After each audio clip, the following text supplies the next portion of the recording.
you still playing this thing?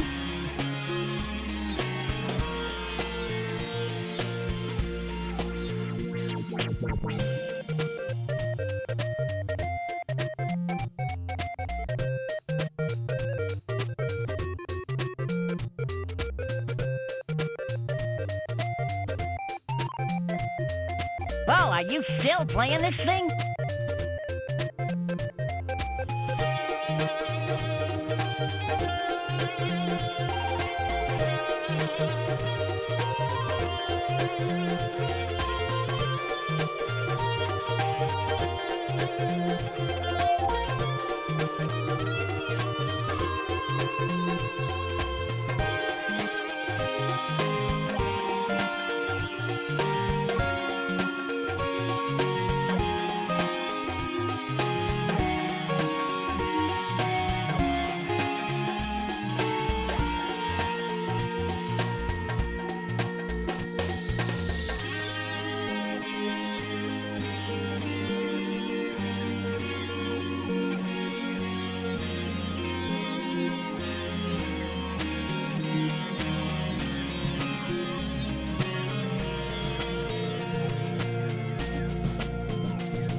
Cats everywhere.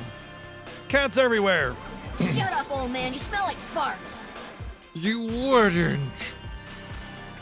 You wouldn't tell me to shut up because I'm only smelling farts, would you?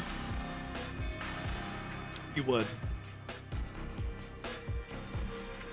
You would. But yeah, cats running around everywhere. I'm like, huh? Got one in front of me though. Not over here for display. Just one in front of me for my own personal enjoyment. Shut up, old man. You smell like farts.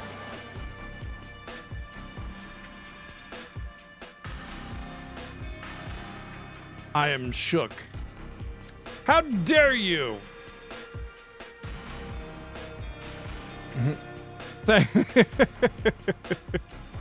Thank you, RPG Chick, for 86 months of subbing.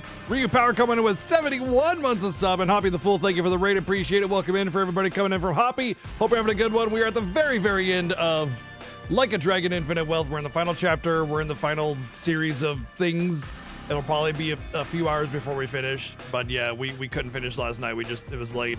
But that being said, you know, we have some potential plan if we finish early enough to start something up new. No Name, thank you for the 301 bits. Playing Nastic, thank you for the 301 bits and the 444 bits twice with some love for Neo. Oh, no. What? I'm gonna decline that. I got one of those collaboration pop-up thingies. I don't know what that's about. It was from Rajan, which I like Rajan. I just don't know what that whole collab thing is. I don't know. As far as I know, you can't disable it.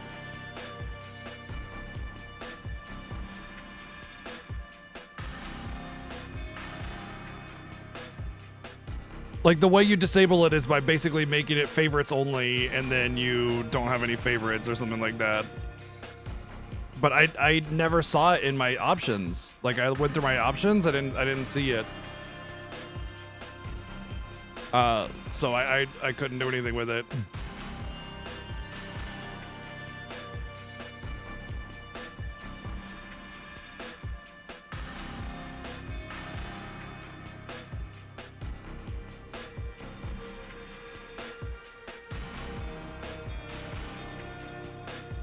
Well, I don't know if I can send him a whisper to let him know that I just don't know what that collaboration deal is all about. It feels weird. Like, okay, I have ADHD, right? If I'm like involved in something and somebody comes along and just says, whoop, you know, let's interrupt all of this and do this other thing, I'm gonna be like, no. I don't know what I don't want to. I'm busy. I'm doing the thing. I don't want to just, you know. So like that kind of thing is like a major no fly in my book anyway. Like the on the fly. You know, some people love the what's it called when you just randomly do a different thing out of nowhere. I can't think of the word. Anyway, I don't like that. It's a very anti-ADHD thing kind of thing, because with ADHD it's like spontaneity. Yeah, with ADHD you hate your stuff being interrupted. It's anybody with ADHD understands. If you're doing something and just somebody just shows up and said, hey, let's hang out, you're just like, it's like this. No, I'm doing a thing. Like, how do you know? No. It's not that I don't want to hang out with. I like Rajat. I wouldn't mind doing a collaboration stream with him if he just asked me, but like the spontaneous, hey, I'm here, let's interrupt your plan for the day and do this instead, I'm going to be like, no, I can't.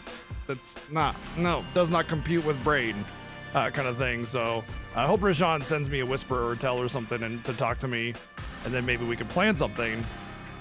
But I don't know what all entails that whole collaboration thing. Like, do they all of a sudden get like a split screen on my TV or on my output or something, or what? I don't even know what occurs, you know. So I'm definitely not gonna jump on that. anyway, but it's like I'm sitting here about to finish the game, so.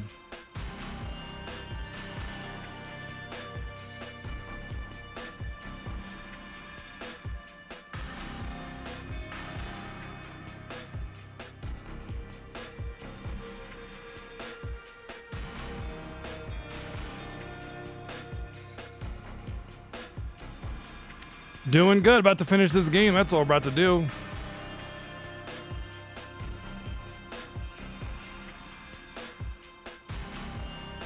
Anyway, hi, hello. Hope everybody's doing good. Welcome into the final day of Like a Dragon Infinite Wealth.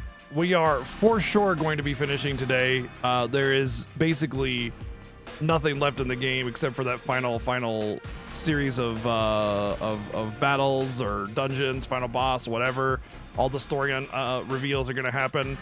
Everything, all conclusions occur today. Wow, over the hill finally, Suntop. Congrats, dude. Happy birthday.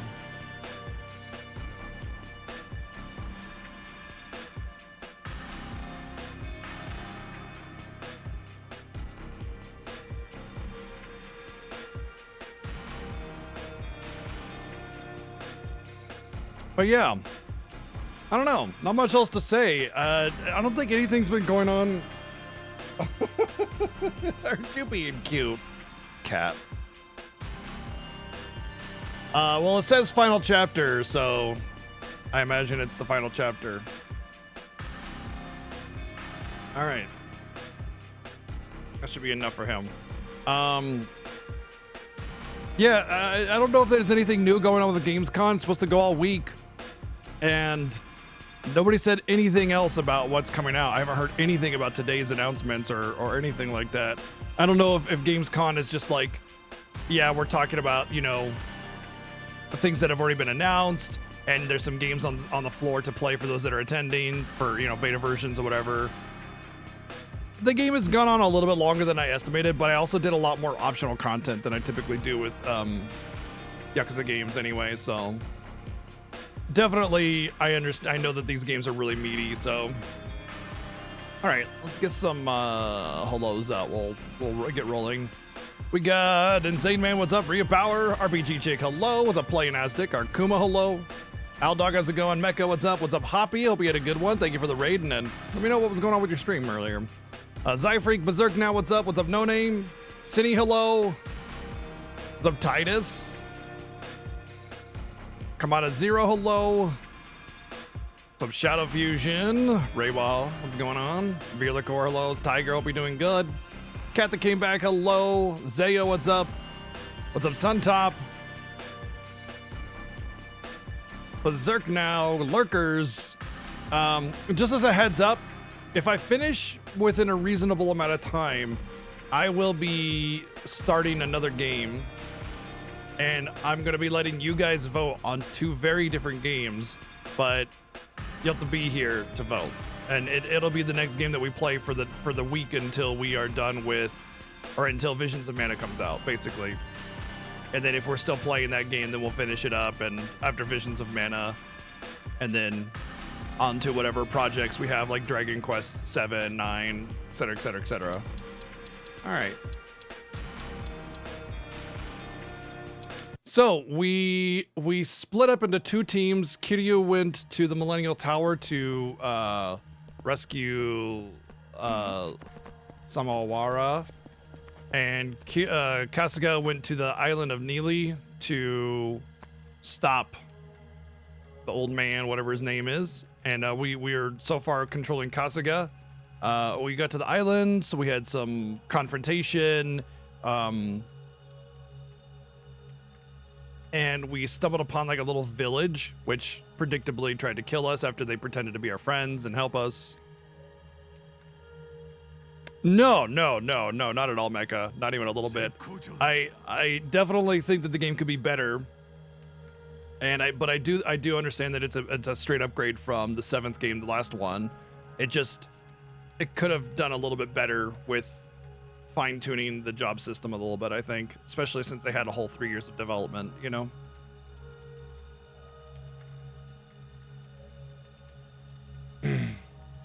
I'm hoping with the next game, the 9th game, they get a little bit more of a unique identity for that game instead of falling back. Like, okay, in my opinion, this is the real first turn-based RPG one. Like, Yakuza 7 was definitely turn-based and everything, but it was like a scrambling to get it to work. You know the story. April Fool's joke became popular, and they scrambled to change the gameplay.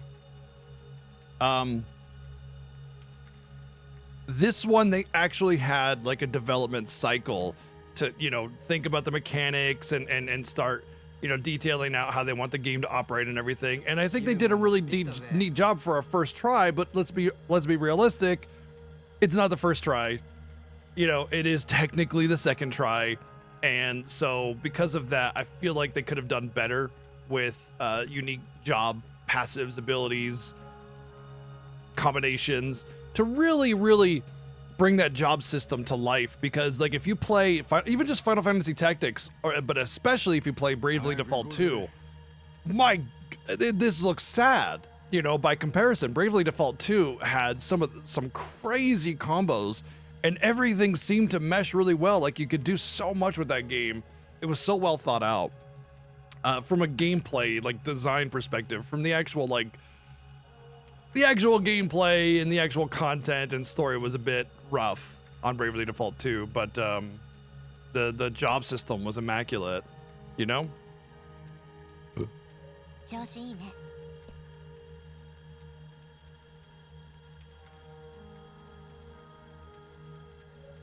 If you feel like the gameplay is getting old, Dumbassi, just finish the game. The stories are worth it, you know? The stories are so good in Yakuza games, and if you feel like it's overstaying its welcome, just do the story. There's so much content to do in those games, it can definitely be overwhelming. But if you just go, okay, all right, I'm good, I'm just gonna finish it up, just do that. Just do the story, you know? I did that a lot with the old Yakuza games, because the exact same thing is there's so much that you can kind of start feeling like it's a little overwhelming and overstaying its welcome and stuff. And it's funny because I love these games, but I never 100% them. You know, you give me like any of the Final Fantasies, I'll 100% those multiple times over, or any other like really solid, well thought out, structured game. Hell yeah, go to 100% it, platinum trophy, whatever.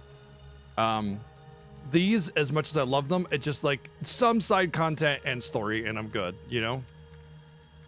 I actually just finished getting that platinum trophy for Stranger of Paradise, and also getting all of the trophies for the DLC as well. So we didn't just get the platinum trophy, which is base game only. We got 100% of the trophies, which, to be fair, after doing the little Fiesta playthrough, we were like 95% done anyway. So it was a pretty easy hop in to finish that up.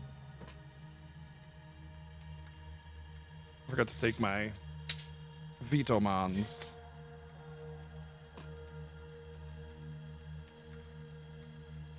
But the grind?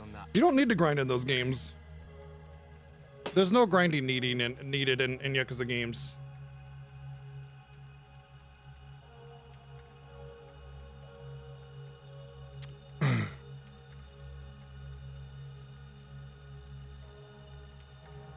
So the older Final Fantasies didn't come out when trophies were a thing. So when they ported them over to the PlayStation console, which was very early in trophy design, they added and it was very early in Final Fantasy doing trophies. They added a lot of really obnoxious trophies, like 10,000 battles in Final Fantasy IX and stuff like that. That being said, the FF7 Platinum was exceedingly easy. The FF8 Platinum, I've heard, doesn't exist on PC, does it? Or not on PC, but PlayStation, but it is on PC, so it should have trophies there. Anyway, the FF9 Platinum is really the bad one. FF10's Platinum is a bit rough as well, especially considering it requires both FF10 and 10.2 to Platinum, but it's not quite as bad. It's still pretty rough. It's only those two games, 9 and 10, that have really bad Platinums. In fact, like if you go to like FF12, which is like the next game, right? Or is it?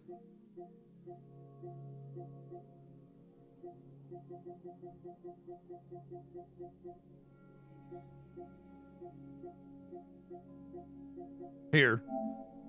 I have pretty much all the trophies from doing what were our Order of Ambrosia playthrough this year for the Fiesta.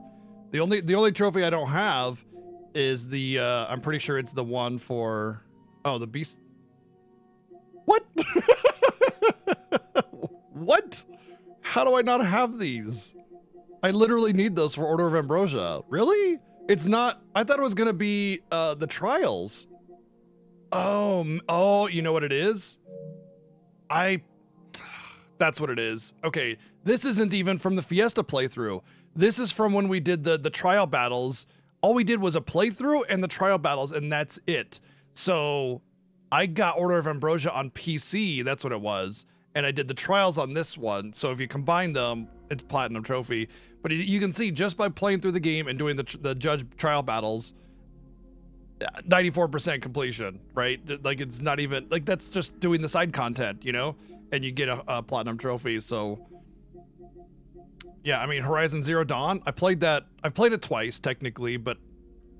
Oh wait, that's not a Final Fantasy game. What am I talking about? FF13's Platinum is once again rough, though. So, it's, I guess 10, 9, and 13 all have really bad Platinums. But if you saw me scrolling down there, you see that I have the Platinum for both FF15 and FF16. So, once again, you know, it's just those 3 games. I've said many times I'm not playing Wukong. But yeah, 13's Platinum Trophy is mostly due to needing at any point in time having had one of every item. And at first glance, that's kind of like, okay, just get all the items, no big deal. But then you consider the upgrade system, you have to have every incarnation of every weapon and every upgrade of that weapon. The only saving grace is that the final upgrade of every weapon, I believe, is the same weapon. Like, all paths lead to the same ultimate weapon, if I'm not mistaken. You know what? No, I'm not so sure about that anymore. Either way, you have to upgrade all the weapons. And if you've done FF13 before and you've done the upgrading of weapons, you know that grind is very substantial. That's a long grind. It's a long grind because you need lots of money to upgrade weapons for the shop. So yeah. As City pointed out, all items, yeah. But anyway, generally speaking, most of the Final Fantasies have really good trophy platinum type systems. If you go back to the Pixel remasters, those are the first 6 redone with a modern mindset, and you can see that the trophy systems were very, very approachable. The worst part about the Pixel remaster platinum trophies were the treasure chests. You had to get every treasure chest for every single one of those games, and there are some permanently missable chests in those games, like especially 4, 5, and 6. No, 3, 5, and 6. Yeah. So yeah, that explains the whole. It's just FF9, really, for the most part, that has the really, really bad trophy. What's up, Cal? I do enjoy platinum hunting for games. As you can see, like, a lot of these games have a lot of completion in them. Well, some of them do. I didn't even beat this one, so. But a lot of these games have a lot of completion, and I do enjoy the platinum trophy grinding. It's just that when you get to games like, well, this one, that's kind of crazy. They don't have half of that. How do I... Really? How do I not have platinum here? Or at least closer to platinum?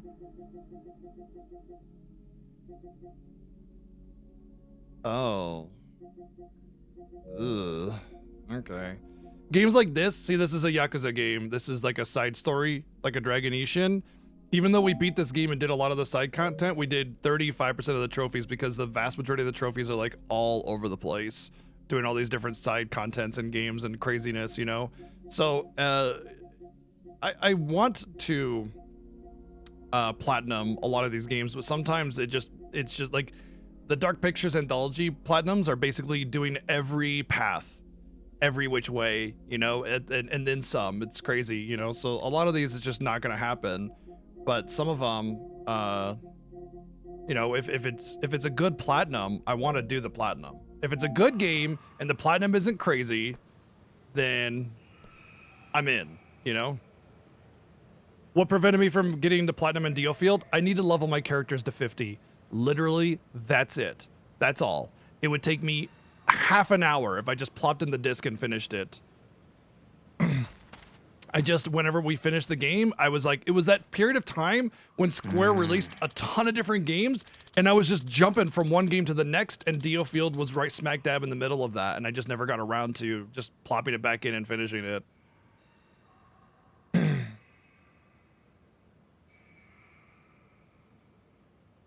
This is getting creepier and creepier. Maybe we want to take 5 in the room we're at in case shit goes down.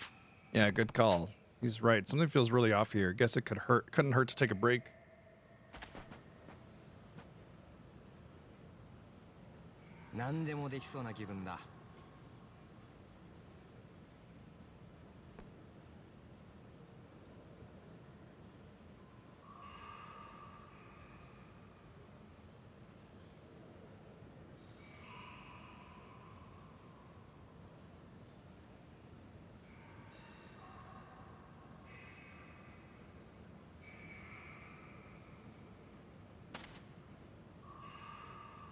I'm building a blanket for my cat.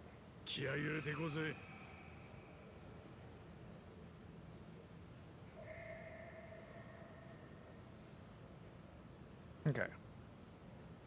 Also, she was getting really curious about jumping up somewhere, so I kind of wanted to distract her and stop her along with that.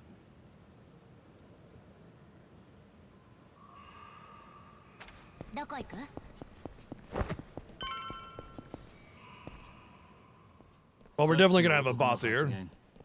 ちょっと引っかかりますね。守護神ってやつか。ええ。こうもあっさりブライスの居場所を教えるとは。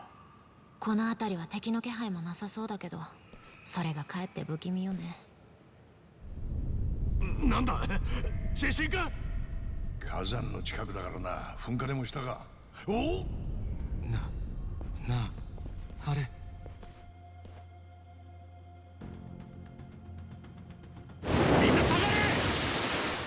It's not gonna be another shark, is it? Oh my god.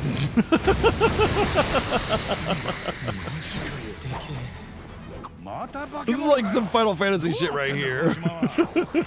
何を仕掛けてくるかわからねえ。用心しろよ、みんな。触手の動き、なんか長くないか？こっちを品定めにしてるみてえな。ちょっと変なこと言わないでよ。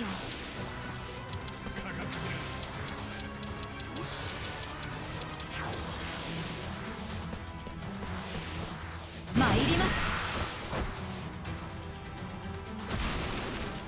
Oh wow. いつでもどうぞ。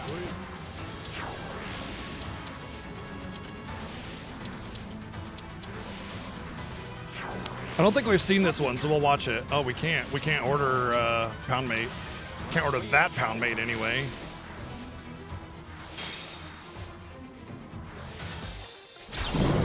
Oh, he's not strong against water. I fully expected him to be strong against water, but he's not.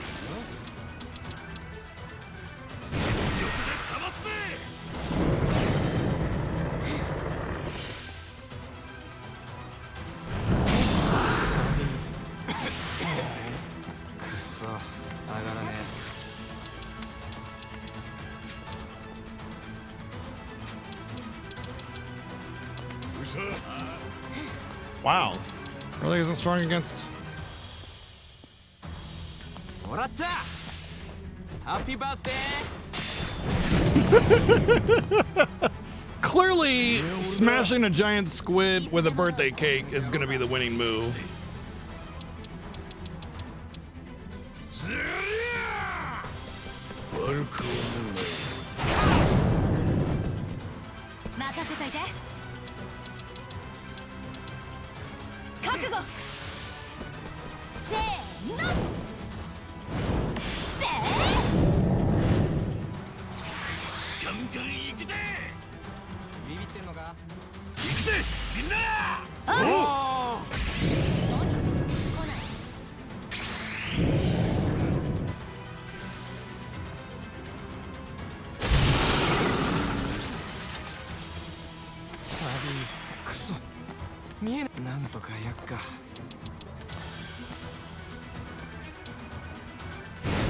えとけよ。どこにいるのよ。ミスったらごめんね。はあせーのせー Donk. 相手してあげる。やんのかい。 Well, he brought his friends back. That's a pretty common mechanic for a squid type enemy. Oh, he lost his bleed before I even got another attack off to benefit from the bleed on him. That's interesting. そういう通りにはいかねえな。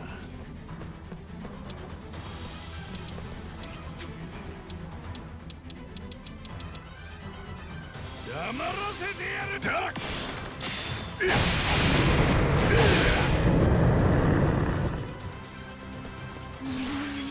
気が乗らないな。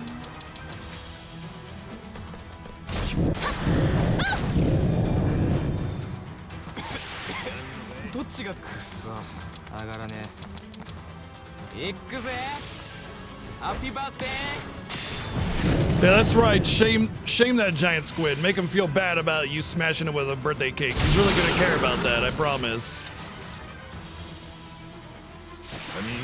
調子てねえな。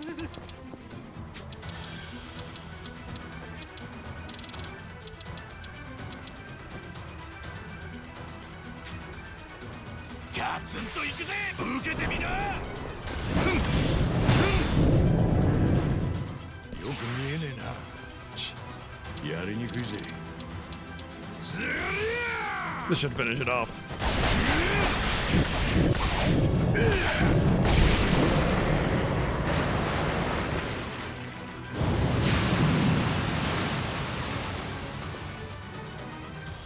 次だよし。上手コツつかめたん Getting じゃ around ねえ rank か。 30, so I'll give some new essence abilities. また強くなってきた。鍛錬の What's up, Magica? Huff huff. What the hell was that? Everyone all right? Yeah, apart from being covered in squid snot. So that was their fabled guardian, huh? Not the nicest thing to believe in. And I'd rather not deal with it again. Let's hurry up and get going. I'm sure we'd all love to, but the path's blocked. Well, there's another path to the right that looks like an actual path. Guess we gotta swim to the other side then. You mean we have to get in the lake? That thing won't pop up again, right? If it does, we just knock it out again. Come on. I always love the craziness that is inherent in a lot of these games, you know, like having to fight a giant squid. It's just insane, but, you know, here we are doing it. Only in Yakuza games will you have a realistic style of world where you actually punch a giant shark or giant squid to death.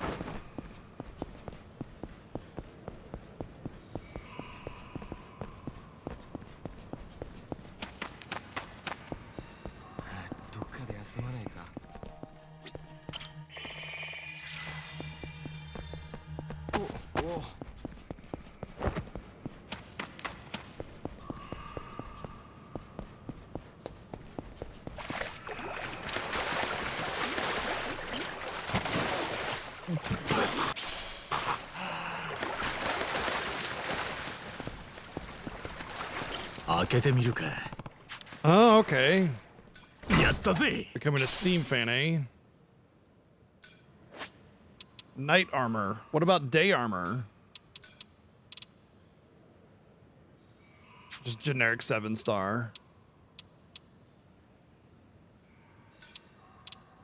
Actually, I'm gonna give that to Kiryu because I got one.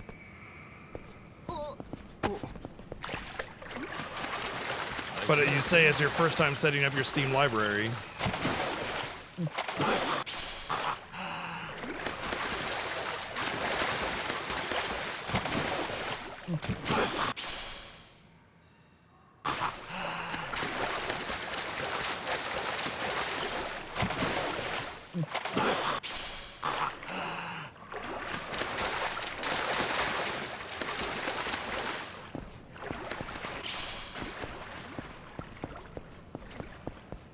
Oh, reformat.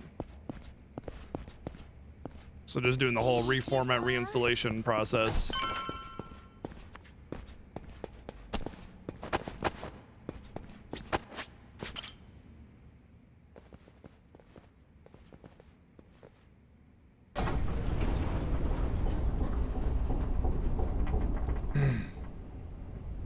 げえ下まで降りるんだな。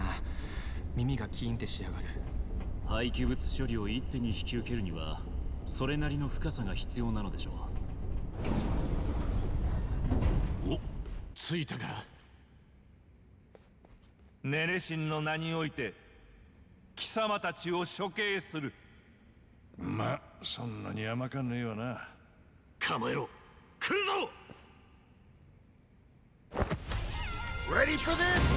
戦闘準備完了。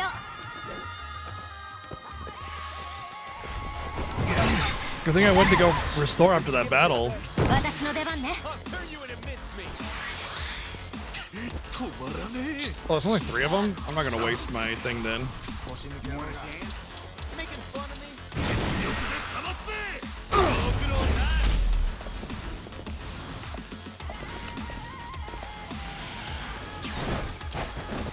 Yeah, it's funny that we had the antivirus conversation just yesterday about how antiviruses are more virus than the viruses that they pretend to protect anymore these days, and that's why I don't use them. Because someone else was having some antivirus issues as well.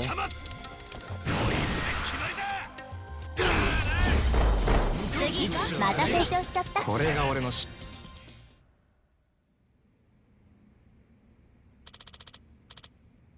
Here last, huh? Yeah, it's been a long time coming. Let's finish this with all we got.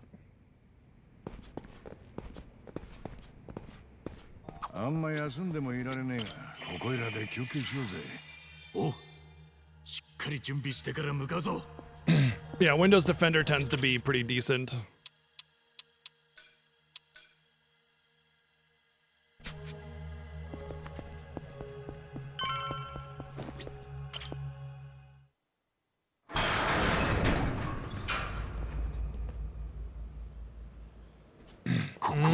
Nuclear waste. Well, that's really haphazard storage too. 核廃棄物ってこと？ Just sticking it among the rocks, stacked to the ceiling. 天然の地下洞窟をそのまま利用しているようですね。 It's also potentially leaking into the water. そうだな。無造作に積み上げてるだけだ。錆びてんのもあるぞ。処理場とは名ばかり Yeah, の it's gonna get in the water. Like there's a direct connection to the water here. Like there's no care in the world. This is こんなのほっと complete いたらこ disregard. の島も周りの海もやべえじゃねえか。 Yep. ごきげんよう、春日さん。ブライス、お久しぶりです。ですが、残念ながら歓迎はできません。この島は選ばれし白のみが立ち入ることを許される神聖な場です。それをあなた方は土足で汚した。それについちゃ弁明の余地もねえ。あんたをとっちめた後に教団からはいくらでも罰を受ける。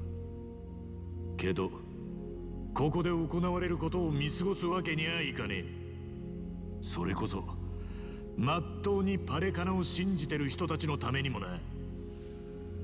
部外者が我々の信仰を I mean, just because you take precautions doesn't mean that things aren't gonna それ happen. こそ傲慢というべきではありませんか。いや、 It's a こればか deterrent. りは口を挟ませてもらう。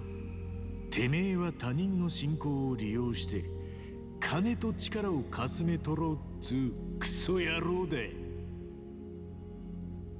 金と力だけじゃねえ。命もだ。プライス、てめえは高田の仇だ。あいつが白として満足して死んだんなら文句なんて言いやしねえ。けどよ、あいつの死に顔はそんなんじゃなかった。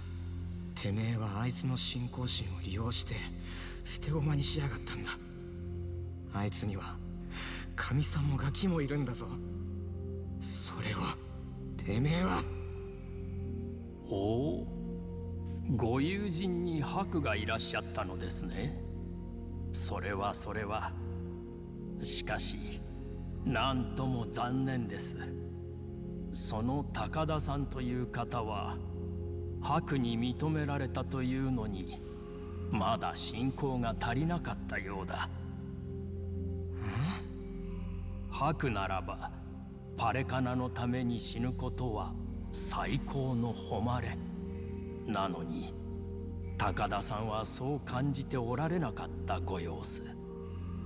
白の境地からは程遠い。パレカナ代表として嘆かわしい限りです。トミー、分かってる。突っ走りゃしねえよ。茜さんが命からがらハワイに逃げ延びて、やっと安心して眠れるようになったのはパレカナのおかげだったんだ。だからもともとのパレカナには恩義を感じてる。施設の人たちには随分と世話にもなったしな。ああ、俺も炊き出しには何度も世話になった。だからこれからてめえの手からパレカナを取り戻す。本来のパレカナの姿にな。やれやれ。やっぱりあなた方は信仰というものが分かっていない。私が信者を利用していると言いますが、それが本来のパレカナと何が違うという Well, の then です。 maybe it's not you, then it's the whole damn Pelicana that needs to come 意味し down. ない存在を信じて、信者にやれ功徳だの救済だのを説くことも、信者を騙していることに変わり Oh はない no, の okay, で you're just は。 bullshitting. Never mind. いいじゃないですか。 Logical fallacy. 彼らは今もなおパレカナを勝手に信じて、 There's a difference between what you're doing. You're putting people into the line of danger as opposed to just saying somebody has faith and so they die for their 全 belief. て当人の問 peacefully. 題なのです。それはある意味真理かもしれねえが、いよいよおめえをぶっ飛ばしたくなったぜ。Religious, like crazy corrupt religious leaders like to use this like logical fallacy workaround bullshit to make it seem as if they're not the problem. This is pretty typical tired old argument right here. Anybody with eyes can see that they're doing horrible things and they need to be brought low. 心外ですね。これでも私はかつての代表に There's no 後継者と目されていたんです talking よ。 this out with them. It's not gonna かれ happen. これ70年ほど前にもなりますが、ほんと何歳なのこいつ。当時のパレカナというのは代表夫婦が事前 Oh, that 活 was 動 70 years に ago. それは熱心でしてね。 That's the beginning of the 歴代の game. 中でも限りなく宗教色が薄い時代だったと言えるでしょう。しかし教団にはハワイが合衆国に併合される以前から永遠と積み上げてきた富があった。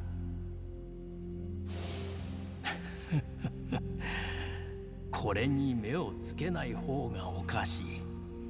マフィアとしてはね。やっぱりてめえの根っこはそっちだったかい。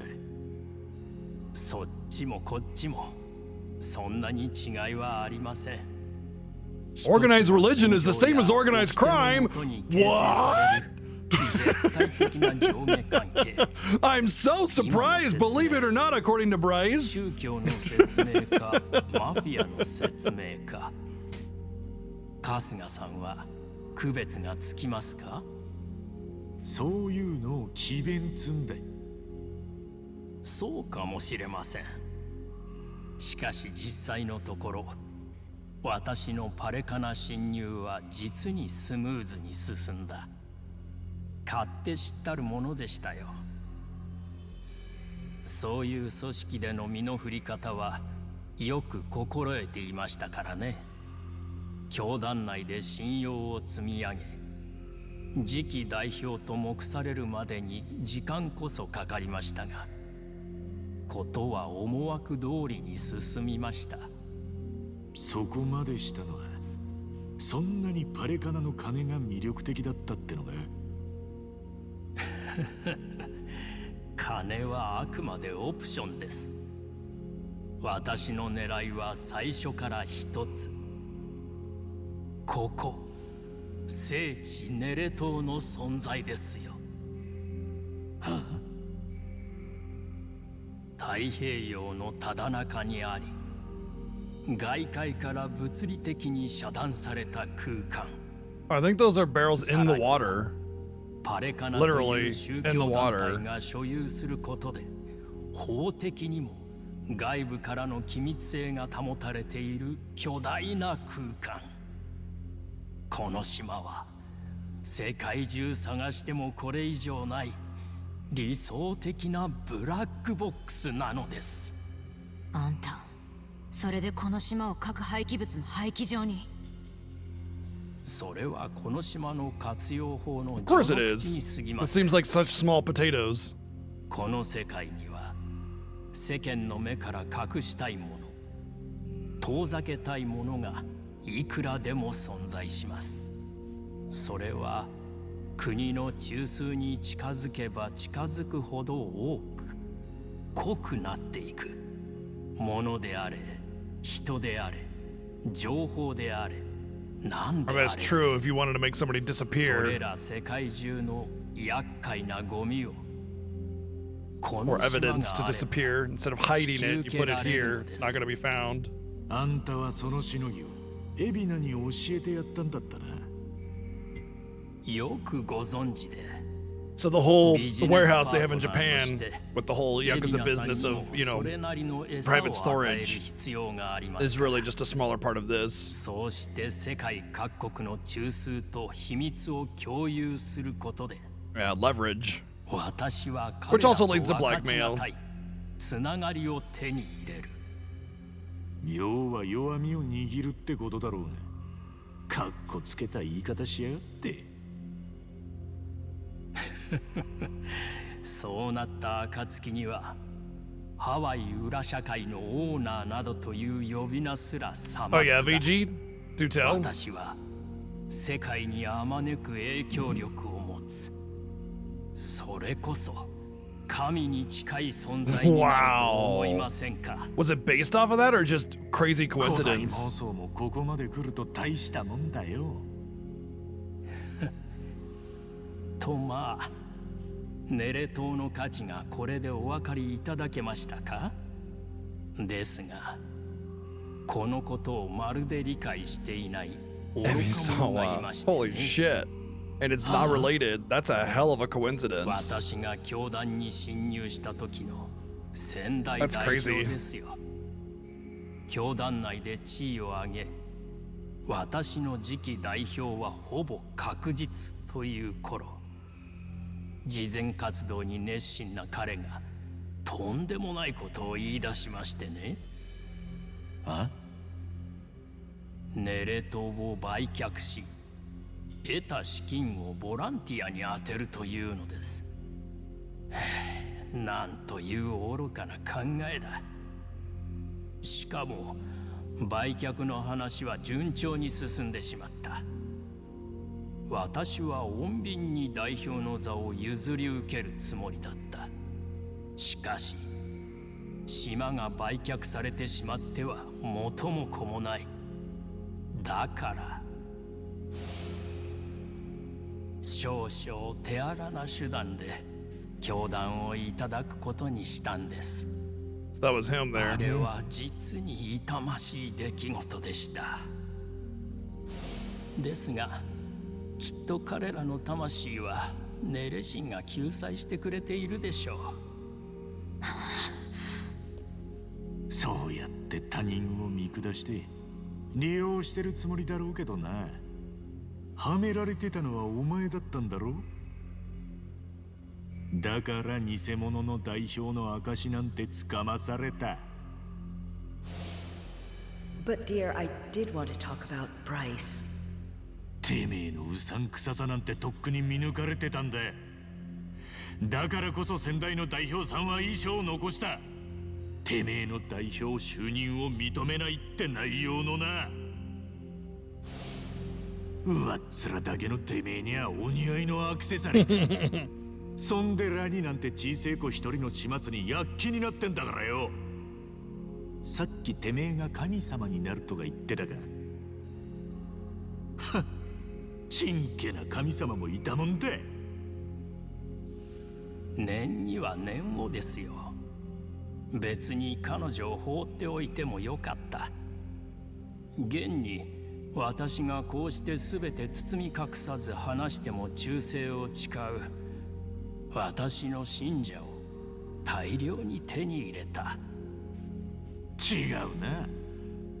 てめえは嘘がいつバレるか内心ハラハラだったんだろ。だからハワイ中のギャングを総動員するなんて大げさな真似をしたんだ。そしてそれが結果的にてめえを追い詰めた。ブライス、てめえはてめえ自身でボロを出したんだよ。そいつを引き出したのは何十年も前にまっとうにバレカナをやってた優しい人たちと、それにラニを必死で守ったアカネさんだ。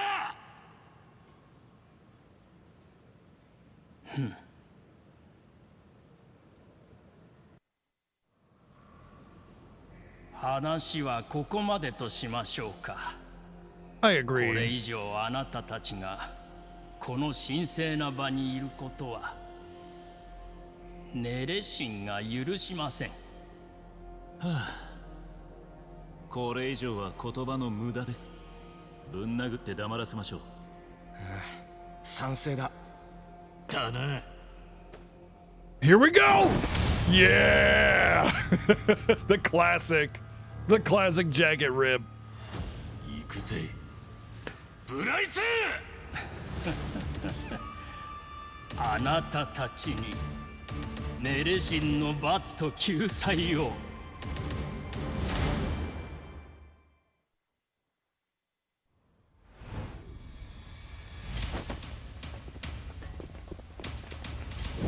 Definitely has nothing to do with Squid Game story content or anything.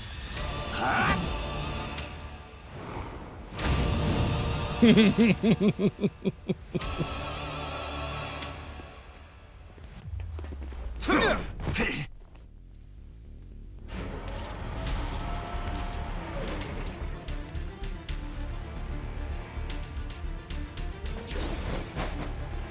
私の可愛い子供たちよ、今こそ聖戦の時です。私の出番ね。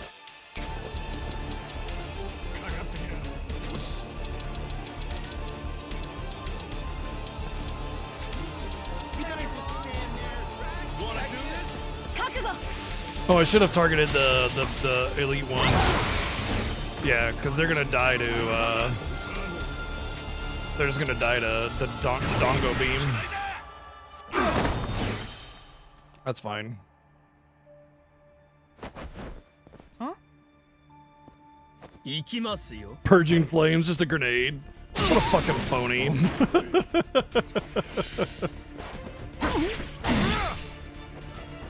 俺の番だな。行くぜ。はっ。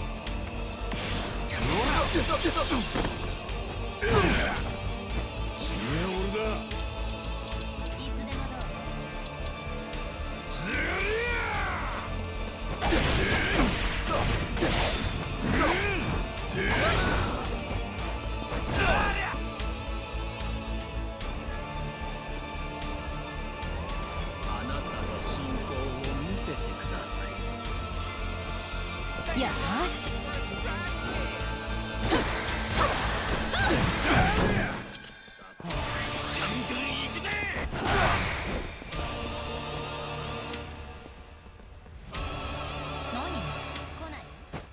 頼みましたよ。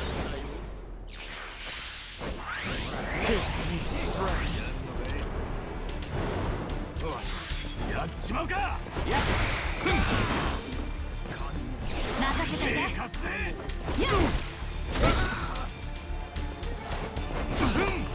Well, this guy's gonna get dunked on. あなたの信仰を見せてください。いつでもどう？一緒にやる？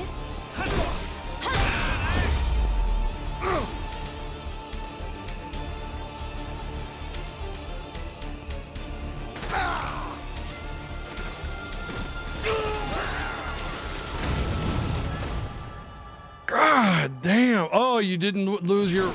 You didn't win your fucking battle. Time to fill them with bullet holes. Just fucking insane. 私の出番ね。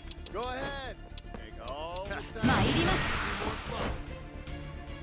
I think a whole bunch of, yeah, there was like 4 of them that were gonna get hit, and they all just moved out of the way as soon as my action went out. It's a total disregard for human life. But then again, they're brainwashed cultists. They'll do anything that Glorious Leaders tells them to do, and there's no questioning, because questioning means you die instead.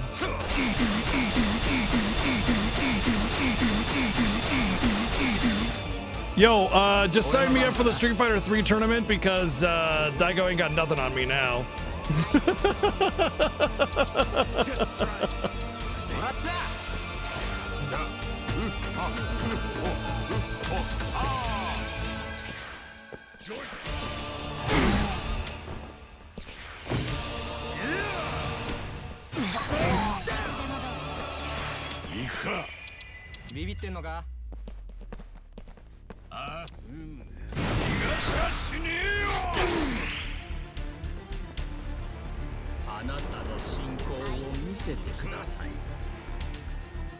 よし。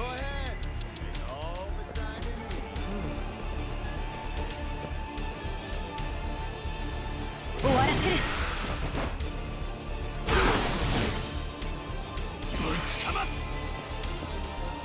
I got a lot of people's essence. Actually, speaking of essence, I learned a new essence ability. Essence of Full Swing is a new one. I think it's the same from the last game, though.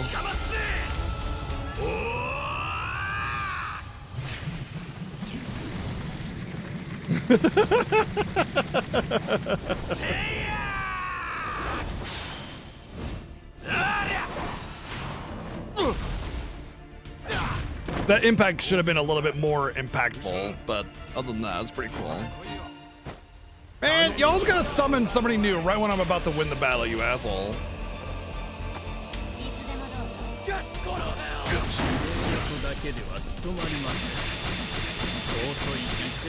Bro just hugged a bundle of TNT and jumped at somebody, man.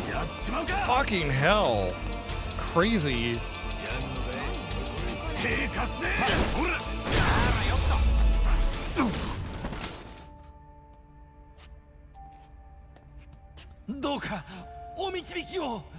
Well, he's dead.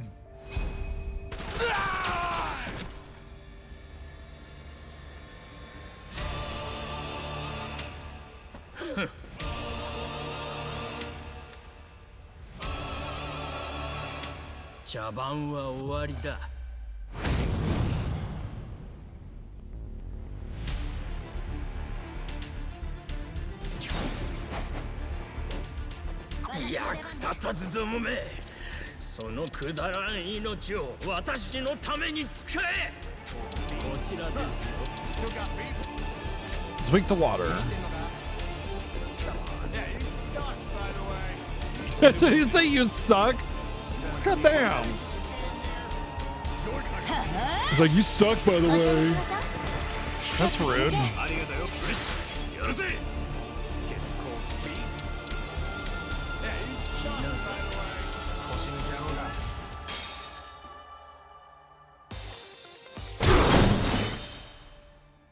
Oh, damn. He didn't take very much damage at all there.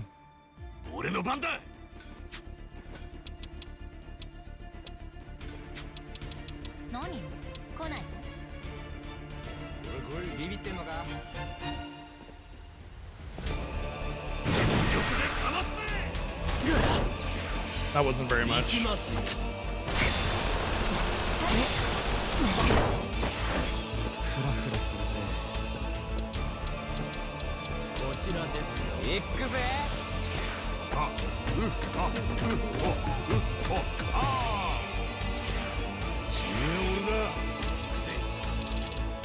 I'm gonna have to use an item to heal him because Bosco's next.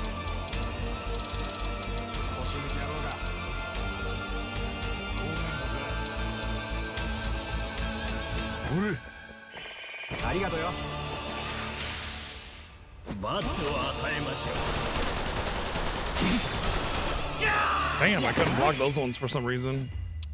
来なさい。覚悟。お茶にしましょう。よっと。ありがとうよ。ガンガン行くぜ。よし。相手してあげる。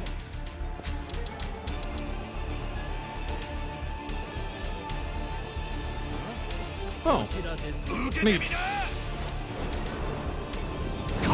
Oh, permanent auto raise. Nice. No duration on that.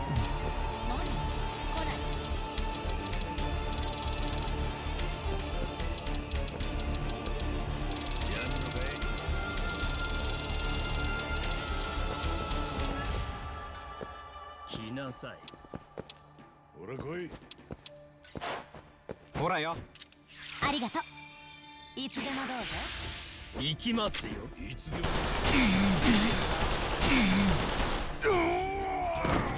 私の出番ね。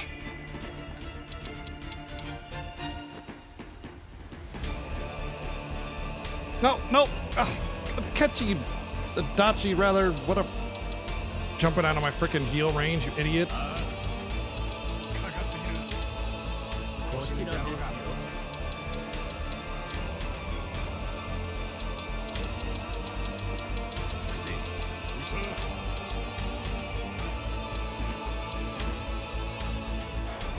はい。ありがとう。ぶちかます。ビビってるな。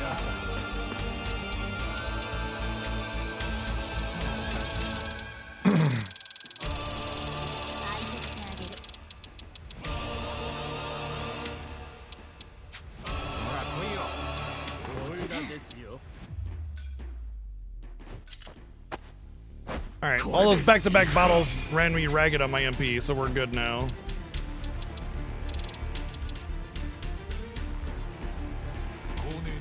黙らせてやる。いざ出陣。消えてもらいます。よし。来なさい。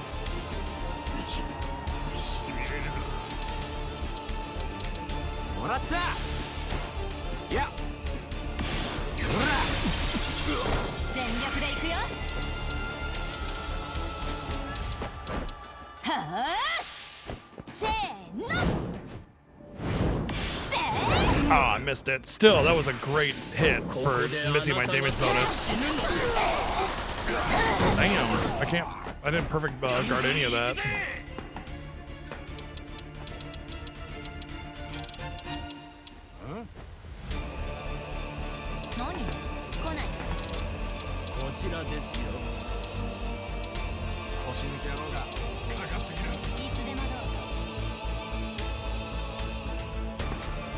I was only like 700, right? Wouldn't it be better to just...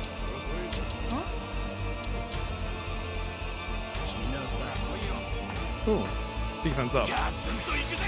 身だしなみ整えていこうぜ。調子が出てきたな。相手してあげる。いざ出陣。行きますよ。一息つきたい。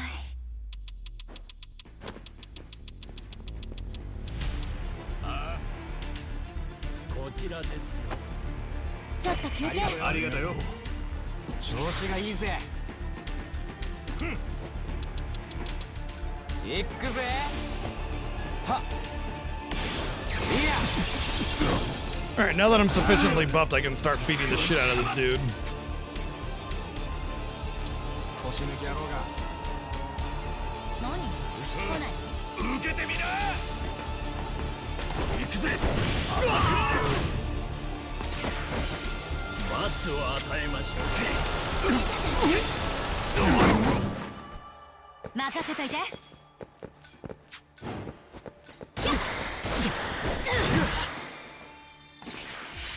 行きますよ。 God damn, he's fast.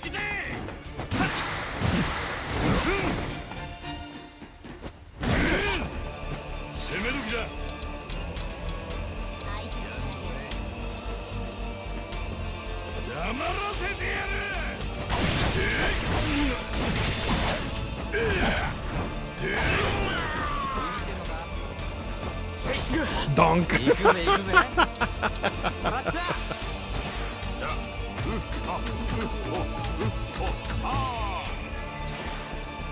全力で行くよ。来なさい。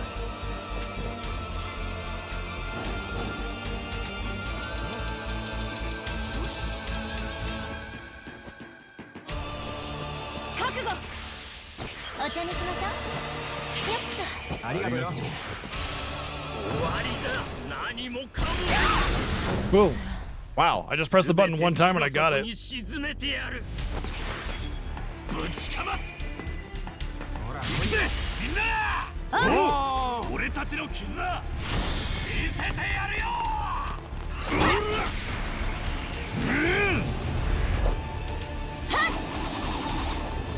ほら。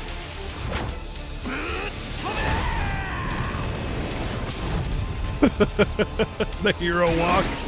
Oh yeah, that's a hit. 調子がいいぜ。 We're gonna refresh most of my buffs and improve them, so hell yeah. こちらですよ。行くぜ。おりゃ。いつでもどうぞ。気が乗らないな。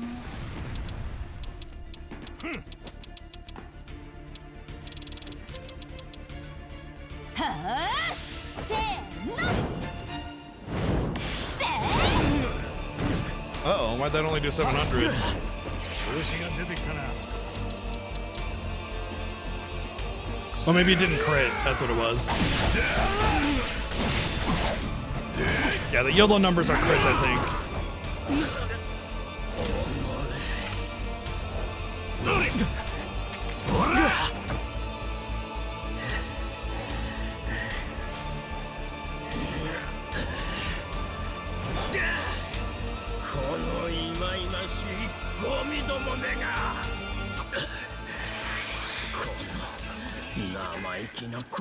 の。相手してあげる。かかって図に乗るなよ、ゴミどもが。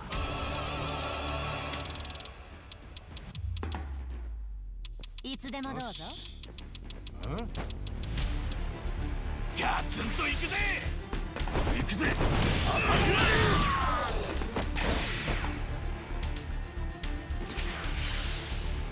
蹴散らしてやる。ミスったらごめんね。 Bonk.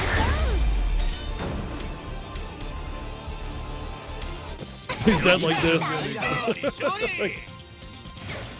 On the ground, that's funny. Wow. Good chunk of a level there. よし、上昇上昇。吸収が早いのよね。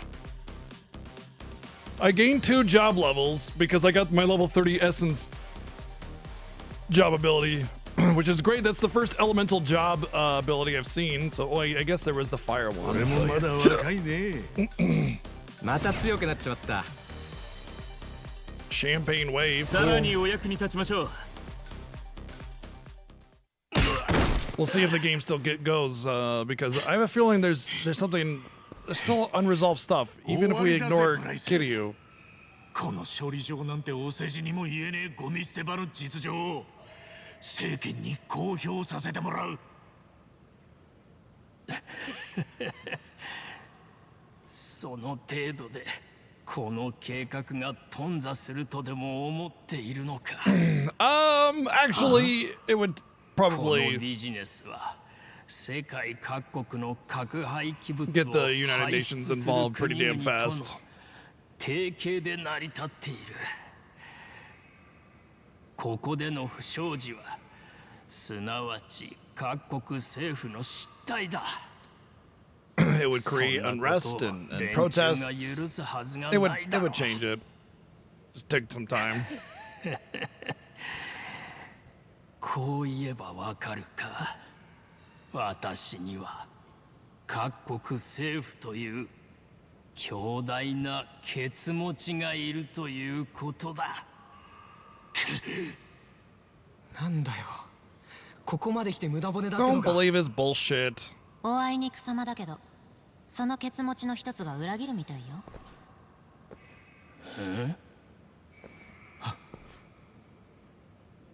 ちいちゃん。You know, with Chitose being such a tech savvy person, I'm sure she's been recording はい、 everything. 皆さんどうもこんにちは。あ、いや、日本は今こんばんはかな。ゲリラ配信失礼します。タタラチャンネルです。ぜひゲリラやってるぞって周りに拡散してくださいね。見えてますか皆さん、このドラム缶の山。実は今私ハワイにいるんです。しかも今話題のブリーチジャパンによる核廃棄物処理プロジェクト、そのまさに処理場ど真ん中に来ているんです。聞こえなかったのか。ネットで拡散しようが、こちらのバックにはそれをもみ消すだけの力がある。確かブリーチジャパンの海老名氏の話によると、廃棄処理は元ヤクザさんを雇用して厳重な安全管理のもと行われるって話でしたよね。 VTuber power activate. 皆 Yeah. さんこれ見てどう思います？ここほとんど天然の洞窟そのまんまで、地表からもそう深くないんですよ。そんなところに核のゴミを詰め込んだドラム缶がこんな野ざらしにされてるんです。 Show Bryce. しかも Show あ Bryce. そこにいるのはほら、皆さんニュース見ました？ハワイ側でプロジェクトを協力するボランティア団体パレかなでしたっけ？あれの代表さんじゃないですか？ブライスさんですよね。あなたがここにいるってことが、ここがハワイの処理施設だってことの証拠だと思うんですけど、この状況どう説明するんですか？沈黙は金なり。よく心得てらっしゃる。 And it's thanks to Kasuga. 方からコメントいただきましょうか。 Yes. 何？ Come on, show. Say it's thanks to Kasuga. もしもーし、聞こえますか？はい、聞こえます。誰だ？よかった。では、お名前伺えますでしょうか？私、富宮和成と申します。富宮グループの会長を務めております。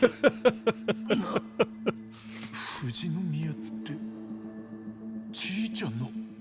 なんと富宮グループの会長さん、日本経済界の超大物じゃないですか。わざわざご出演いただきありがとうございます。そんな富宮さんにご出演いただいたのは他でもありません。ブリーチジャパンの核処理プロジェクトに富宮グループも参加しているからなんです。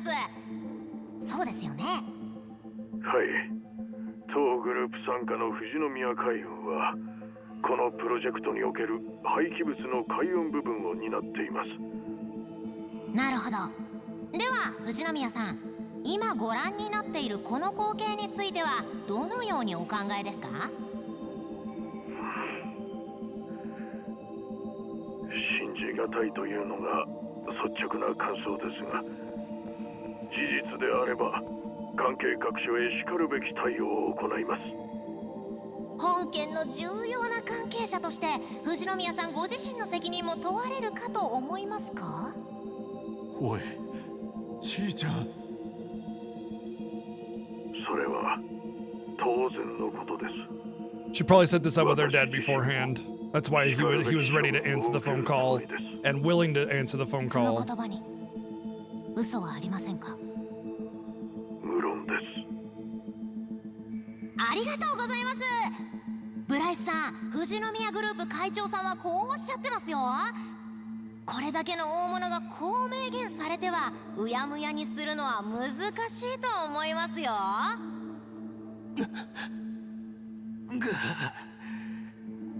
千歳のやつ、なんつうやり方でブライスを追い込みやがった。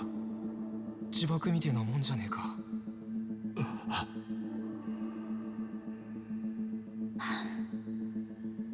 私も少しは役に立たなきゃね。日本を立つ前の夜、実家に帰ったの。そこで全部これまでのことを打ち明けて、こんなことに加担してまでお金儲けしたいのかって思うか。そんで今に至るってわけ。ちいちゃん。 I'm surprised she didn't point it at Kasuga saying, and look who put a stop to this, to clear his name. もう一つやらなきゃいけないことが残ってるんだから。は？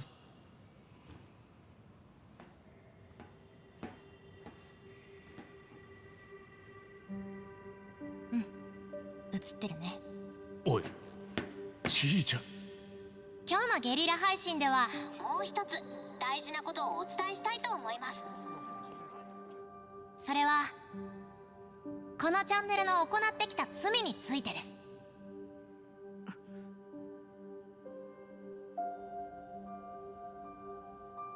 タタラチャンネルは、私藤宮千歳は数年前から一部の方々を対象に事実とは異なる映像をでっち上げ、意図的な印象操作を行ってきました。私自身が素性を暴露されることを脅されてのことですが、それによってやったことが正当化されるとは思いません。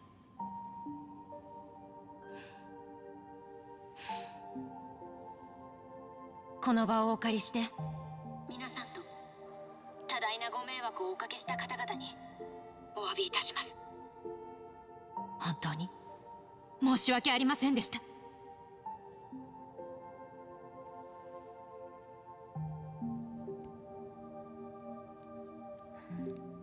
ちいちゃん。 I guess that kind of clears everybody. I'm surprised she didn't point it right at Kasuga and be like, he put a stop to this. But maybe just not 一番があの時 having him there, proof that he was there is better for, you know, to be able to fit whatever narrative you need to put the bad guys away and not criminalize Kasuga. 私はもう逃げない。 Because technically he's trespassing 嫌な and ことからも committing assault and all that. 自分のことからも。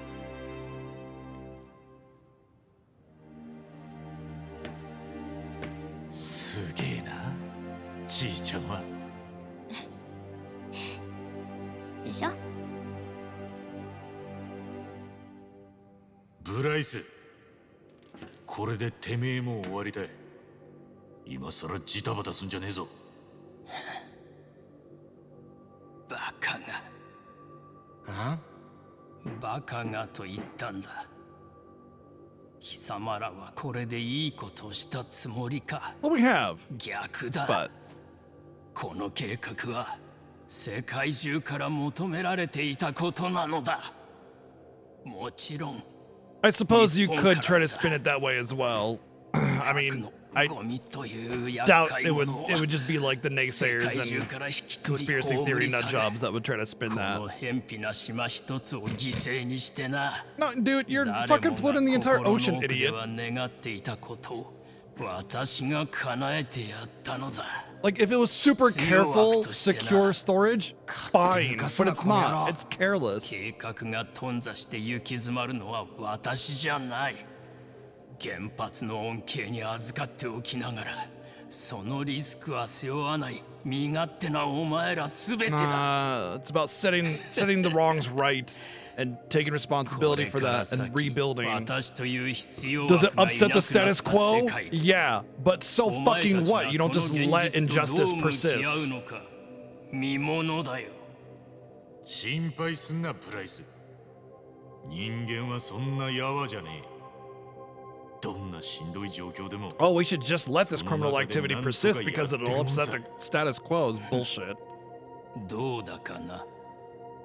私は空の上から、いや、この地の底から見物させてもらおう。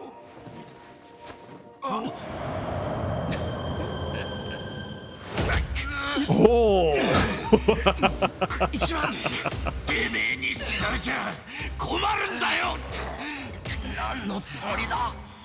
この汚れた地の底に沈まったら簡単に死体を引き上げることすらできねえ。このドラム缶を全て引き上げる。 Somebody has to answer for the crime. He has to stand trial. It's very important. 悪いだろうが。俺はな、約束しちまったんだよ。死んでちゃんちゃんなんてな認めねえ。てめえみてえなクズをかっこよく死なせるわけにはいかねえんだよ。このボケが。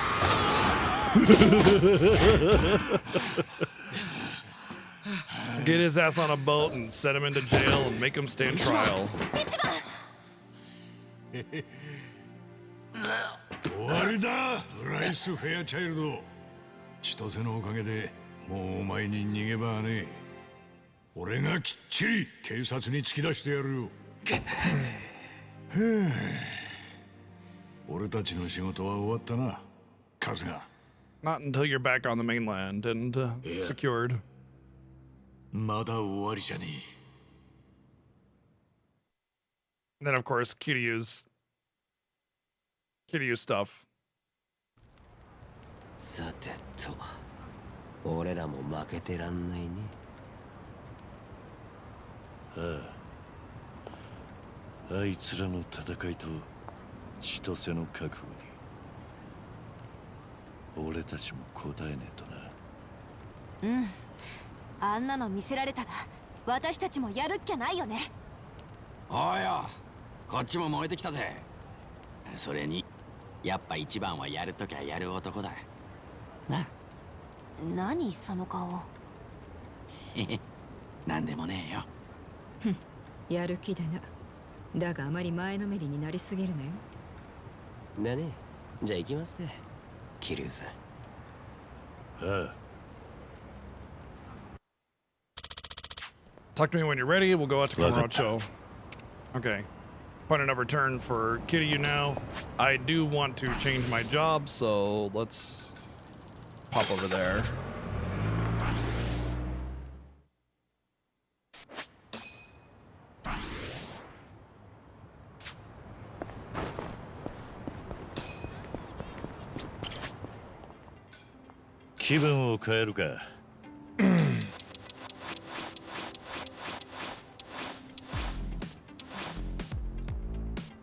Gotta go with the classic, right?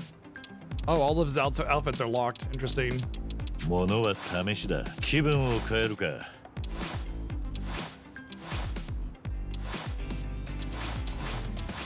don't know, I didn't particularly care for Dragon to Dojima, but whatever, I'll go with it. どうだ？何を？第一印象が大事ね。 Koichi was cool. I'm gonna go with Housekeeper with you. So I feel like she'd be better as a caster.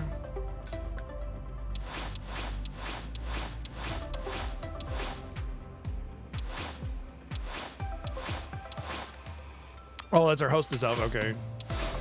The date outfit, nice.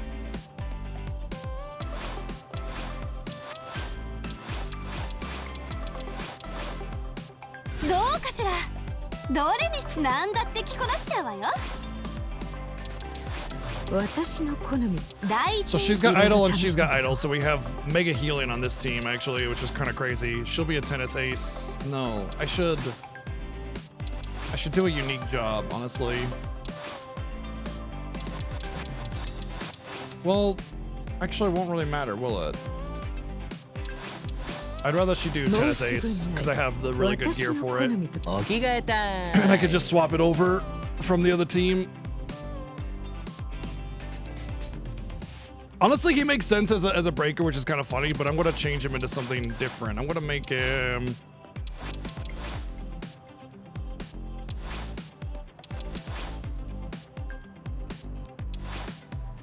I don't know, I feel like I should check out... Oh, Aquanaut's really balanced, isn't it? Nothing really high... I don't know, at this point I think we've seen pretty much all jobs except for Action Star and Aquanaut.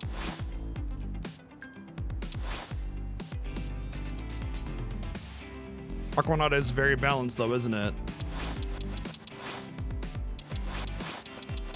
Boy, he loses a lot of speed without being a breaker.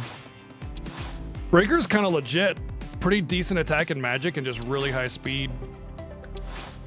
I think I used him as a chef in the last game, if I'm not mistaken. I mean, I thought it made sense because he is a chef. Samurai's a little underwhelming because that speed is just too low. Oh, I actually like Action Star. It's just really HP attack focus, but decent speed. The weakness is magic, and you just don't use magic, so pretty easy to manage that.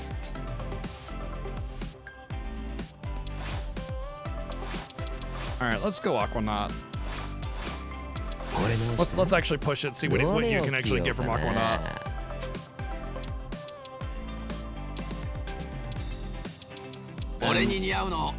You should be.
Yep, she gets the AoE heal from her idol spot.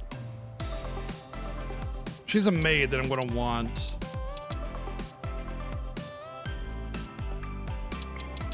Magic attacks. Cuddly Crash description. High chance of bleed. So throw things around like a celebrity chef who can no longer tolerate his line cook's incompetence. So Gordon Ramsay, basically.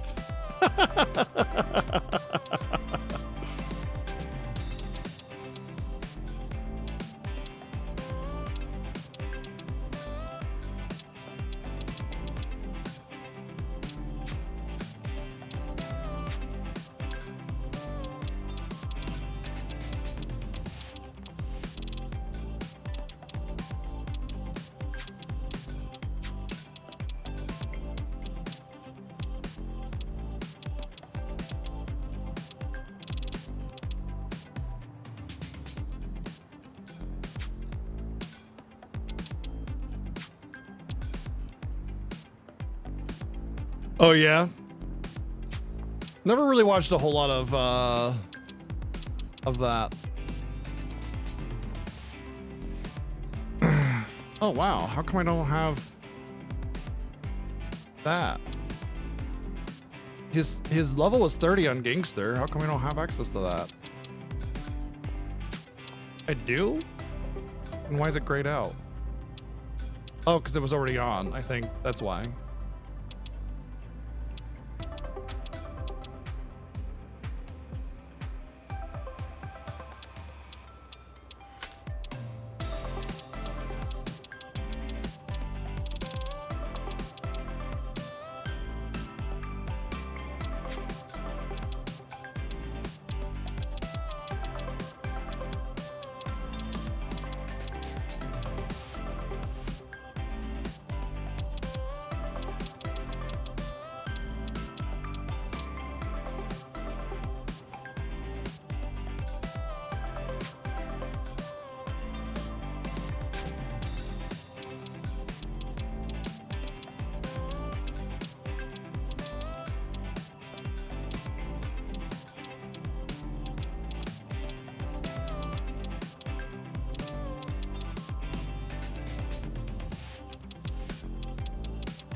Okay, that's all I really wanted to do. Interesting thing though is there's some memories. And I'm debating if I want to do that. I mean, I do feel like that would be the last one aside from 2 in Kamurocho.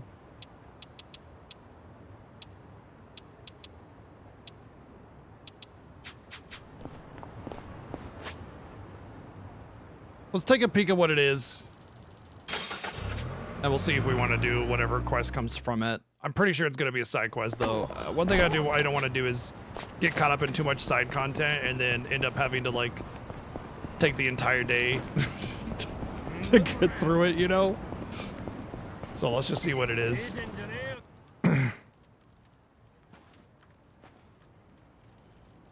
Soncho, なかなかうまそうなものを作ってるな。今日はあんたの口に合うネタはねえよ。毎日ごちそうにありつくのは難しいな。わかるよ。でもあんたのことは頼りにしてる。礼ならちゃんと他のとこよりも弾むからね。それについちゃあんたを疑ったことはねえさ。ここのホームレス街は孫妃の情報源の一つでもあるんですよ。あの村長って呼ばれてる人に町中の仲間からいろんな話が集まるんです。防犯カメラでも撮れない情報はやっぱり人の目とか耳で集めなきゃってことなんですかね。お待たせ。うちは村長にいつも世話になってるんでな。少し顔色伺いしてきた。いいって孫妃。じゃあ行きましょう、桐生さん。おい、待てよ、サエコ。え？どうかしたの、村長？その人のことは鈴木さんと呼ぶんじゃなかったのか。脇が甘すぎるぞ。ああ、そうでした。人目を避けて生きるのは骨が折れる。ここにはそんな奴らばかりなんでな。あんたの苦労は一言とは思えねえよ。Oh yeah. The chief guy and Kitty are definitely very similar. あんたの方が人一倍大変だろう。どうやら有名人だったらしいからな。Oh, absolutely. The Yakuza / Like a Dragon franchise is among one of my favorites of all time. Absolutely. I love these games. They got so much character and charm and just fantastic characters. Yeah, like Kiryu is a legend. Yeah, absolutely. A couple years back, I started with Yakuza 0 and went through the entire franchise. We streamed them all here, every single one. And the only reason it took me so long to get to Infinite Wealth was because I had a huge event that was part of my channel that came out right as the game came out, so we had to push it aside for a bit.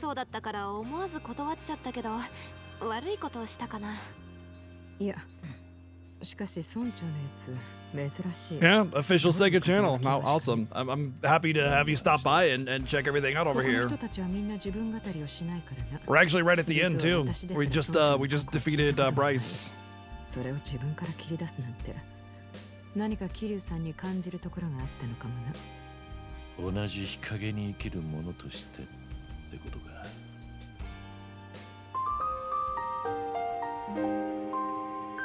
I'm debating if I want to do these last memoirs of a dragon because I'm so close to the end, and it's like I gotta give the respect, you know, to Kiryu to see him through with all the memories. I mean, we've done almost all the memories here, but I got him, you know, I got all the way through the Lifelink episodes with Date, and I think that's really what I wanted more than anything.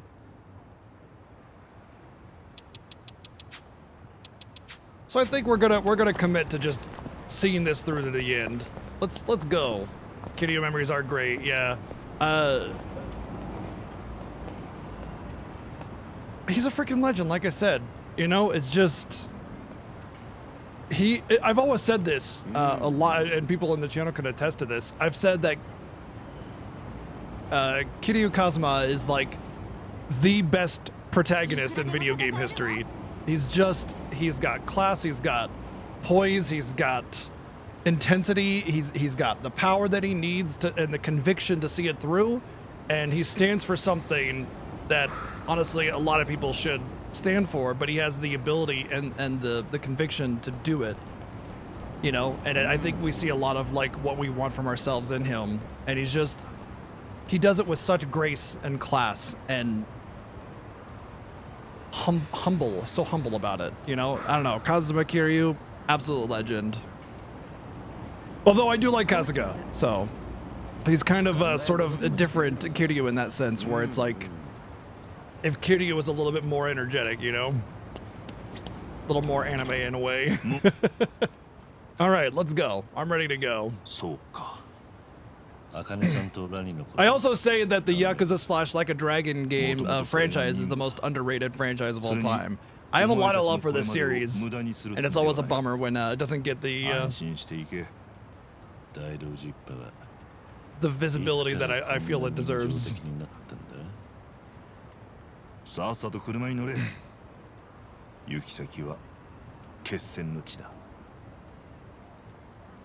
Well, where the good chunk of the games meet their apex, their final, the Millennium Tower. さあ、本丸突入だな。ええ、さっさと片付けましょう。お店、これ以上ほったらかしにできないし。そうだな。私も仕事が山積みだ。いいね。余裕じゃないのみんな。Nice. That's a good way to recover. さんは緊張してる? No, he's just got memories, Shao. 本当にいいのか? ヘビナとのけじめをつけるのは俺の都合だ。 No, he ain't gonna scare anybody up at this point. 命張る必要はね。ちょっとさ、まだそういうこと言う? This tired old speech. Come on, Kiryu. You know we're in it. 桐生さん、私らだって大解散に片足突っ込んでんだ。沢城のことも海老名のことも人事じゃない。私ら自身の問題なんだ。何より友達一人こんな危ねえ戦いに行かせるわけないじゃない。友達？あんたが伝説のヤクザとかなんて一般人の俺には全然ピンとこないんだよ。俺にとって桐生さんはカラオケと酒が好きでやたら喧嘩が強くて、そんでだいぶ手のかかる友達だよ。それじゃあダメかい。あんたは一人で抱え込みすぎだって。困った時は頼ってくれよ。Yeah. それがダチってもんだろ。ああ、そうだったな。いつの間にか。 Although we'll see if Yamai actually becomes a regular, you know. Oh look, corpses. じゃあ、俺のわがままに一つ手貸してくれ。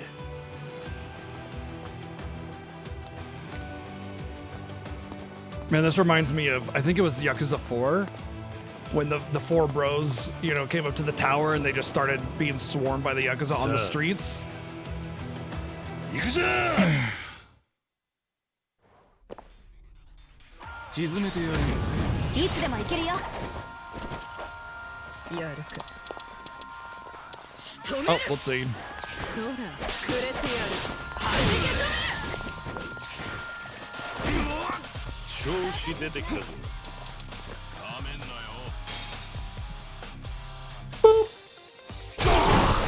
Pop. 手加減はなしだ。 Only 214. That's like, oh, I forgot to. Oh no, I forgot about the gear. I forgot about the gear. I might have some really weak weapons on.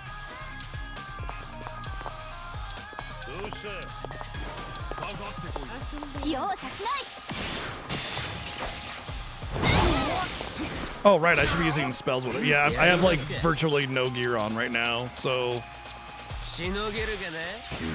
that's not good.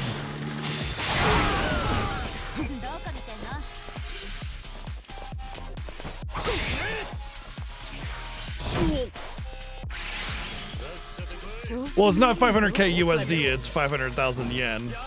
できてる。調子出てきたぞ。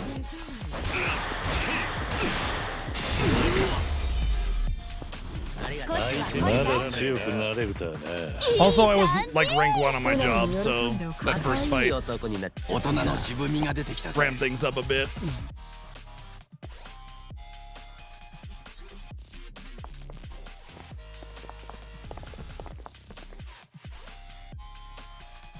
Yeah, at the very least, I should have gone to a shop and gotten some 6-star weapons on everybody. No, not my equivalent of a Pepsi. Damn you, Neo. This is some welcome. You all ready? Then let's go. Oh boy, we're gonna be going into a series of fights without. Yep. But at least I got pound maidens to carry me through.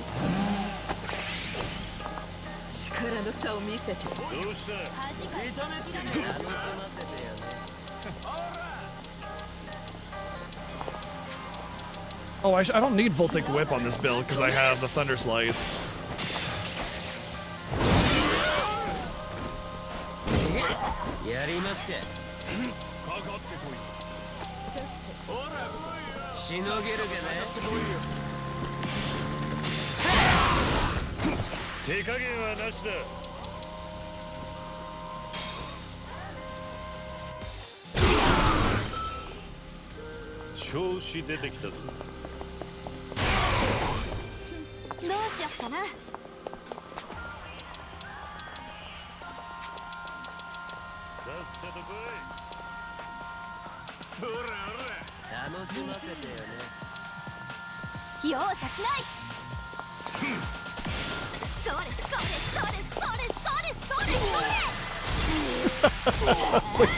The damage is so low right now. Oh god.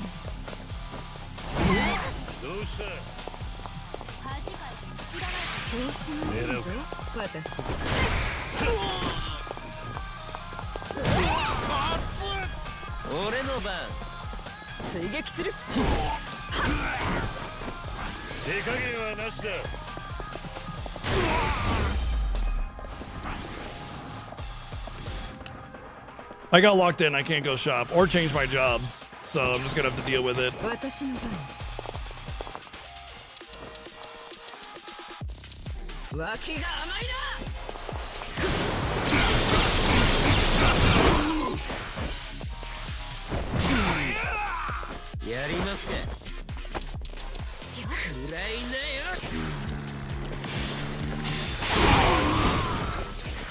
It's kind of fine because I will be able to take the Tennis Ace gear from Chitose.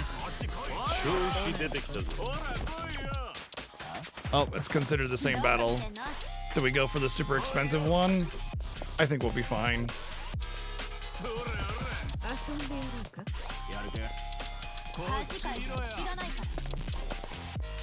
Burning blade! I mean arrow!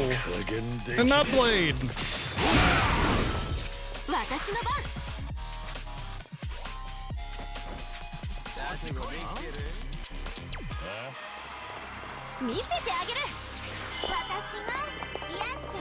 I mean, I could always just reset and reload my file if I wanted to, but I'm usually not the kind of person that does that.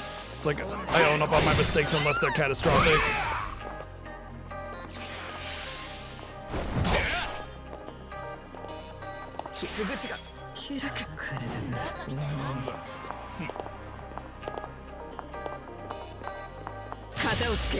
Yosh! 一発で決めるよ。当然だ。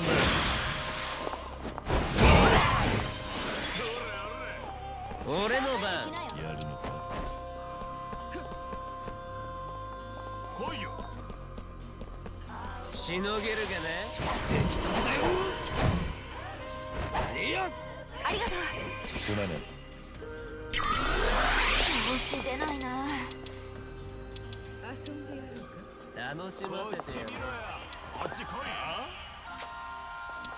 Oh boy. Alright, this might be rough. Hey, go back a little bit. No, don't go!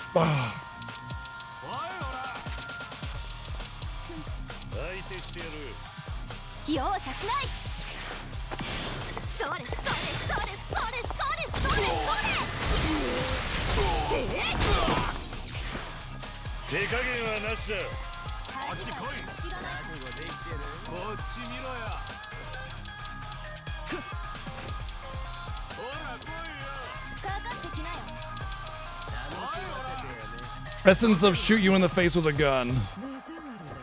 どうした？恥かいても知終わらない。らせる。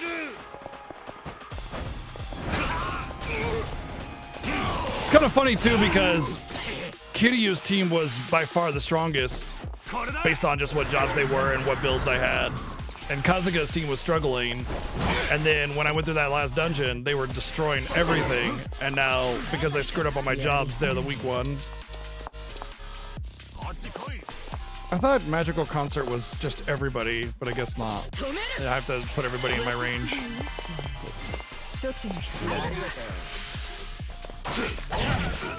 Wow.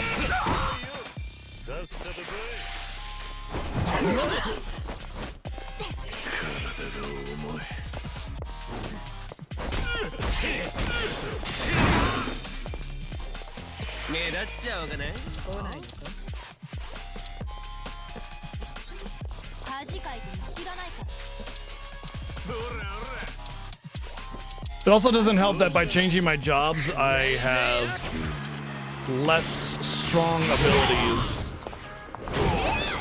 So everybody's kind of like job level 10 right now. 見せてあげる。これはどう？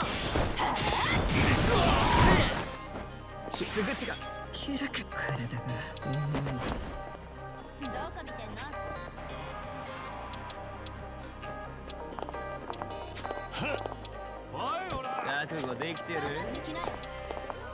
They're both weak against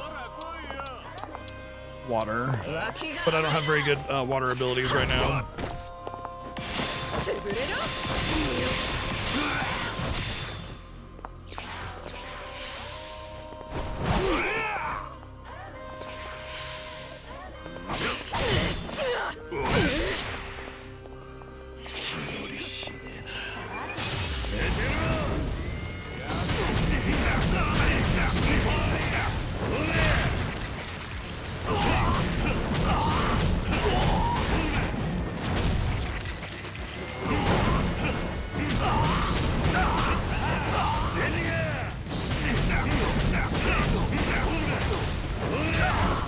Oh, I didn't get a cutscene attack with that last one.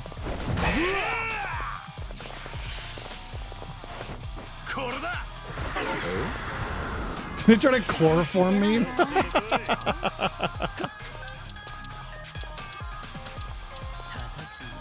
容赦しない。それそれそれそれそれそれそれ。感知した。やりづらいね。ほらほら。どうした？よし。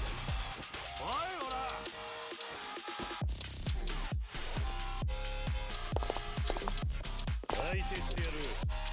None of the items are really worth using. They're basically just my damage as it is now.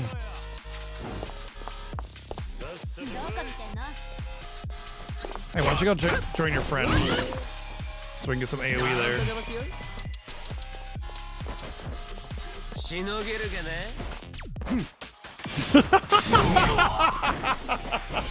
I hadn't seen that one yet. That's great.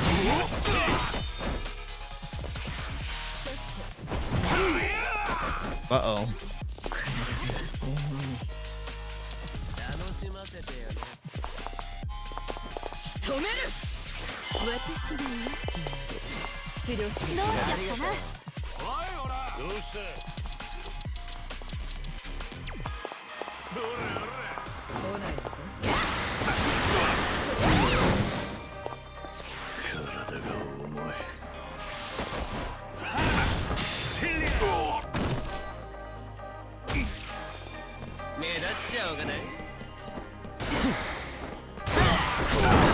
Nice.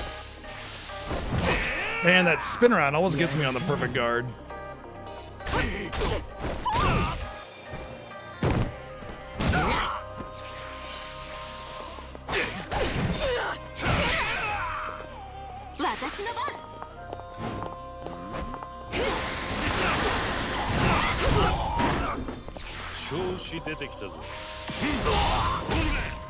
I always love the environmental attacks from these games. Such great context sensitivity. Alright, as I thought we would be fine, it just might take a little bit of time. 見とれないいい感じ。まだまだ素直に喜んでおくか。格が上がったね。人生これ成長ってな。 Hopefully we get a chance. Okay, here we go. Let's check our gear. Really? This class uses bare hand only? Hmm.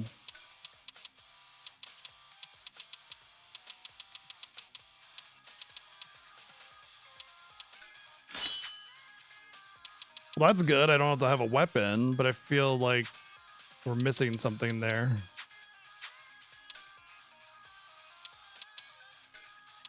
Oh my god, the best I have is a 3-star weapon. Oh no. Oh no. Oh, I really goofed on that job. That's not good. That's really not good. She's essentially useless at this point. Well, I jumped the gun and went in here too soon.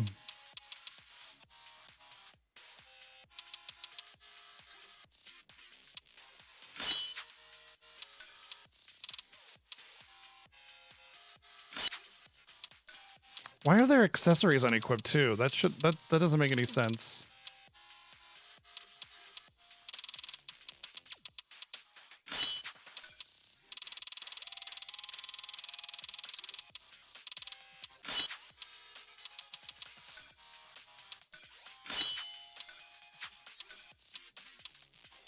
Oh, I don't need to take that from her. I'll just keep this on her.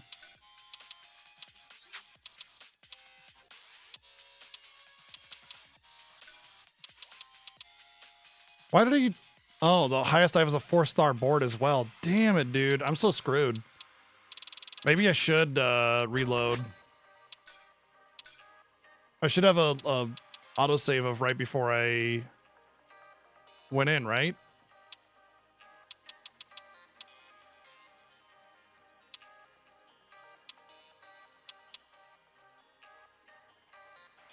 I think this is it. Oh, nice. Did you? Nice.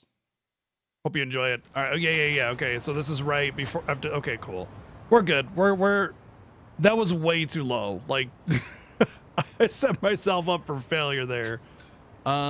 He's got 6-star, 7-star weapons or something, but he's got weapons for everybody if I'm not mistaken. So I think the destination should be there.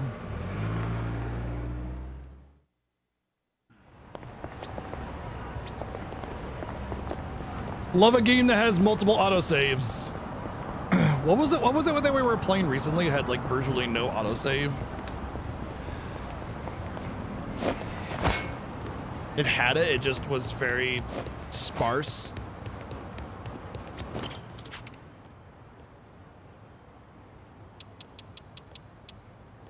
Oh, it doesn't have 6-star for everybody. In fact,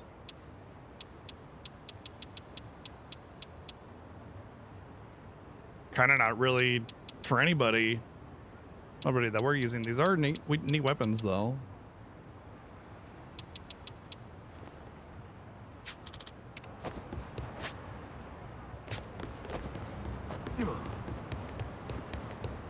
I'm not in Hawaii. There's shops. Don't worry about it. I'm fine. I know where to get the stuff. But that guy is like a special shop.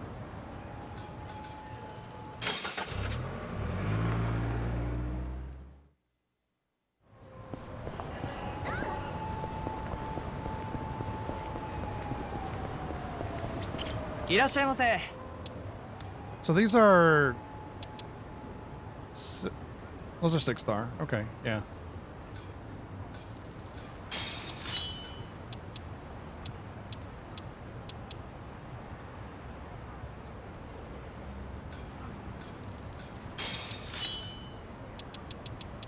Honestly, I kind of want to spec off of Dragon of Dojima because it doesn't use a weapon. I can't take advantage of that. All right, so what was the other job? Housekeeper. So I need cleaning supplies, which I believe was down here somewhere. Host and chef. Yeah, but the way I play Crash Cat is that if I forget something, I forget something. That's just the, you know, I accept it and I move on. If I make a mistake, it's on me. Oops.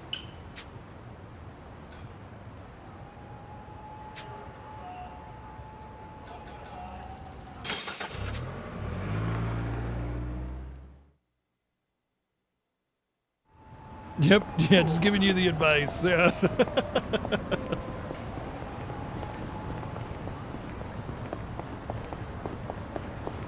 Or demonstration would be better, yeah. いらっしゃいませ。 Look at the difference. 114. ありがとうござい Yeah. I still don't know why all my accessories are off.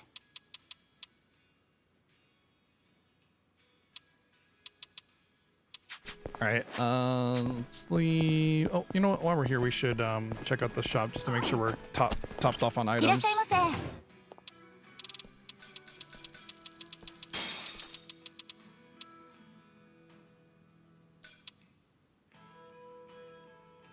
What is style?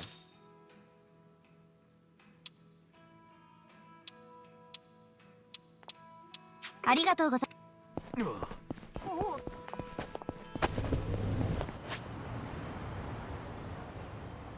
Okay.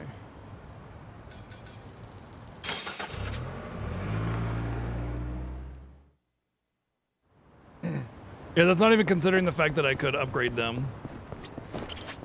Well, probably not. 気分を変えるか。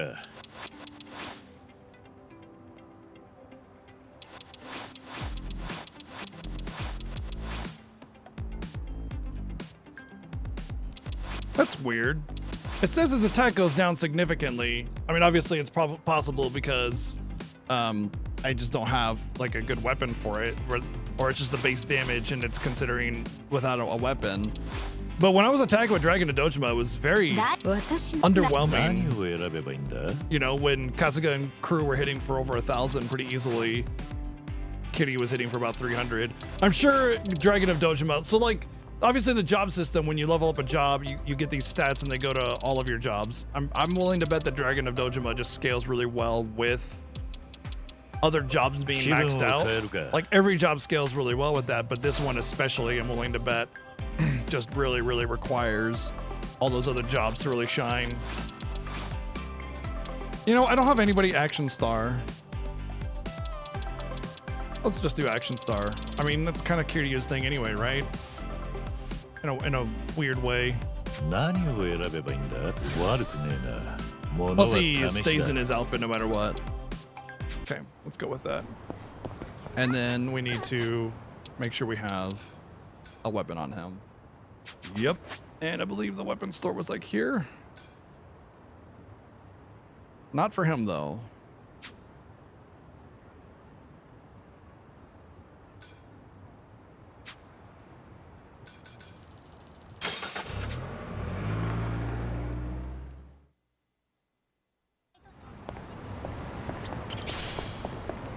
Mmm, delicious dumpster bento, my favorite flavor.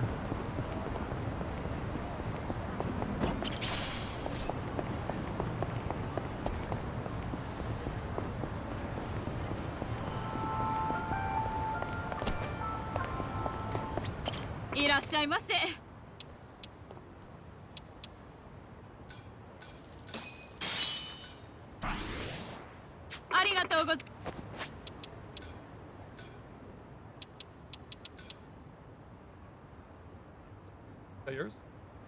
Yay! It's nice to have it in your hands, huh? Yeah, it's nice though to just have it. Cool. I'll wait for mine.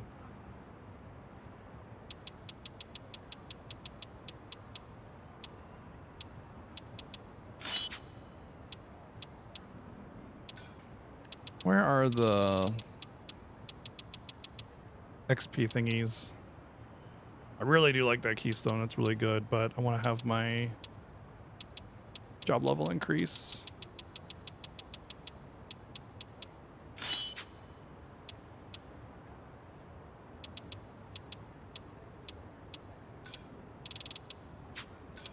Really don't know why their accessories unequipped. That's weird. Maybe it's just because of like the... Makes me wonder if my other team's accessories were unequipped as well. Greatly boosts the damage of fire, ice, and electric attacks. I am going to put that on her because as now a caster, she has a lot of that elemental stuff. So yeah. Wow, cool. I like that. All right, should be past the XP item. Gorgeous rubber gloves.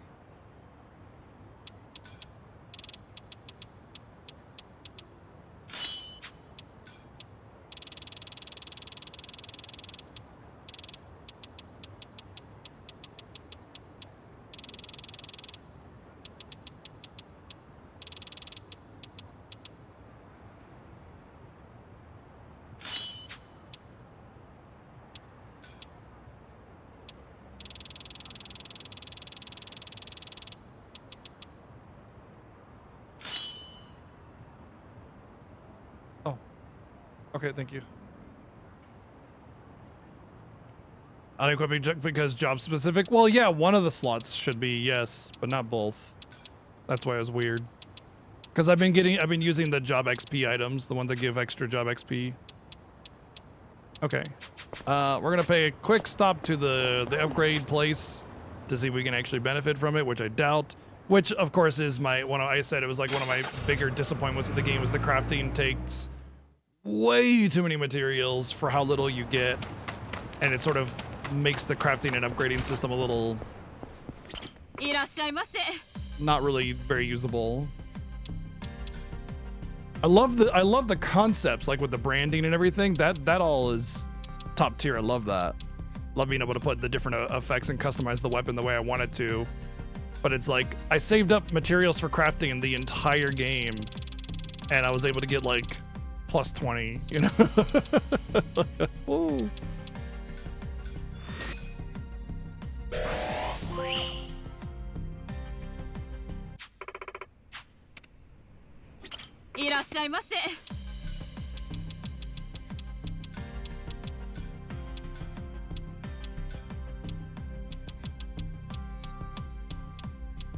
I wonder if blunt attacks is like punching.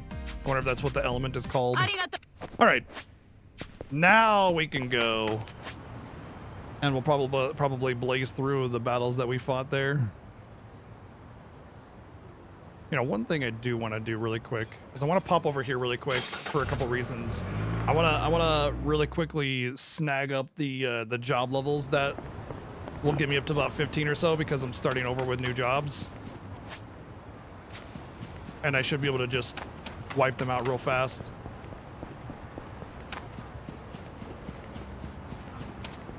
These ones are red, which is surprising. I would imagine they'd be blue. You know, there was that time when I first got to Yokohama and a car pulled up to me, beat the ever-living shit out of me, and then disappeared, and I game overed, and I've never seen that since.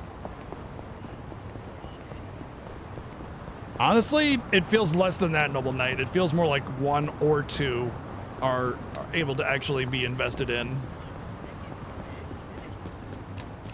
Per character. Like, it took me all game to get to level 30 on one job, and then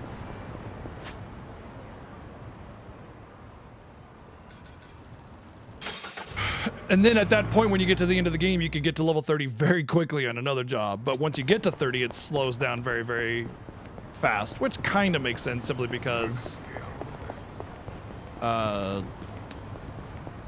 there's nothing past that. It's just pure stats. So if you want to like min-max your jobs, you're gonna have to work at it, which is fine.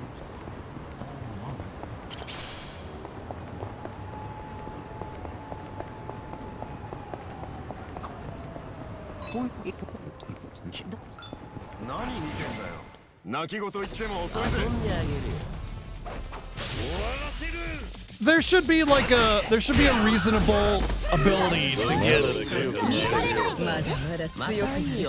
There should be a reasonable ability to get your weapons up to like plus 20-ish, reasonably, for most of your characters. Regularly, you know, you in the beginning of the game, plus 5, plus 10, whatever. You know, mid game you can get to plus 20 on a couple weapons here and there, and near the end of the game you should be able to get plus 20, plus 30 easily with everybody. And then maybe prioritize 1 or 2 weapons that you really push.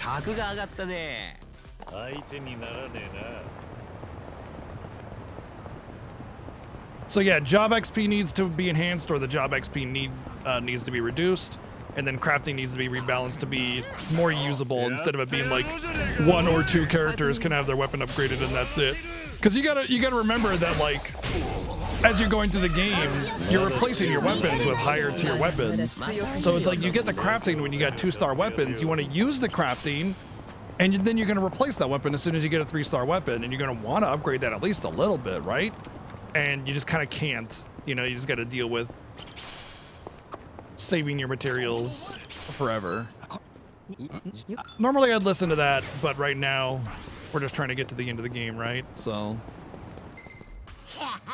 Oh, is this yeah, we got a little treasure demons or whatever.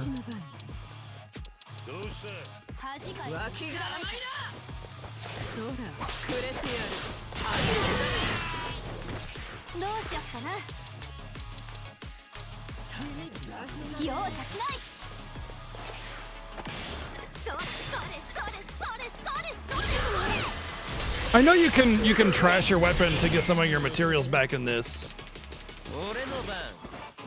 but if I recall correctly, you only get a portion of them.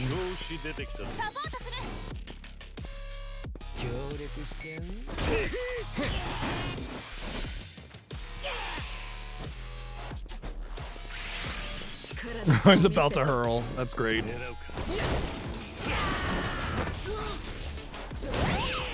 Honestly, it's kind of fine if you have to dunk your old weapon and get your materials back, but it feels like the amount that you get back is not really very much. It might be like, it might be higher than I remember. Either way, even if it's like 100%, I mean, I've been saving materials since the beginning of the game. I have not used almost any of the upgrade materials, and I was able to get 1 weapon to plus 50 and another weapon to plus 20, and that was it. And I've done almost all the side content too, keep that in mind.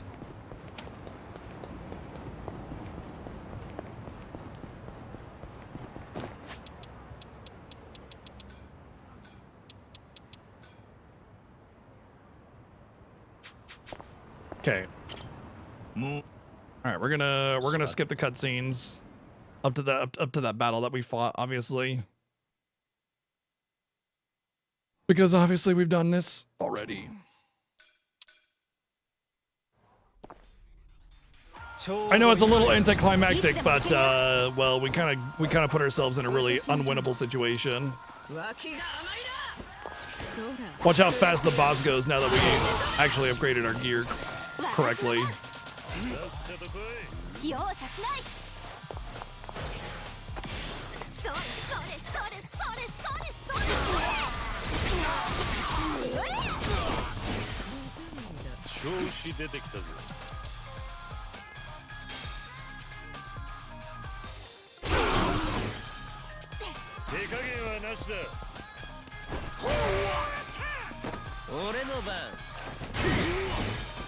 Yeah, I'm doing about double, if not triple, my damage.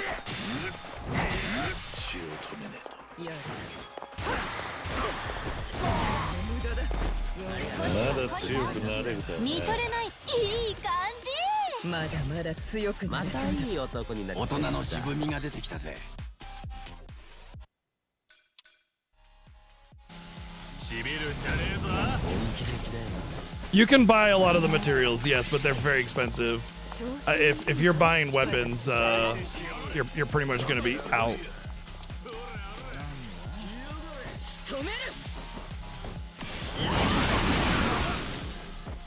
子出てきたぞ。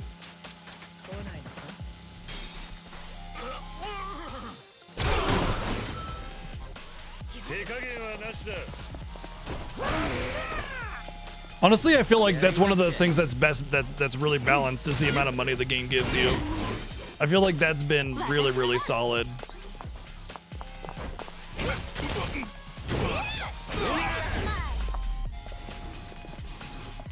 Because it feels like I have oftentimes like a big chunk of money, and then I burn that to get, you know, weapons for my new jobs.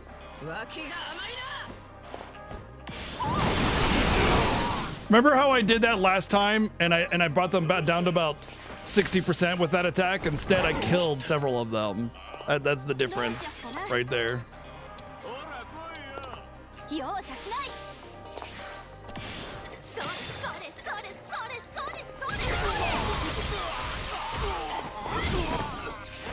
A total of 1,200 versus a total of 300. 調子出てきたぞ。こいつは重いぞ。加減できねえぞ。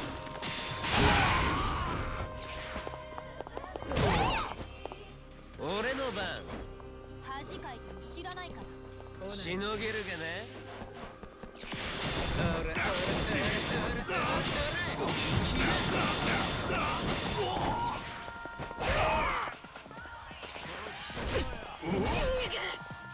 さっさと来い。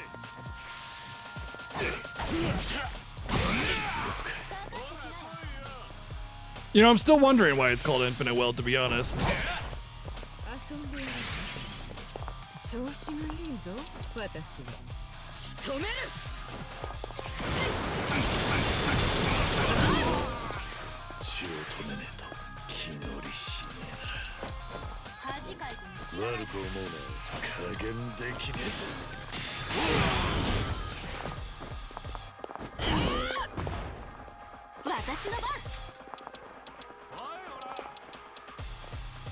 Oh, hey, nice. We got a heavy water attack.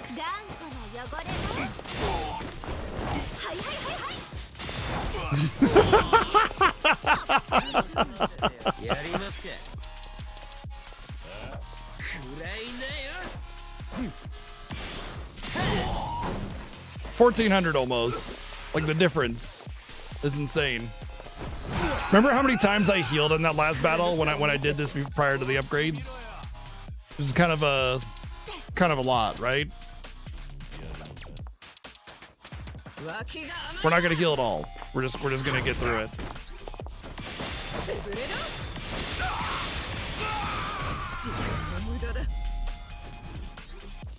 I know the current naming convention in Japan that's very popular is very, very long names that are like explaining the entire premise of the show or game in the title. Although it's not going to be a fad for very much longer because everything's starting to parody it now, and once something gets parodied, it's basically out of fad at that point. Well, it kind of depends, actually. Some things that get parodied just sort of immortalize it and becomes a standard. Like, for instance, when The Simpsons gets parodied, it's a nod, it's a celebration. But things that tend to be fleeting, like naming convention, those will sort of just get unpopular once they become a parody. Like there's like parody as in like haha, and then there's parody as in like what is this? We're done. Come on, you know what I mean? Like, what are you doing, right? Two mentalities for what when you're parodying something.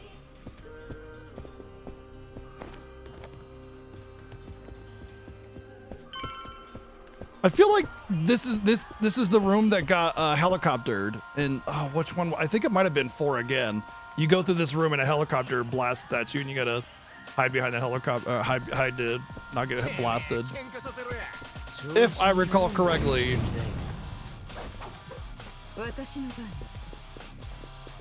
He's dancing.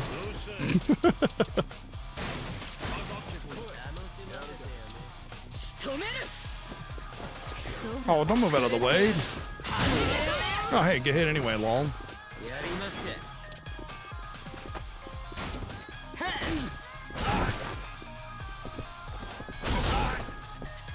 I know you've climbed the Millennial Building a lot, so it's hard to remember which one's which. I know, I think it was two. No, was it two? It was 4, and there was another one. Like, I think it might have been 1 that had like epic endings at the top of the Millennial Tower. And then many of them go to the Millennial Tower but may not have an ending or a finale there. Neil, thank you for the 110 bits! So what you are saying is that this little thing can give me as much money as I want whenever I want. Credit card salesman. Yep, absolutely. Infinite wealth! If you'd please sign here, yeah. That's a Homer Simpson take right there. And then it's like, wait, they want me to pay it back?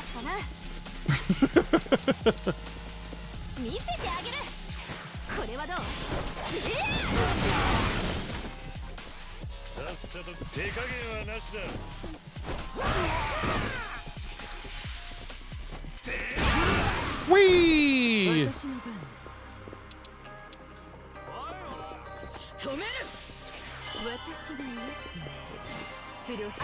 I like how with the tennis outfit, it just feels like a sporty idol.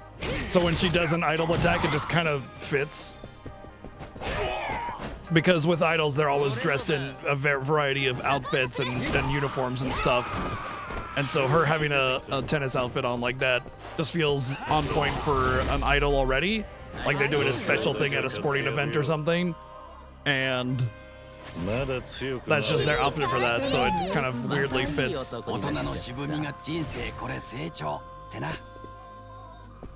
Treasure! Sacred leather socks.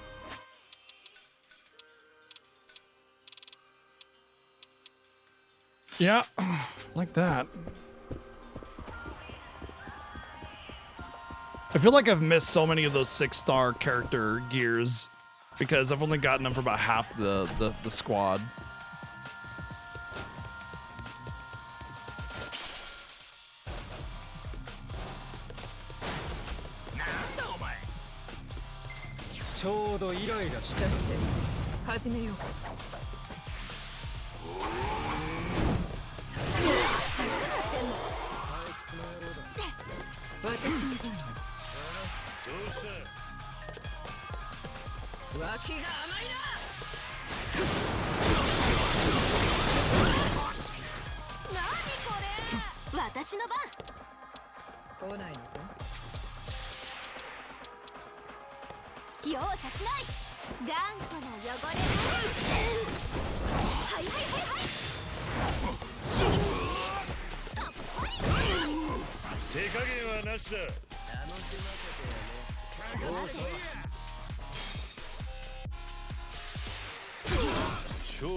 Kaboom! Weak to gun, eh?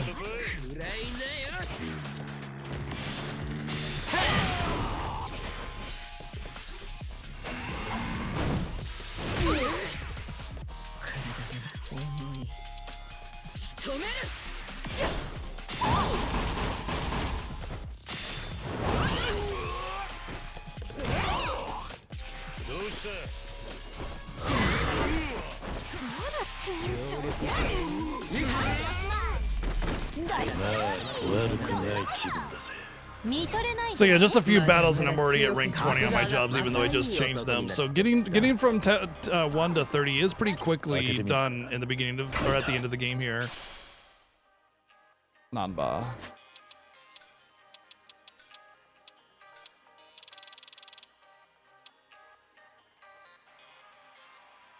Ooh.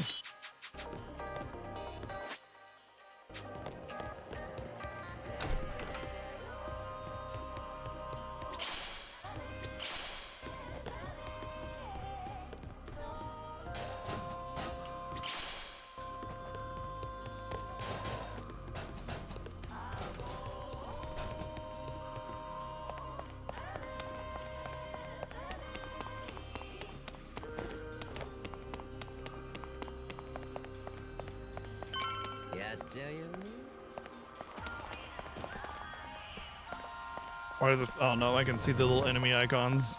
I was gonna say it feels like I'm gonna get a boss after this.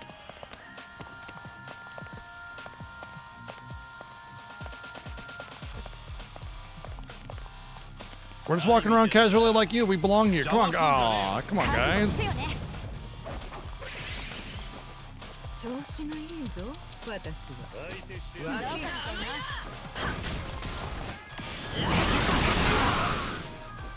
手加減はなしだ。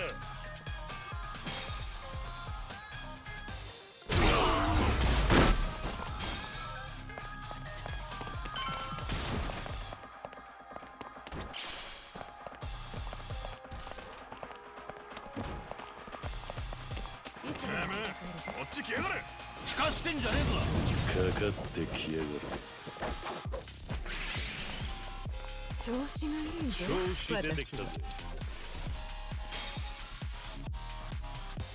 手加減はなしだ。Classic example of pay to win. Pound mates. Just pay your pound mates to beat up your enemies for you.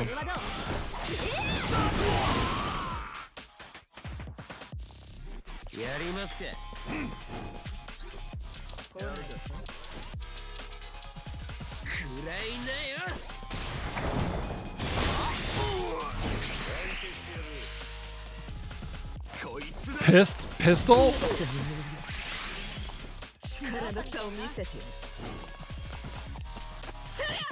Take a seat. まだ強くな悪くない気分だぜ。いい感じ。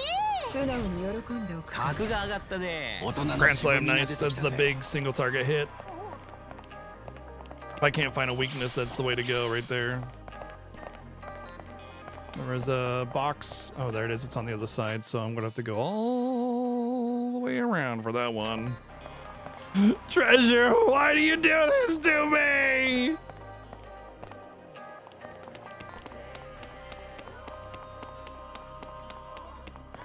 Oh, ここは一息つけそうだ。少し休憩するか。まだ先は長い。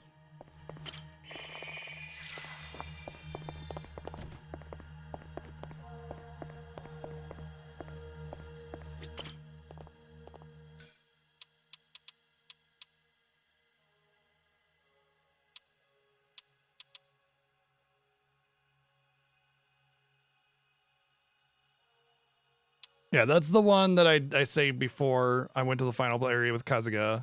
This is the other one. This is the one where I saved as my progression file.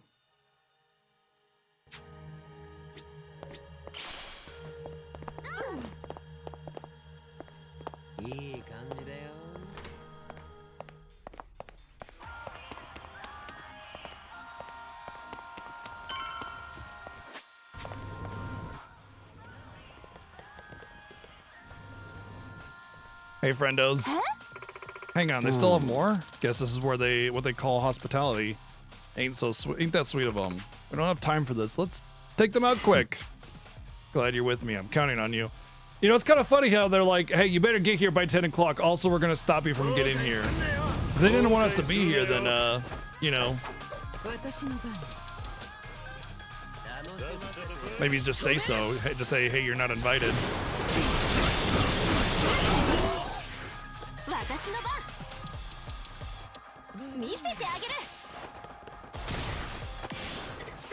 We're having a party and you're not invited!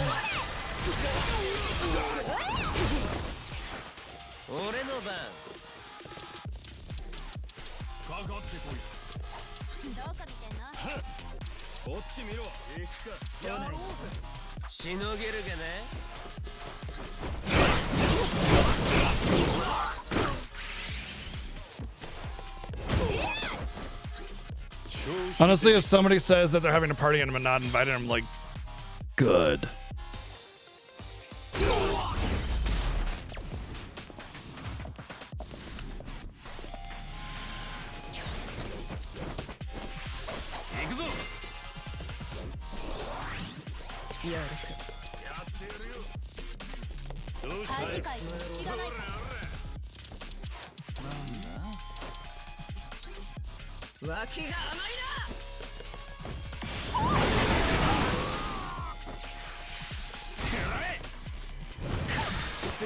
That guy looks familiar with like his special attack and everything. You know what? I may have fought him in the dungeon, and that's why he looks familiar, but he wasn't part of the actual game.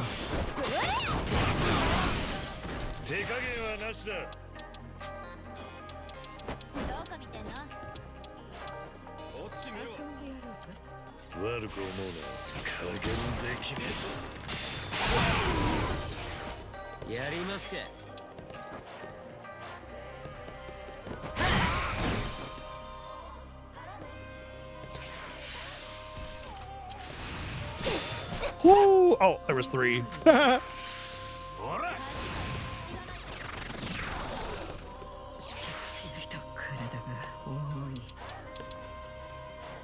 All my friends are over there. Well, I can get 3.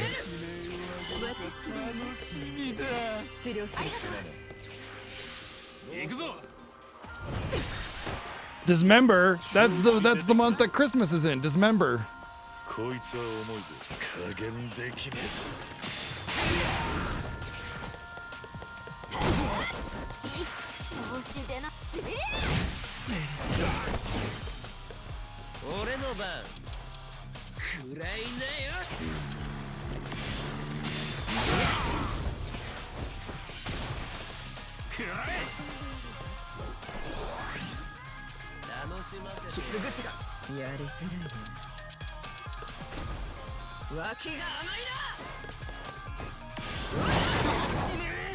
Oh wow, those all missed.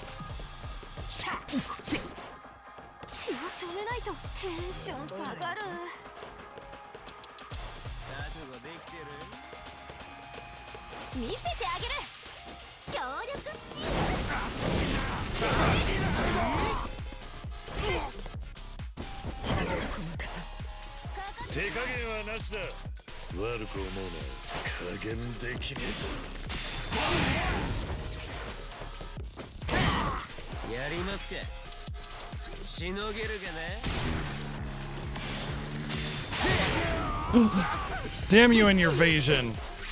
Hate highly evasive enemies. Who else was hurt? I guess well, this is good. Kiryu doesn't miss any HP.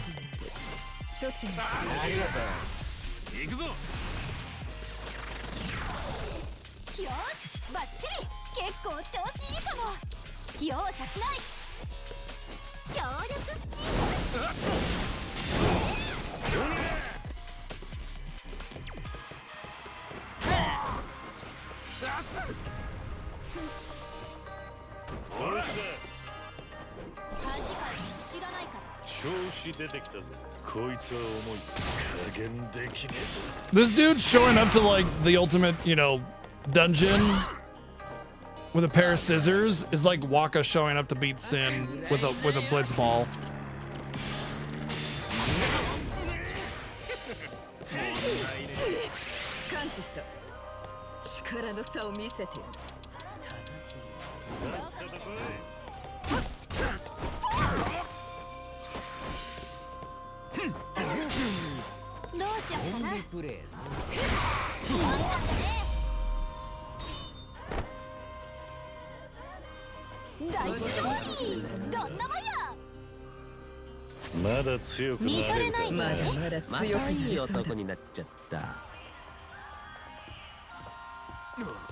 That all of this, or is there going to be multiple battles here? If I recall correctly, the time you come here on the previous games, it's like a series of battles all the way through. I remember liking this little stretch because there was a lot of furniture to beat the shit out of people with. Oh, there's Psychos.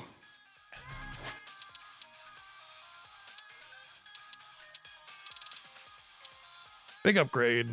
Greatly decreased cost of MP. Or MP skills. Cost of MP. The MP cost, rather, of skill. Ugh.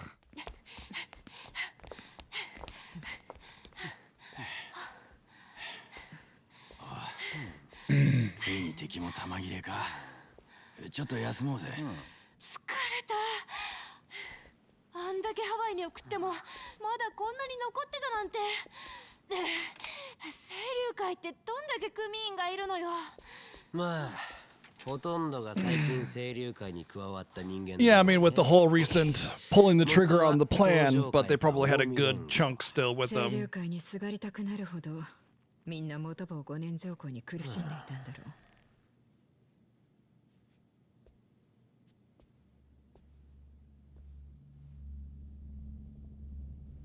Oh no. もうちょい休みましょう No, よ。 no, I heard it. Well, it's a helicopter. 違う。このフロアに敵がいないのか。確認。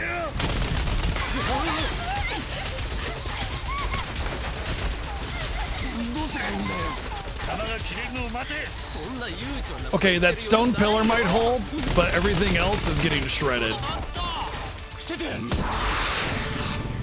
Yo! I knew it! I knew they were gonna show up! I knew it! こないだ桐生ちゃんと殴り合って以来、体がうずいてしゃあないんや。喧嘩がしとうてしとうて。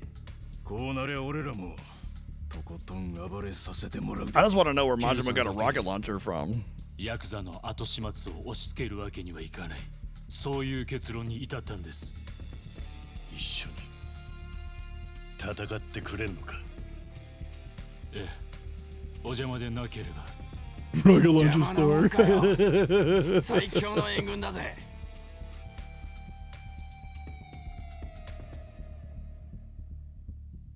You know, he may have missed with that rocket launcher, but like it has to keep going, you know, and it's eventually it doesn't just disappear into the night. Like it has to land somewhere. とんだ大物ゲストまで加わっとるとはの。3年越しの恨みが一気に。 I mean, they got their connections. They got plenty of connections. I don't think that's much of a problem for them to get something like that. Hell, they might have just had it with them. あの解散宣言の場にいた人間や。あの時は。 Oh, time to impress the nobles. きっちりと恨み晴らしたるわ。 いいだろう。 It's a 1 in 1,000 chance to get that mini game to pop 俺 up. たちが受け止めてやる。全力でかかってこい。死に探せ。 76, not bad. ぶっ殺してやよ。本気でいきますよ。桐生さん、背中を俺たちが守り。 Oh, nice. They're all support characters. You know, that was one thing that bummed me out. I was really hoping for the support system to play a major factor. Like you could you get your main party, and then you get like a set of support characters that you can bring with you, you know? And like there's a couple little battles here and there where you get support characters that help you out, but it's really like a little bit in the beginning and now a little bit here in the end. Dude, throw them out the window, bro. So I was really hoping that support system would actually be a major mechanic that like helped you build your team and influence the battle the way you want it. So like you could have somebody that buffs, you could have somebody that does a little bit of damage, something like that. And then instead they just kind of tossed it away, which is a little bummer. Yeah, even your bench party members could provide like specific benched support skills. Like, okay, you're not, because you have 5 characters in each of these parties. You know, you could have one as a support character. Thinking like UNN Chronicles in a way where it's like they could provide a non-combat buff or a combat buff depending on, you know, a number of different possible options depending on the character themselves. But yeah, when Ai-chan joined your party and he did like the support stuff in the beginning of the game, I was like, oh shit, is this gonna be like a major mechanic? Hell yeah. And then it just disappeared. And I kept on waiting for the support system to kind of come into play a little bit more, and it never did. So hopefully with 9, they build up that support system a little bit. And of course, obviously, I have my misgivings with the job system needing to be a little bit more complex. And not really complex, but like more meaningful. And by that I mean having passives and everything that apply to other jobs that you specifically equip a la Final Fantasy Tactics or Bravely Default 2. Two games that the developers really need to look at as part of job system stuff. FFT, Bravely Default 2. Look at those games. And then build off of the current existing job system to make it really shine. Not enough swimming stuff? I could take it or leave it, but yeah. Don't worry about it, just means the thing's gonna land somewhere. No. Majima is like the essence of chaos anyway, you know? Thank you, Dio, for the 110 bids. Oh, that guy's dead. Love seeing the crew back together, kicking ass though.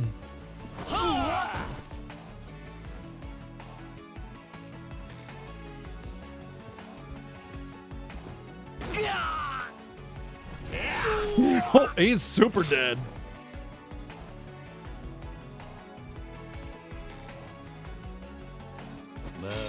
Wow, that was like free XP right there.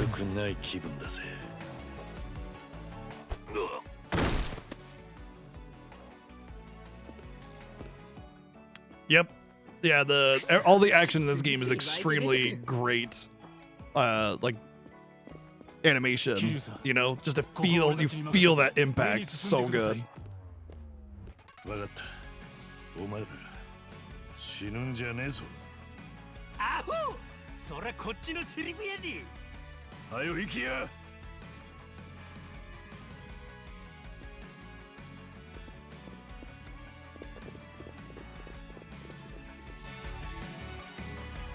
Gotta have the sadly the side character stand where they let you go. Oh, that looks like okay, not the finale. I have a few of those, so that's not that big of a deal. Although I need some MP. 悪くない。いけるな。やるわね。悪くない。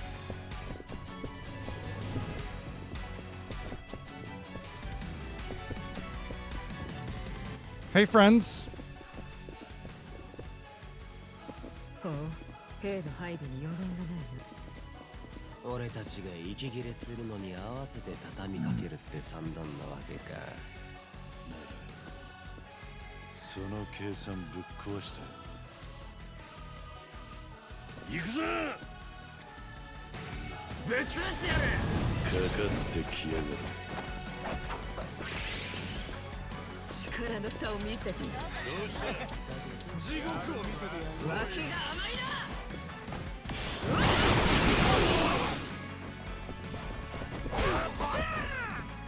どうしよっかな。容赦しない。これはどう？俺の番。しのげるかね。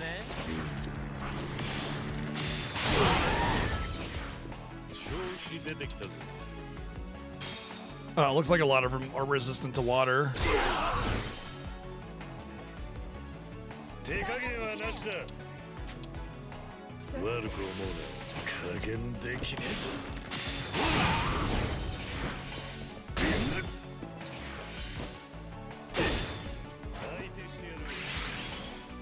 You know, one thing that I really love is the forgiveness on the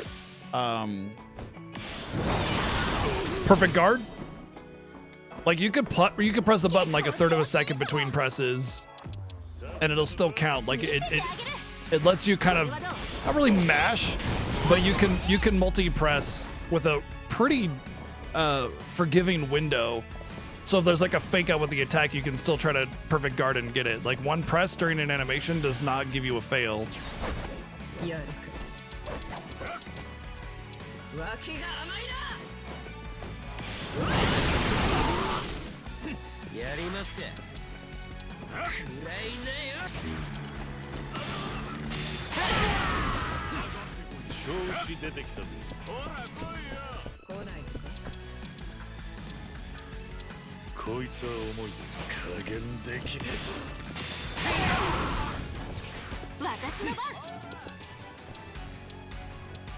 Oh, they're resistant to fire. I thought I was hitting a weakness with that. Or weak to gun. That's what it was.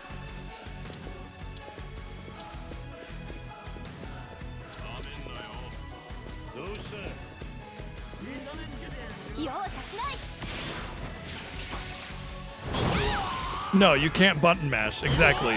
You can't button mash, but you can kind of press it again to try and get the timing in mid animation if you miss it. And so there's a lot of forgiveness there, but like just enough. So I think the perfect guard system is overall handled really, really well.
Ow. Ow.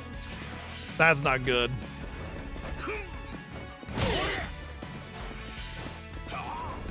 Okay, we're good.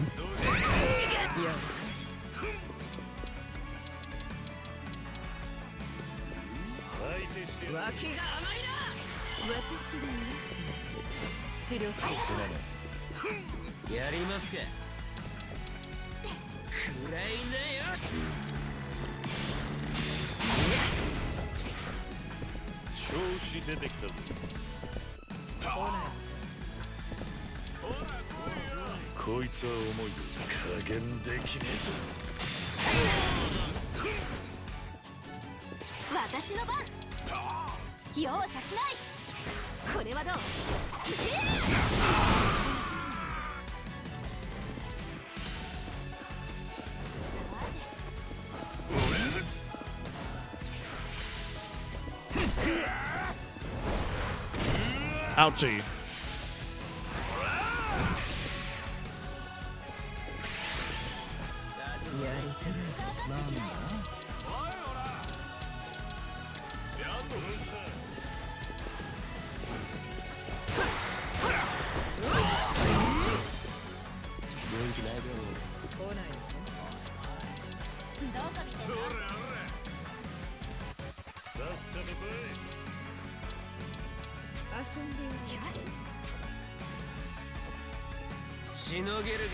Might as well stick with the burning arrow, even though they're strong against fire. They're weak against gun. The damage is still good. It still counts as a weakness.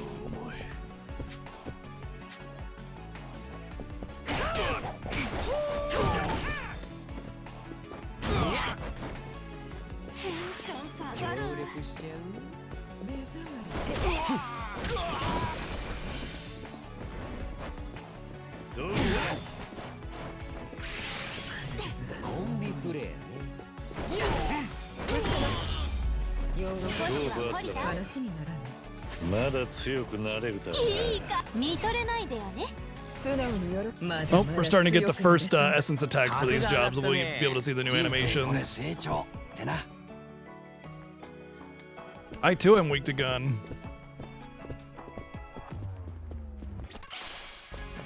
Although, you know, I've never been shot and I'd like to keep it that way, so I guess I can't specifically say that I'm weak to gun. Although, knowing that I'm human, I would imagine that I am.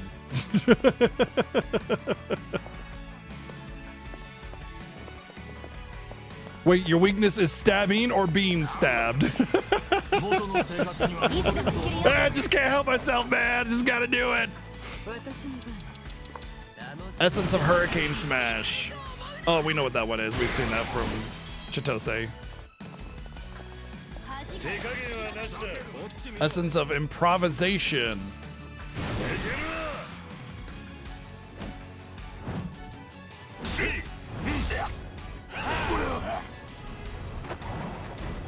I guess like action movie star always using random things in the environment. Although Kiryu is already a master of improvisation, he's constantly using random things to beat the shit out of people.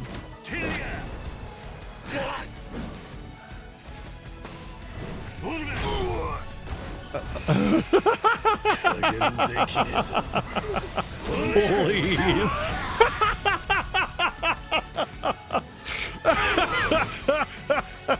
That's so good. Oh man. Maybe a Jackie Chan reference. Oh my god.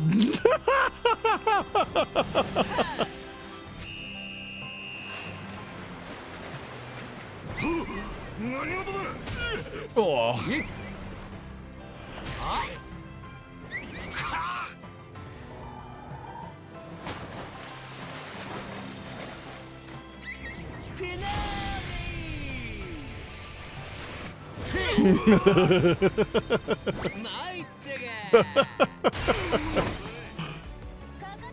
Yeah, exactly. If it's hard or sharp, it can be used as a weapon. Essence of suction spiral.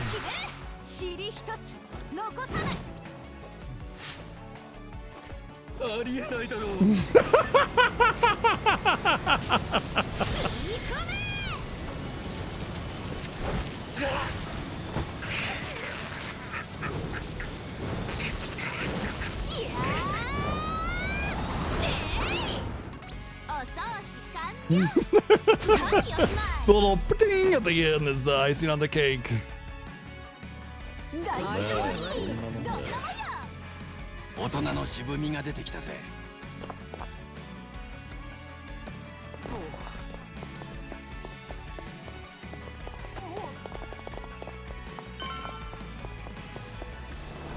Ah, this asshole again.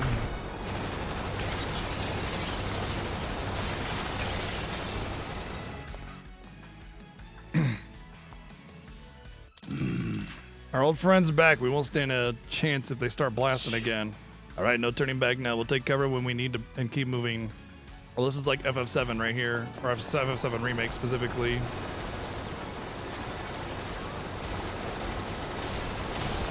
Although I have to admit, this sequence in FF7 Remake was not really well done.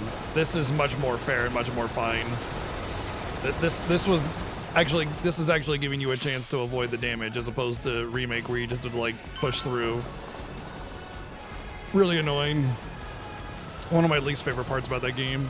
But I mean, otherwise, obviously, it's brilliant. All right, I gotta go to the bathroom really quickly. Be right back a second. At least the music is epic.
Hey, yo, take it easy, dude.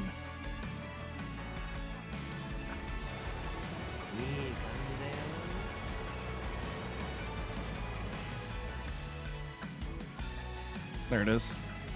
All right, let's go.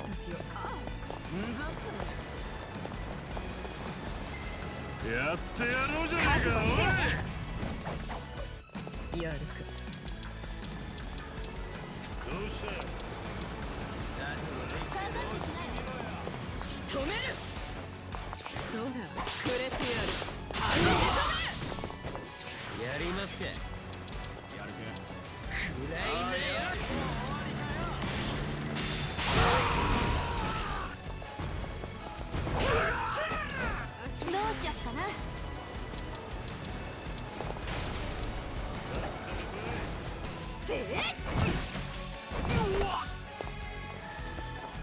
子出てきたぞ。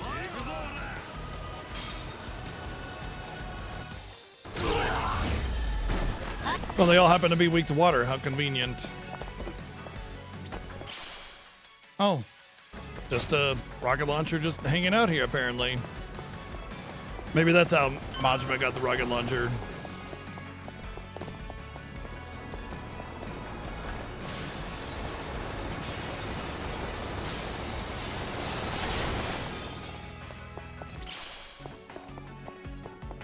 I know there's this helicopter shooting a minigun at us and everything, but that banana chocolate crepe, I can't let it go. I can't let it pass.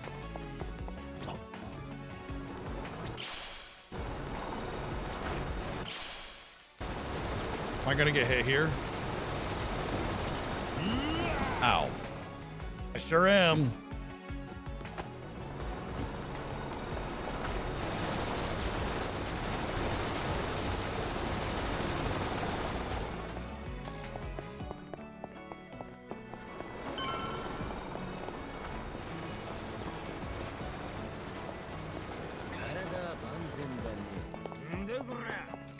Gentlemen. Did that guy just play his shotgun like an air guitar?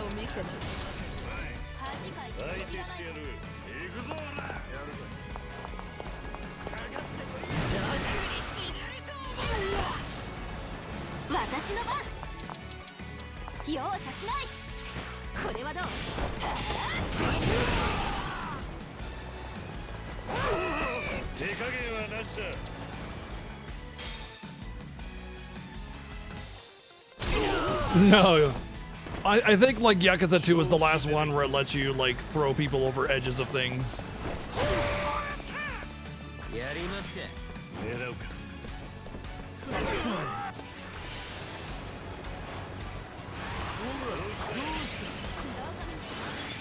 Oh good, high evasion, my favorite.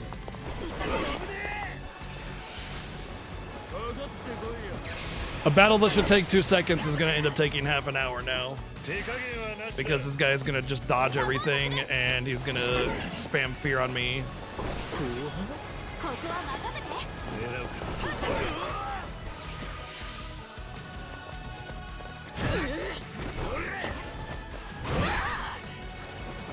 Well, she's dead.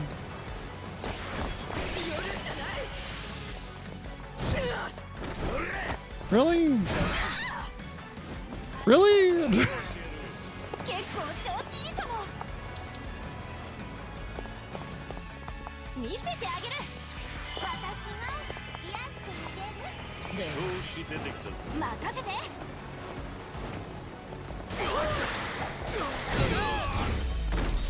Thank God. またいい男になっちゃった。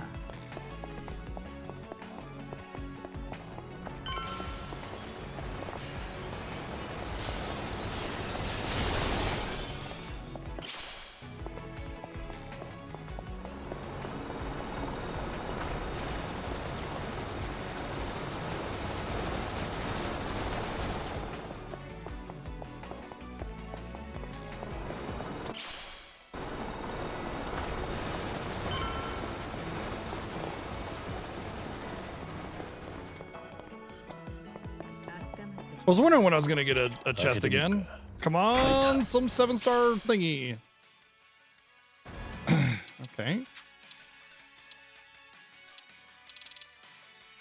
Recover HP when you defeat an enemy. Neat.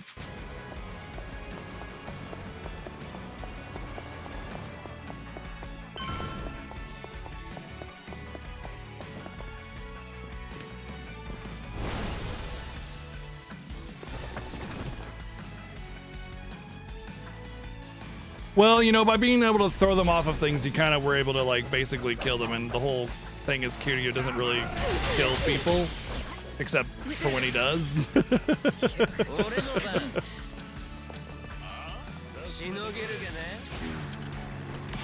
He's like Batman in that way. Technically, he doesn't kill anybody, but 調子出てきたぞ。終わらせる。スコットか。どうしよっかな。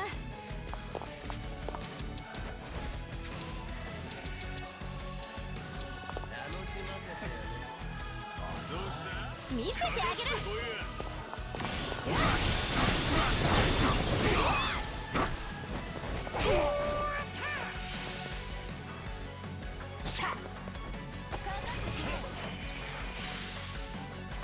楽しませてくれよ。 the dude just completely tanked his defense.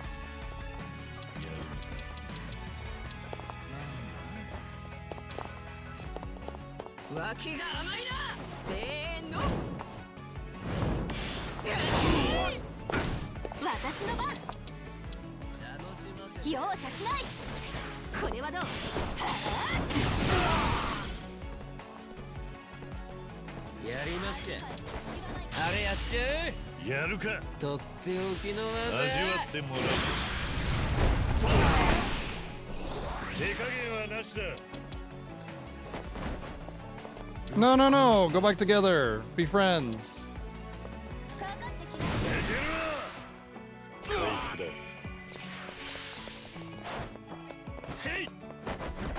Stop healing each other. Oh my god. What? Fucking what? I'm sorry. How much did you just heal for, bro?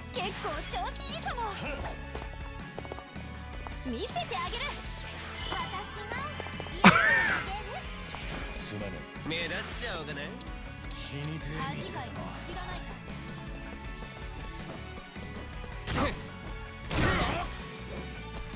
調子出てきたぞ。 I'm out of MP. I can't do enough hits to like bring them down. If he gets another fucking full heal, dude.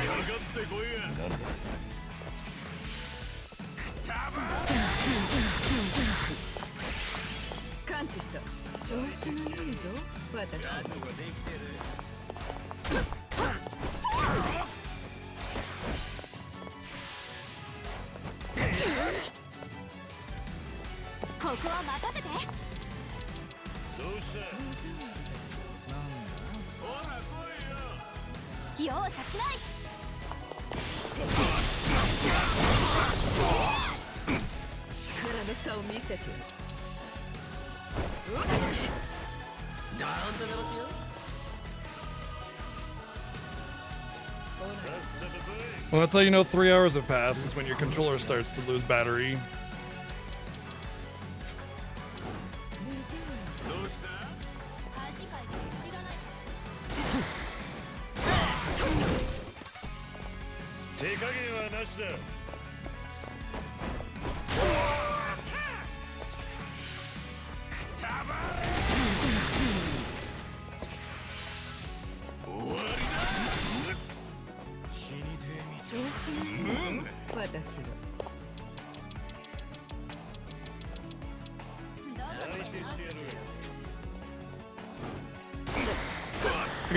I guess back attacks don't need to worry about defense. That's cool. Good to know.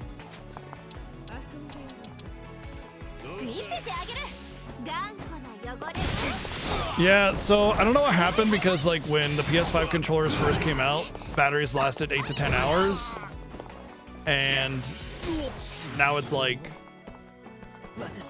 I don't know, 3 to 5. Usually when the low battery warning comes out, you got a couple hours left still. So it's not that bad, but like still, you know.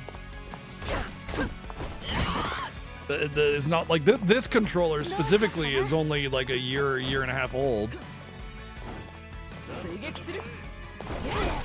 I really like the PS5 controller, but you know.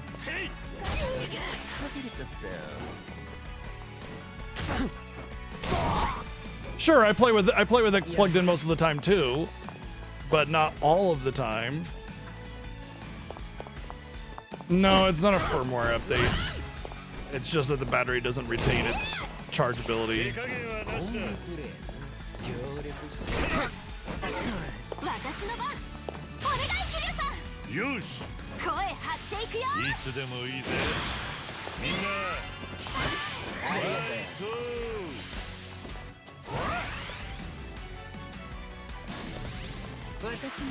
Well, this guy really is an asshole, isn't he? We got hyper defense increase. 私も狙うか調子出てきたぞ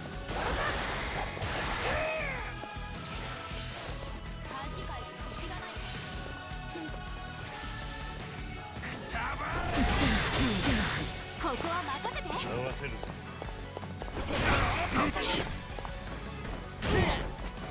いや協力しちゃ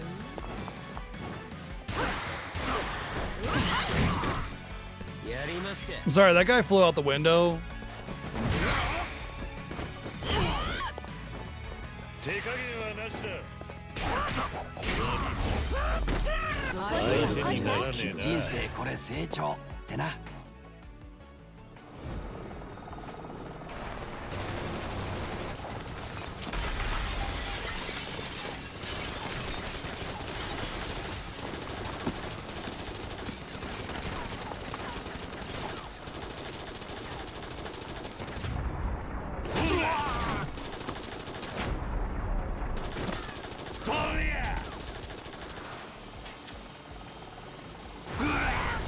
Well,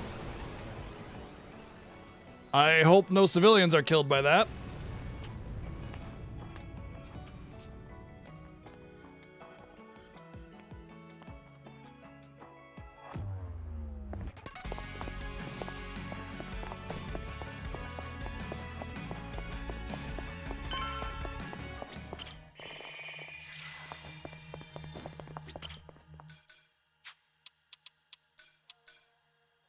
Don't worry about it. It's fine.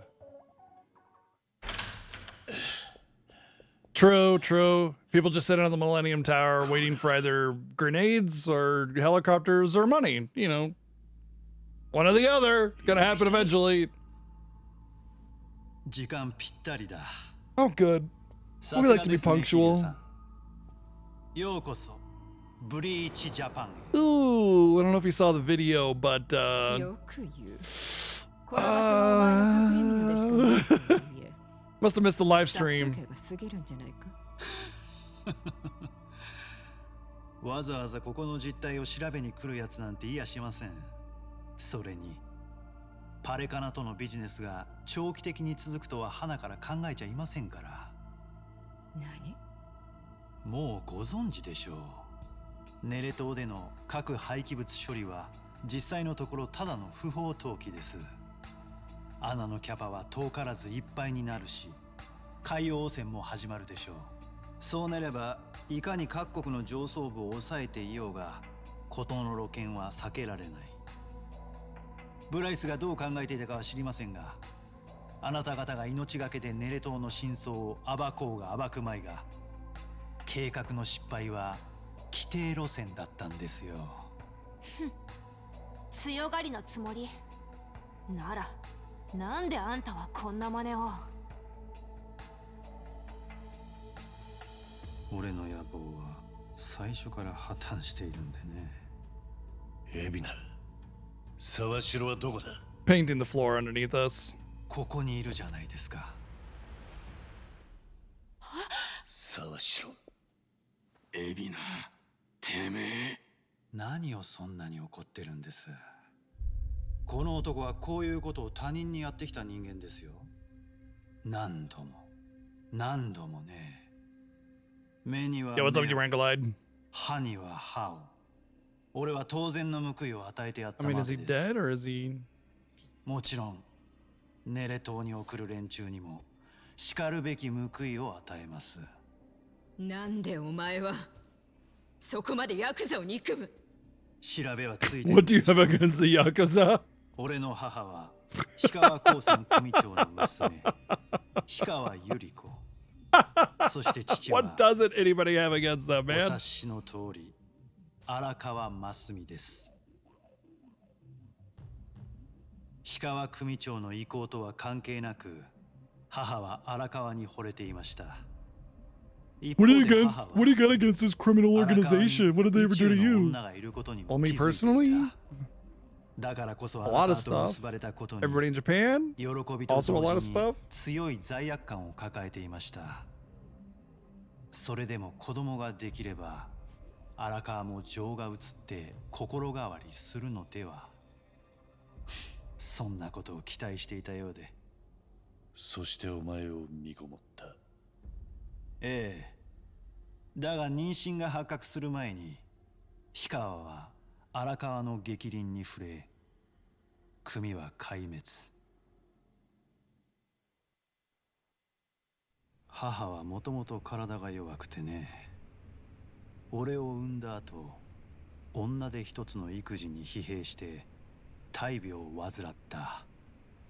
ヤクザの絆は血よりも濃いなんて、きれい事を抜かしていた子分連中は、そんな母のことなど見向きもしなかった。氷川が死んで組が潰れたら、さっさと別の組にくら替えしていきましたよ。なのに、どうか組のみんなもお父さんも恨まないであげてね。そう言って母は死にました。救いようのないバカだ。愛する男に裏切られ、父親にすら利用され、家族と嘘吹く連中には見捨てられたというのに。なら、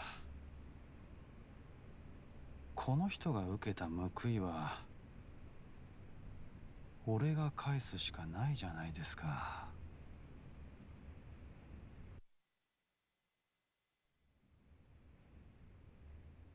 そして I wonder what kind of thing drives that sort of unfailing fury that comes from vengeance. You know?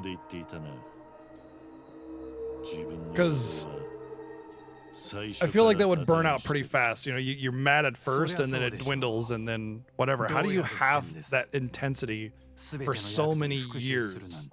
You know, it's like the same thing when like video game characters, like, or any kind of story character, like loses they lose their loved one and then they're just like into like, you know, they're all mad at everything for a decade. It's like, how do you not gotten over it? And after a decade, you like find the bottom of a bottle and live there for 10 years? Like, come on, man.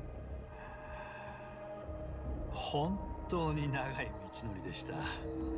最初は警察としてヤクザ根絶を目指しました。 I just don't understand what drives that like constant re-upping of that vengeance, because like anger subsides over time. You know, how do you keep getting angry? 解散の混乱の中、よりにもよって荒川真澄が死んでしまった。あの時は本当に本当にがっくりきましたよ。あの男だけは俺が殺すつもりだったのに。荒川真澄、ヤクザの世界じゃ随分評価されているようですが、俺から言わせれば母を見捨てたクズ野郎だ。春日一番のやつへの進歩っぷりを見ると。 I think y'all are just regurgitating shit that characters say when they talk about their vengeance, but it doesn't actually make sense. You know? いいように利用されるパネカラ信者と大差ないんですよ。なんてことを。と、このようにまず荒川抹殺の夢が絶たれます。立ち直るまでは時間かかりましたが、俺は次のことを考えることにしました。大解散で。 I'll explain it in greater detail when I get to a stopping point with the cutscene. ヤクザとして散々他人を食い物にした挙句、やっぱり真面目に生きます？そんなことは俺が絶対に許さない。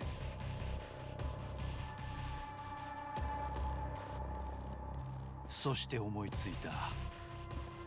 チリチリになったというならまた集めればいいってね。だから東上会と近江連合亡き後の大看板清流会を利用した連中を集める餌は何でもいい。極道復興でもいいし、快適な社会復帰でもいい。案の定連中はうじゃうじゃと集まってきましたよ。砂糖につられて寄ってくるアリそっくりで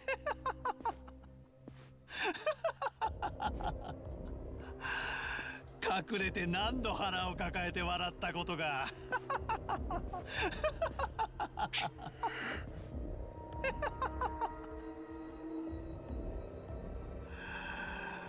さてこいつらをどう料理してやろうかと思案していた頃、ブライスの核廃棄物処理のビジネスの話を持ってきたのがエイジでした。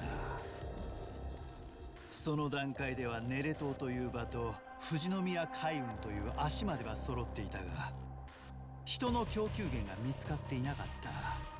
ただでさえ放射性物質を扱うわけですから、それも当然と言えます。しかし俺にはとても都合が良かった。清流会にかき集めた連中の実にいい使い道が見つかった。そう確信しましたよ。廃棄物の運搬、荷上げ人足として利用するだけじゃない。ネレ島という巨大なブラックボックスがあれば、そこで連中に何をしようと逃れる術もなければ、外部に漏れる気遣いもない。何をしようともね。俺にとってネレ島は実に都合のいい連中を突き落とすあり地獄の穴だったというわけです。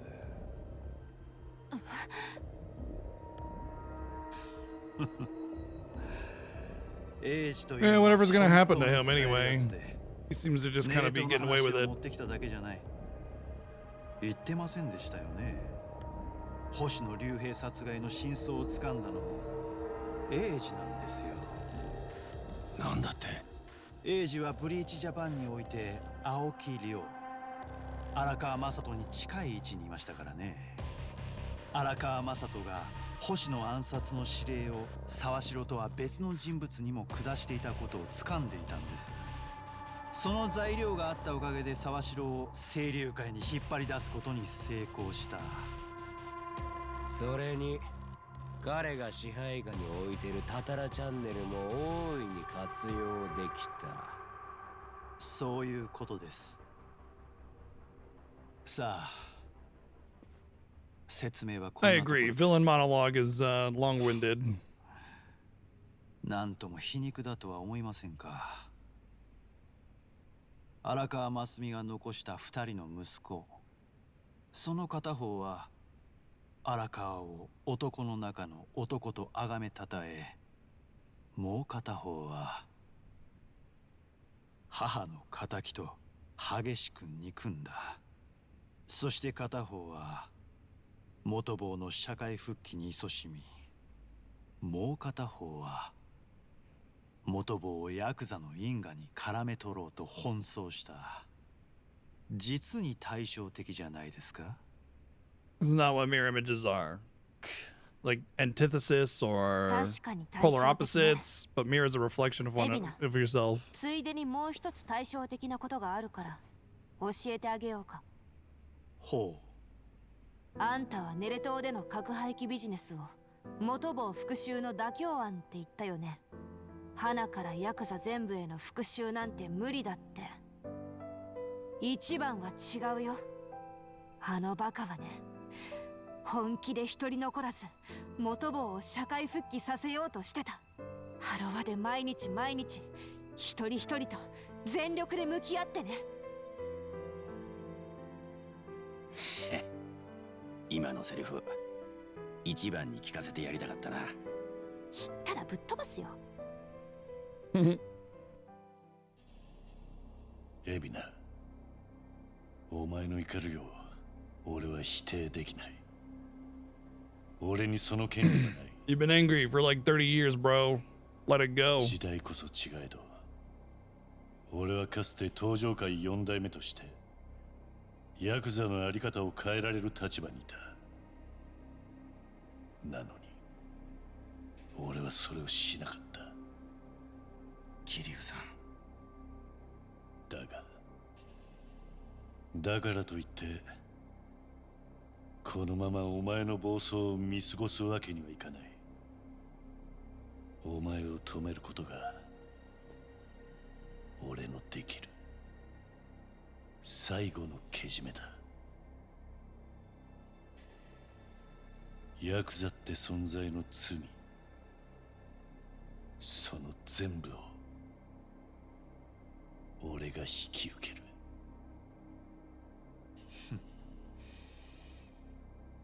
大きく出ましたね。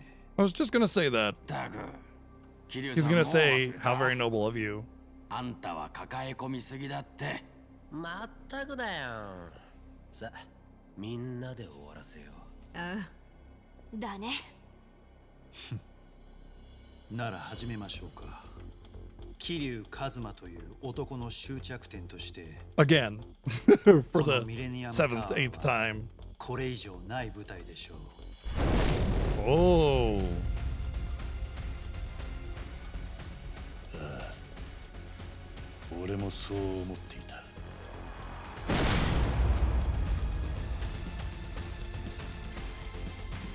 行くぞ。桐生一馬!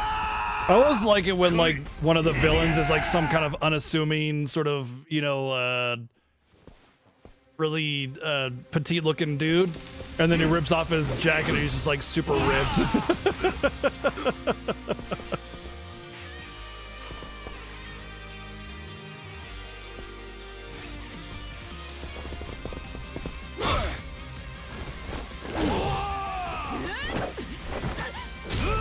Ooh. 加減できねえぞ。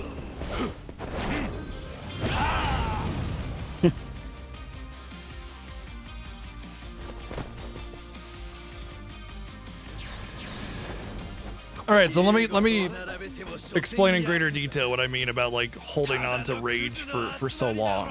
So like things in life can make us really mad. You can feel really betrayed by somebody, and generally speaking, the worst that happens is you just like, oh man, fuck that person. I'm just like I'm kicking out of my life. I'm not gonna associate with them anymore, and you move on. You just like go about your normal life or whatever. And I just don't know how somebody just holds on to a rage like that for so long that like their every waking moment is working towards that goal of vengeance or whatever.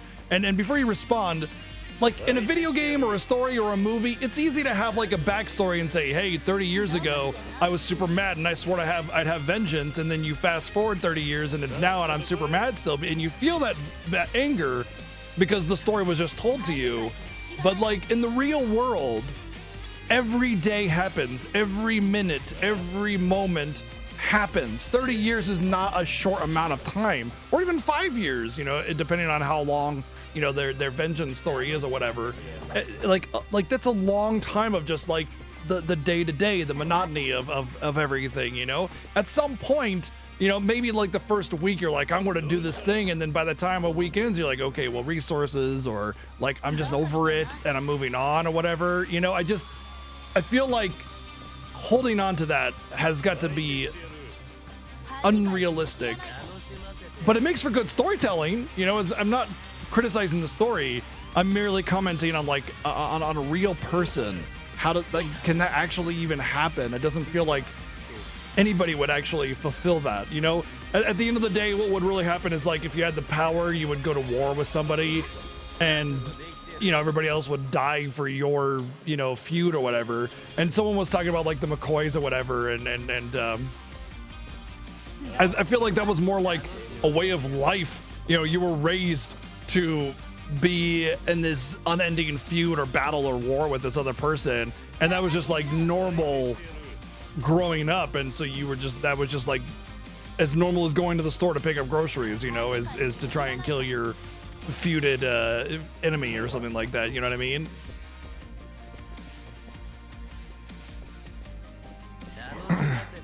Yeah, he's not in his 60s. He's in his 50s. Yeah.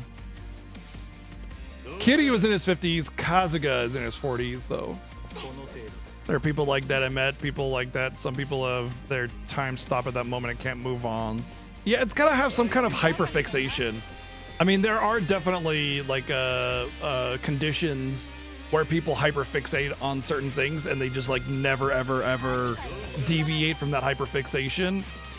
But I think that's like super rare for it to be fixated on anger or vengeance or something.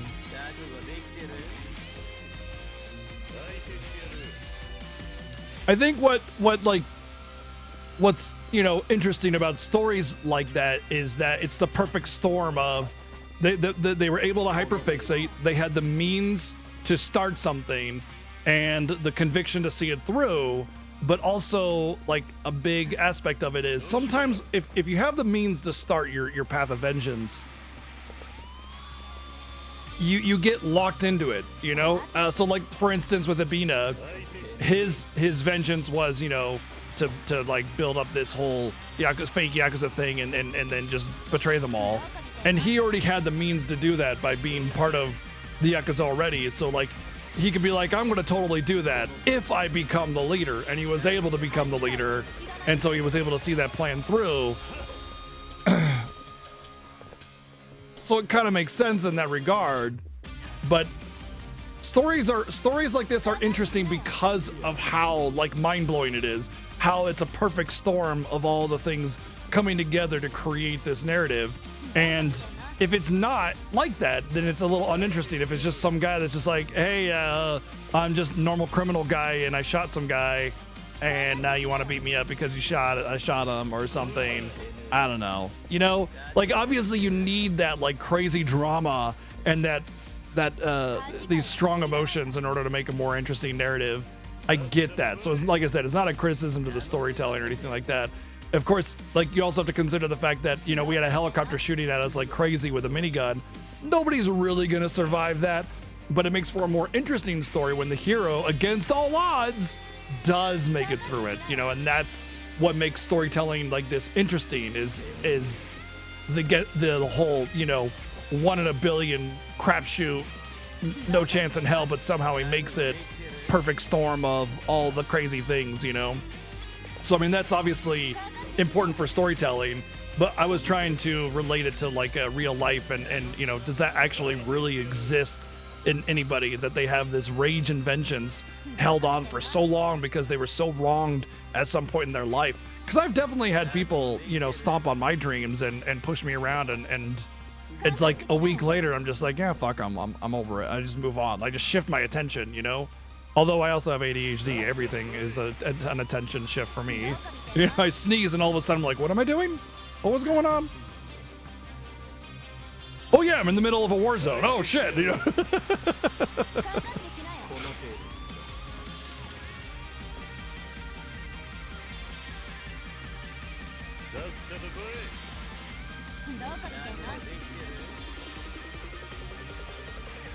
Some people have a really, really hard time acknowledging their failures. That's true, Crash Cat.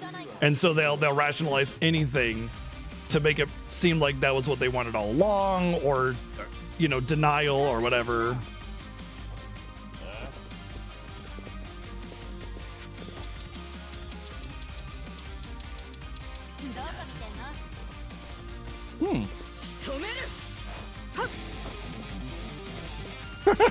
Air guitar.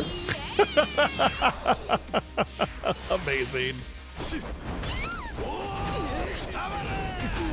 Good God. Oops. Shit.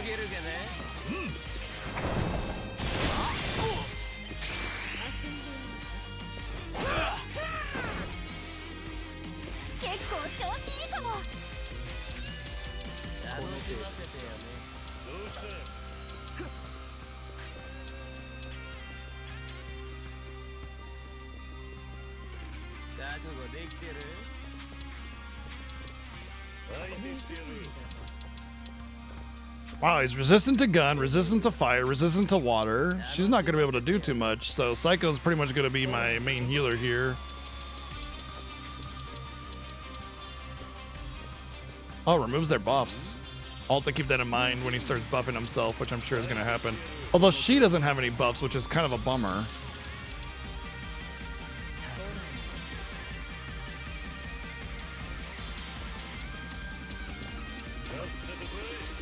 I would imagine Maid would probably have some buffs.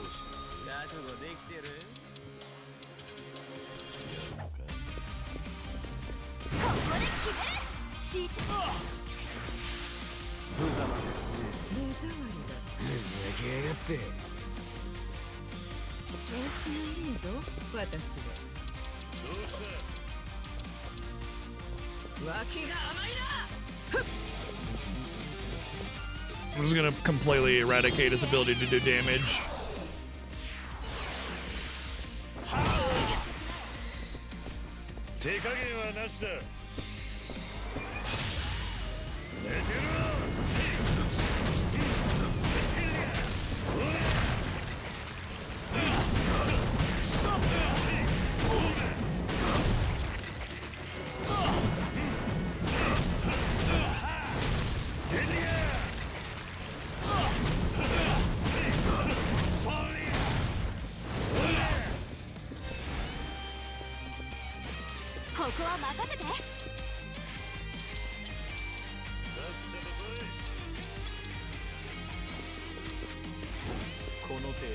No, I don't think a regular attack is going to be any good.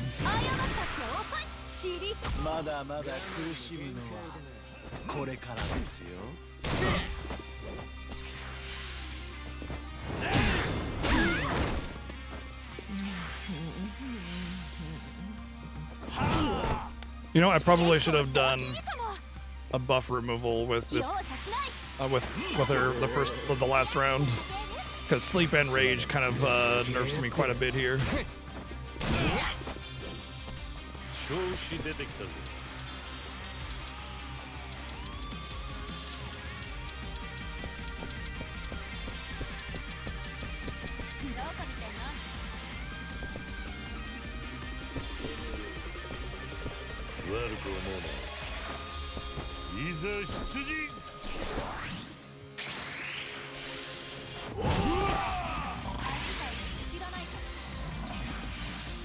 Yeah, he lost his debuffs.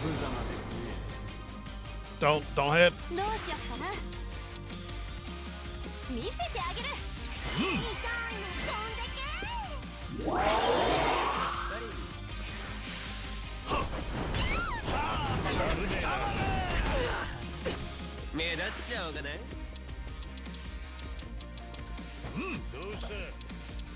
Oh, he's weak to lightning. There we go.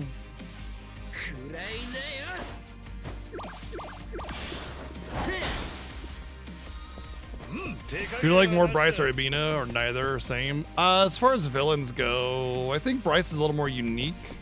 Abina's very much in line with the franchise as your typical Yakuza villain.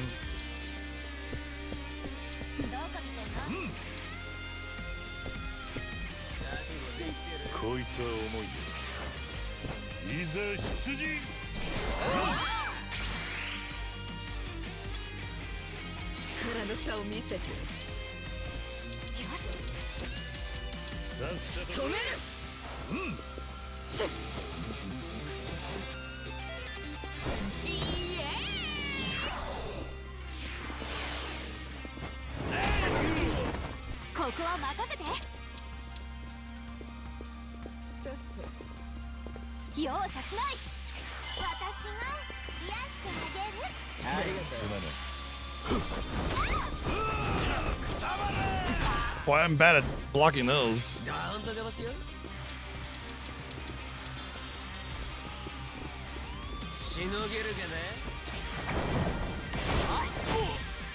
I'm bad at timing that.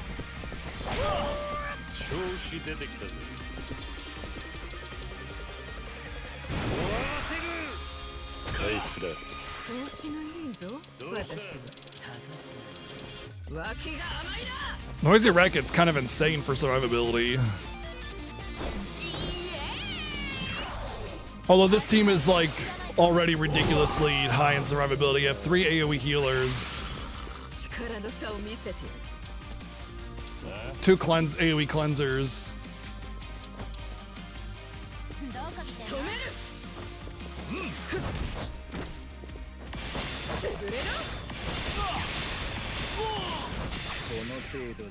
$1,800. Oh, and defense down. 結構調子いいかも。見せてあげる。私が癒してあげる。手加減はなしだ。恥かいて知らないか悪く思うな。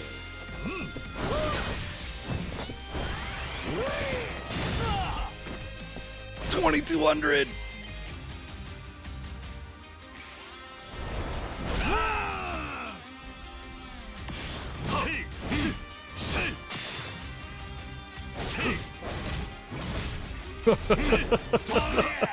It's very cute to just take punches so that he can give punches. Oh yeah, that's that game you're gonna play, huh?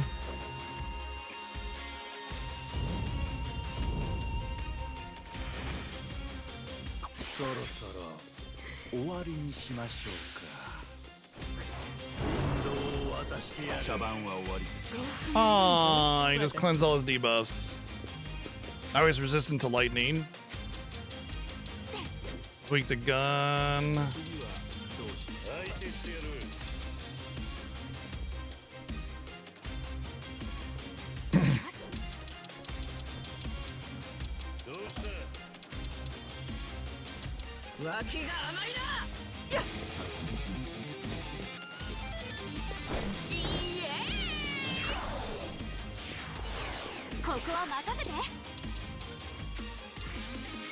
Weak to fire and gun. Oh, that's excellent. Is Zhao still asleep? He sure is.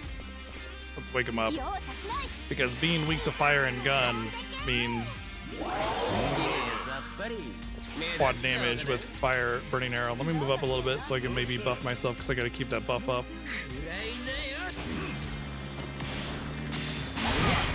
Yup.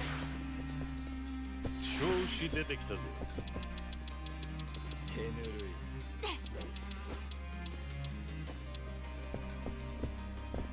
こいつは重いぜ。いざ出陣。力の差を見せて。こいつを食らうといい。ヤクザごときが絆だのけじめだの。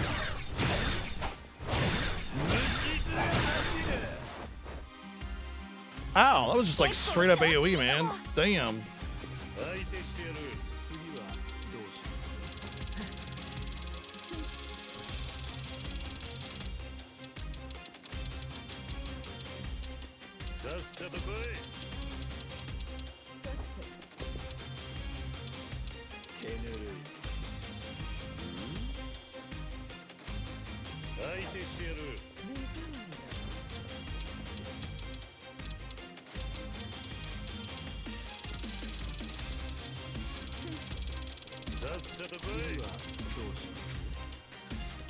I'll just do that. やるか。声張っていくよ。いつでもいいぜ。みんな。ファイト。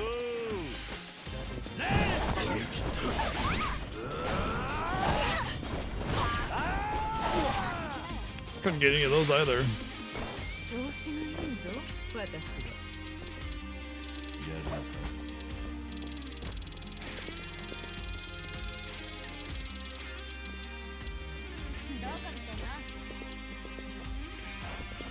ほら、ありがとう。手加減はなしだ。悪く思うな。加減できねえぞ。なんとかますよ。しのげるかね。くそ。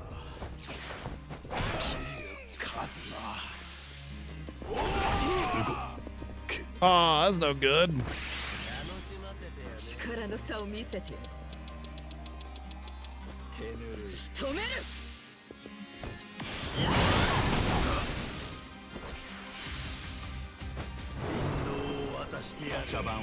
Stop healing yourself. 見せてあげる。痛いの飛んでけ。問題ね。目立っちゃおうがない。くらいなよ。調子出てきたぞ。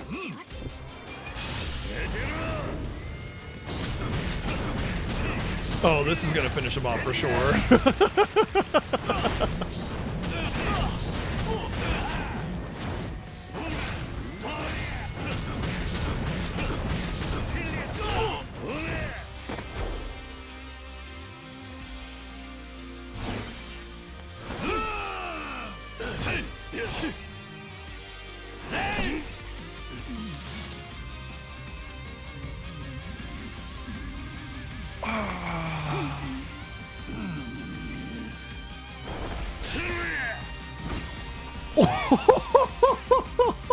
He should have at least held it so he had leverage when he punched it down.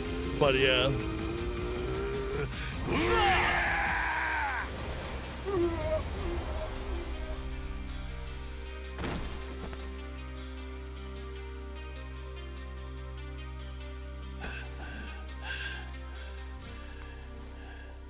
His jaw's broken. He ain't getting up or talking at this point. He might get up, but he ain't talking, that's for sure.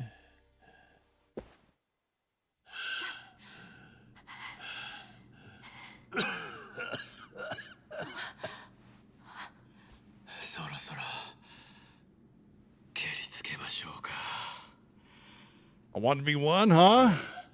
It's gotta be. Kiryu-san.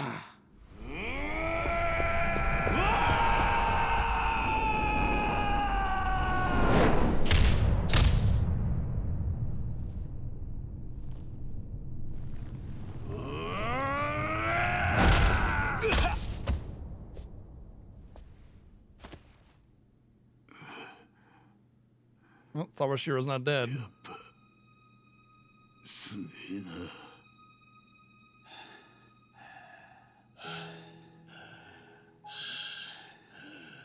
どうした？殺さないんですか？桐生さん。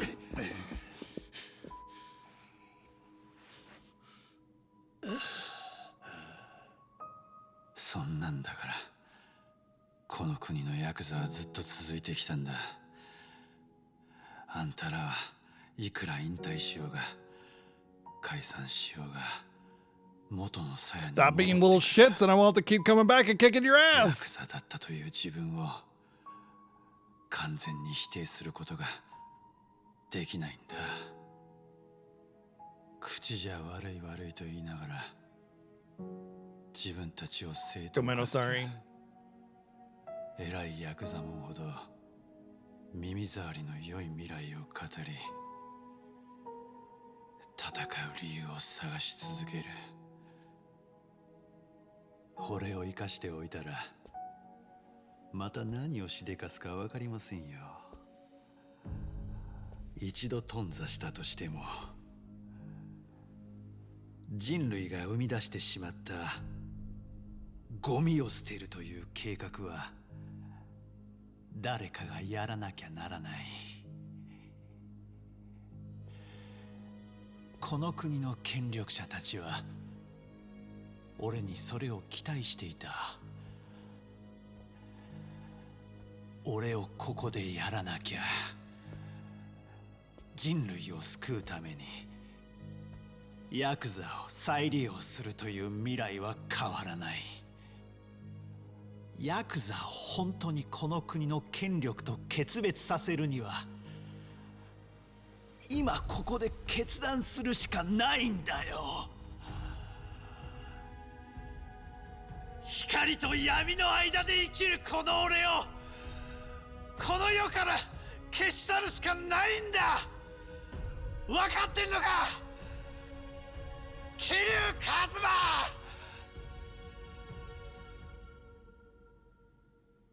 海老名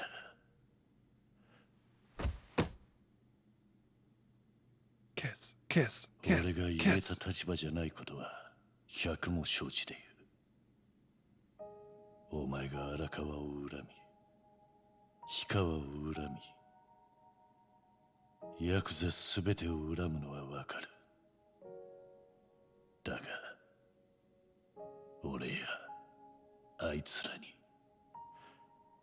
償うチャンスをくれねえか。そのためには生きなきゃなんねえ。どんなクズでも生きることでしか人はやり直せねえんだ。俺たちは生きなきゃなんねえ。白でも黒でもない灰色の道を。 That'll be or she'll be sad forever knowing that he won't be into her.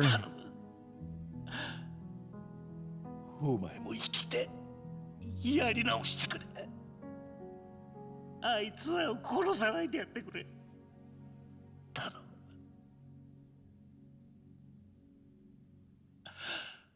俺が謝るから。そんなんじゃ許されねえことは分かっちゃえるが、俺が謝るから。すまなかった。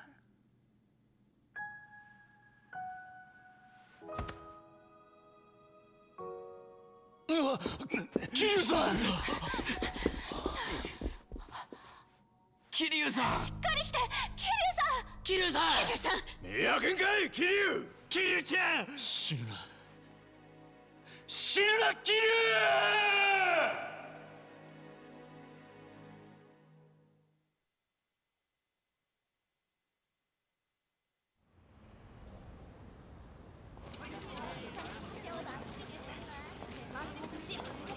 The leeches have appeared.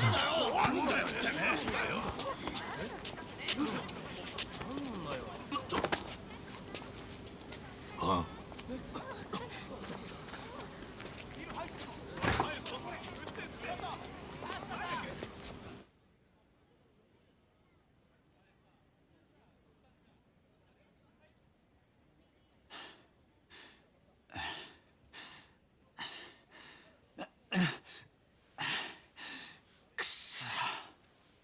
I don't know who that guy is. よう、久しぶりだな。Oh. いいじゃん。 What? カスが。 Motherfucker. 世間様は勝手なもんで。今度はエイちゃんに血眼だ。立場が逆になっち Don't まった。 spoil things. Let me figure it out. なんでここ Let が the game tell its story, man. 外の様子知らねえのか？野獣までごった返してるぜ。まあ、この部屋だってことは連中も鍵つけちゃいねえみたいだけどな。俺はちょいと警察の力借りてな。おめえがここにいるって分かったんだ。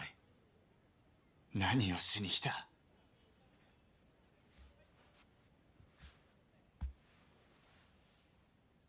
野獣馬だけじゃねえ。おめえはこれから全国のヤクザから的にかけられることになる。 It's one of the reasons why their plan with Kasuga will work so well. 何をしに来たって言ってんだ。出頭しよう、エイちゃん。俺もついてくからよ。 The irony of him actually not being able to walk now. このまま一人で逃げ切れるわけがねえ。遠からず殺されちまう。何よりもおめえにちゃんと罪を償ってほしい。ちゃんとお勤めを終えてまたハワイ行こうや。お前はいつまで友達ごっこしてんだ。ごっこじゃねえんだって。俺はエイちゃん、おめえのことをダチだと思ってる。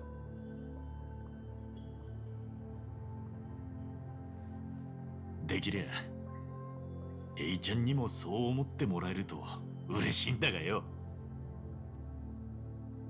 なんでそう思える？これだけの目にあっておいて。しょうがねえじゃねえか。おめえと一緒にハワイをブラブラしてうまい飯食ってどうでもいい話して、あれが楽しかったんだからよ。エイちゃんの事情が分かって手痛い目にあってもよ、それをなかったことにはできねえんだ、俺は。エイちゃん、おめえのしでかした子だ。逃げ回ったってなかったことにはできねえ。たとえお勤めを終えたってなかったことにはできねえ。でもやり直すことはできるはずなんだ。それまでの罪を全部背負った上でもう一度前向いて歩いていいんだよ。人生を本気でやり直してって That's 思 why うなら Kasuga and Kiryu make such great protagonists. They inspire. だよ。だからよ、ひいちゃん、おめえが人生やり直してって思うなら俺と一緒に行こうぜ。俺はずっとおめえが出てくるの待ってるからよ。何年でも何十年でも絶対によ。そんな言葉誰が信じるってんだ。でも本当に待っててくれるんだろうな。あんたはずっとそうだった。あんたみたいな人が本当にいるなんてな。ああ、バカだってよく言われるよ。バカか。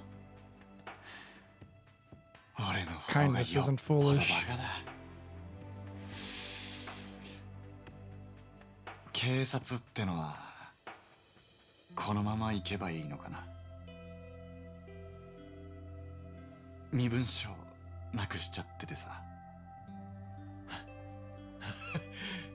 ああ、大丈夫だ。人には慣れてんだ。任せとけ。なんだよそりゃ。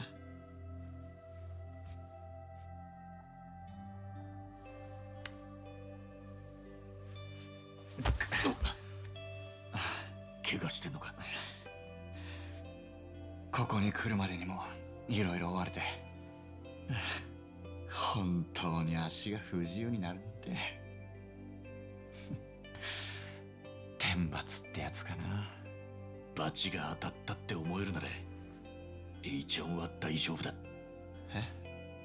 そう思うのはまずいことをしたって気持ちがてめえの中に You're あるか already らだろ。 trying to feel redemption at that point, you know? 償えるし He's saying he deserves it. やり直せる。ほら、肩貸すからよ。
それでは。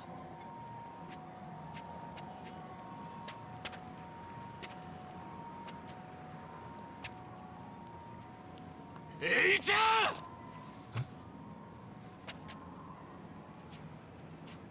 ボンボヤージュだぜ！ボンボヤージュ！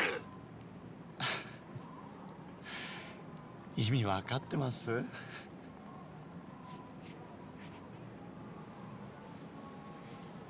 はい、ボンボヤージュ1番。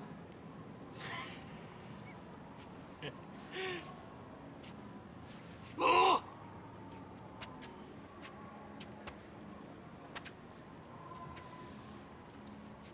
頑張れよ、エイちゃん。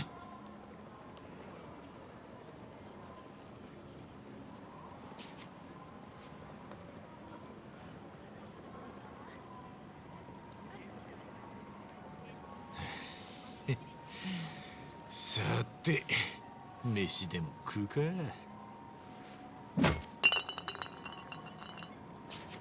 ひってえな。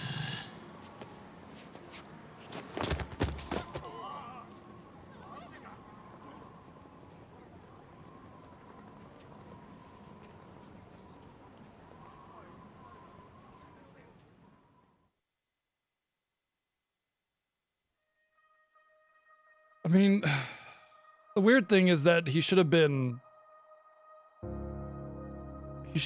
like the whole live stream thing should have informed everybody that he wasn't as bad as he was being made out to be. So I wonder if it's just mob mentality or what that drove that, but obviously we're not going to see until a post-credit scene. Don't spoil whether or not there is or not, just let it happen.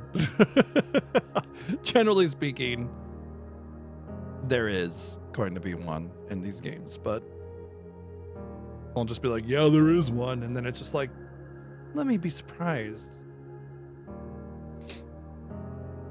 You know, we have to really see what the fate is of Kiryu. Kasuga's probably fine, but still.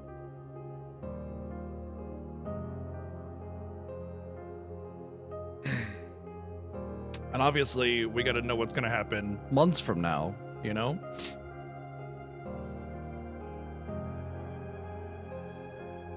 Are we going to know the ultimate fate of Kiryu? I don't know.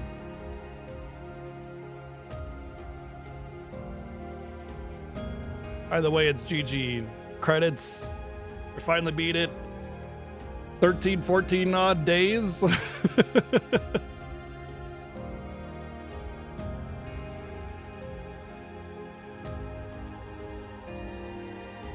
Kasuga too good for this world. Kasuga's exactly what this world needs, honestly.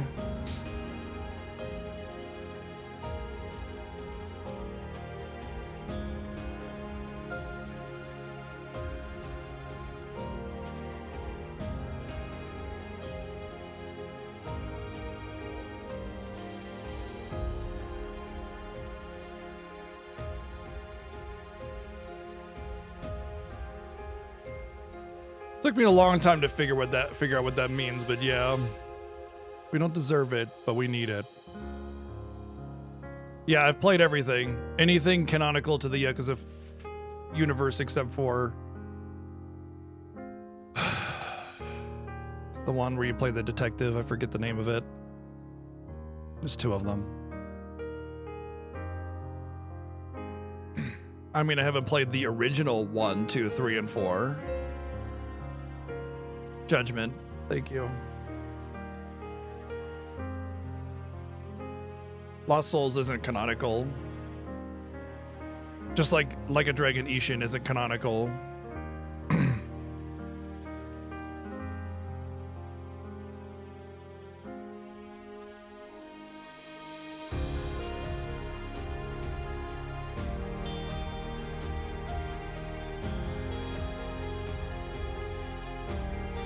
I might. I mean, I'm not against playing it. Just never really popped up, you know? Oh, is that so, VG? Well, that makes it harder.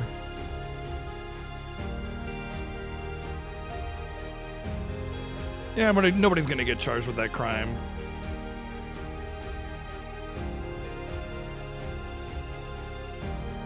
I mean, I played Kiwami 1 and 2, so good enough. Honestly, with how dated the 3 and 4 remasters are, they're really rough. I don't want to play 1 and 2 original. I'm good with the Kiwamis, you know? You mean the man who erased his name, and yes. We played it right before this.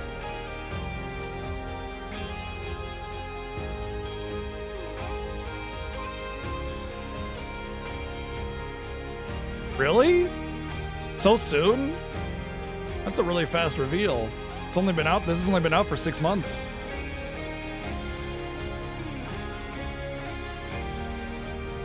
Might be a oh, that's right, yeah, okay, yeah. It's just a Like a Dragon game, Ishin, kind of like a spin-off thing, yeah, fair enough. No, of course, yeah, I understand what you meant, yeah.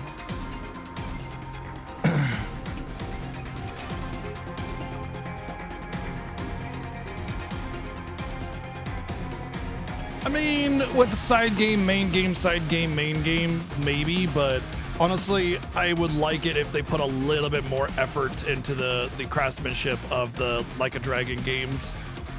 You know, I mean, they've been really leaning on the Dragon Engine and those models for a long time, since 6. And so I would like it if they really ramped up the production value and brought it into the AAA scene a little bit, you know? Because right now they're just sort of reusing a lot of assets. Story depth? They're not lacking story depth. That's the one thing that they're not lacking. Although I will say there's a lot of long-windedness that they could tone down on a little bit. Especially with side stories, man. Like, there's a lot of overwriting with these games. And it just can get a little, like, you know, it just drags on. So I'd like it if they were able to edit themselves on storytelling in a lot of the side stories, and a little bit in the main story too, but depth of story is not an issue with these games. They are very well told and written. Just needs a little bit of editing to cut back on it and make sure the important parts are there and not too much fluff, you know? But yeah, the assets, and so the biggest parts are for the storytelling are cutscene animations, better cutting, there's sometimes the camera can rest for a long time.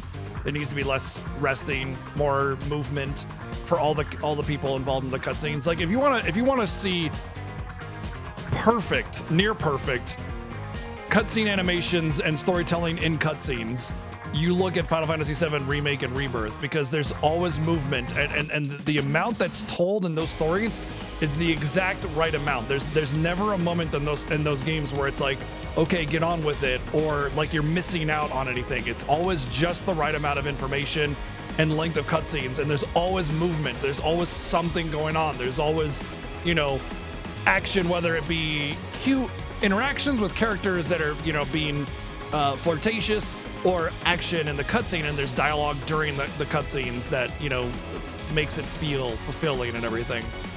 So that's kind of like that's the pinnacle. You need to hit that. So create more movement and character animations, facial expressions, and movement. There's a lot of it in these games, but just not quite enough.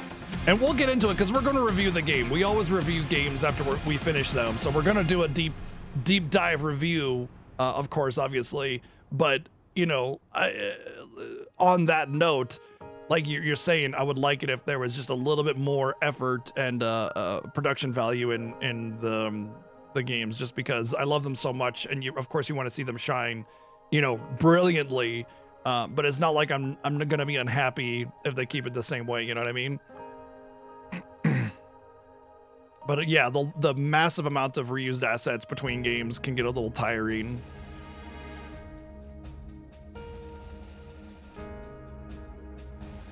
Yeah, that's crazy, VG. That's like some Tales of stuff. Although it does go to show you that you can make a game like, you know, every year and still nail it. But Yeah, there's a lot of I pointed it out when you get to the orphanage or whatever, the Palokana base or whatever. Not the base, but the building in the city. The little garden out front, it's like perfectly flat grass. And it's like as if they painted grass and then painted sidewalk. And there's not like a texture of like where they meet with like the tufts of grass in between the, the tile or anything like that. It's just grass tile, brick tile, and it just feels so undetailed and textured. It's really off. It feels like they zoomed in on an early 2000s sim game, you know what I mean? And then increased the resolution of the texture.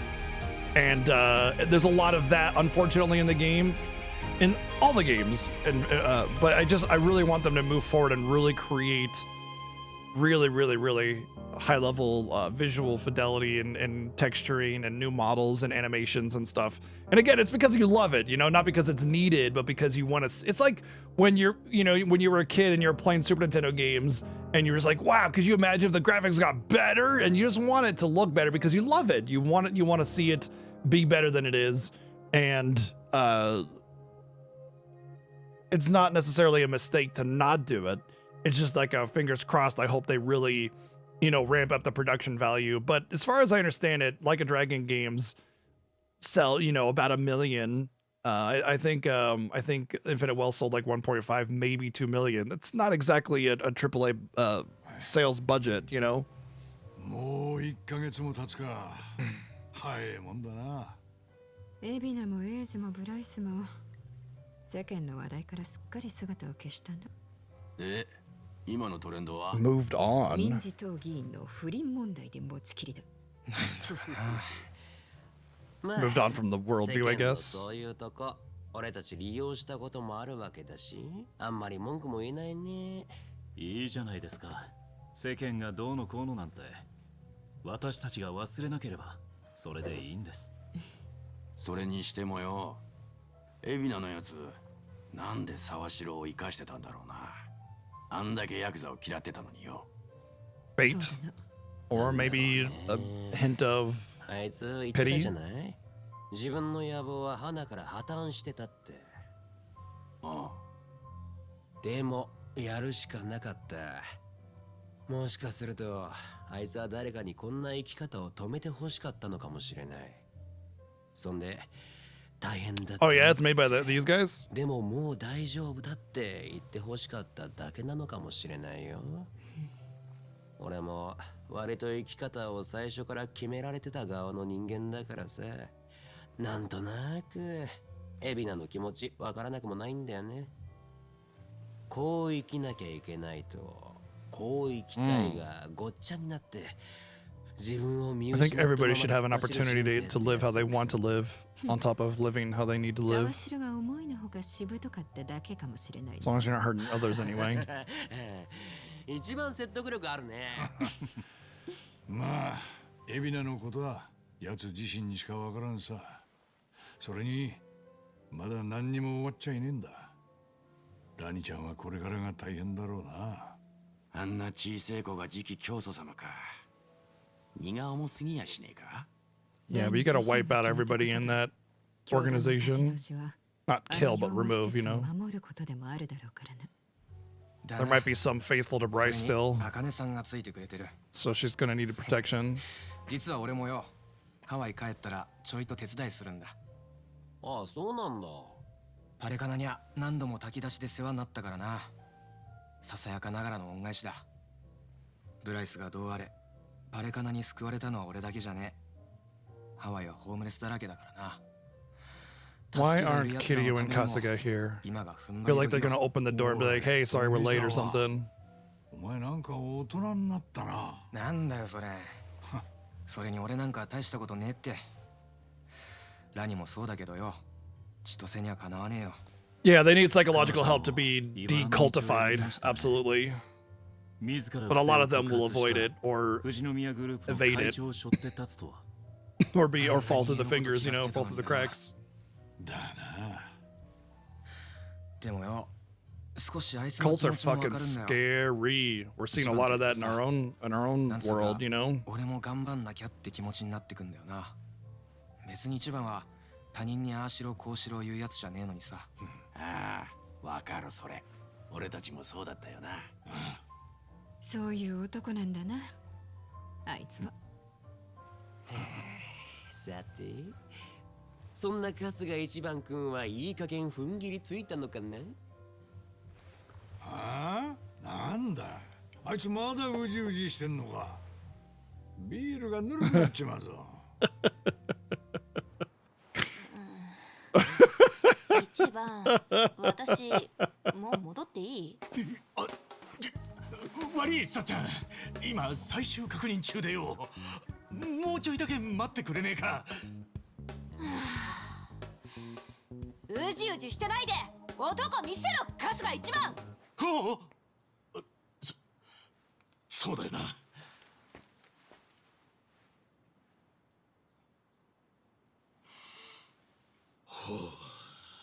There you go. Calm down. Say what needs to be said. Nothing more. 待たせてすまねえ、さっちゃん。改めて言いてえことがあるんだ。さっちゃん、俺去年のさっちゃんを怒らせちまったこと、あれからずっと考えてた。最初はさ。Newsflash! Oh, that's a little loud. Sorry. Thank you, Blade Isaac, for the 390 bits. That's what he had to say. それも最悪だったんだけど、根本はそこじゃねえってようやく分かったんだ。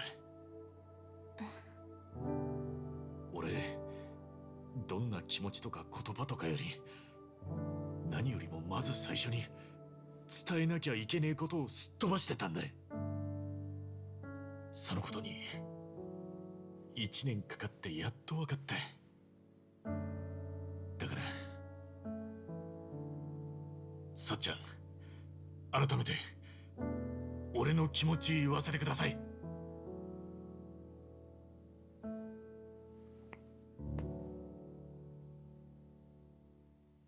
さっちゃん、好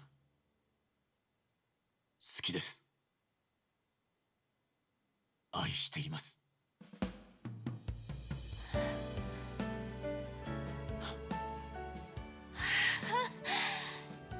やっと聞けた。気づくの遅いって本当。いや本当ごめんな。私こそごめんね、ずっと無視して。じゃあおあいこだな。おあいこ。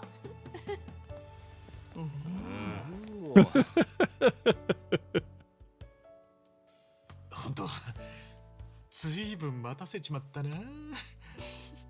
でもここからは春日一番全力で挽回するからよ。実はこの日のためにとっておきを用意したんだ。何驚くなよ。こいつだ。Uh-oh. どうだいこれ。さっちゃんへの愛を言葉だけじゃねえ、文字にして表現してみたんだい。もちろんさっちゃんのも用意して。No! No! No! 横浜を練り歩こうじゃねえか。二人の愛の旅路をよ。Yep, she's gone. Oh man, just fucking slow your roll, bro. バカは死ななきゃな。 Can't fix stupid. けどよ、バカなやつは諦めが悪いんだ。しぶとく生きるぜ、ああいうやつはよ。ちょっと待ってくれよ、さっちゃん。待って、さっちゃん。Oh, bro needs to. Oh! Oh! That's Haruka!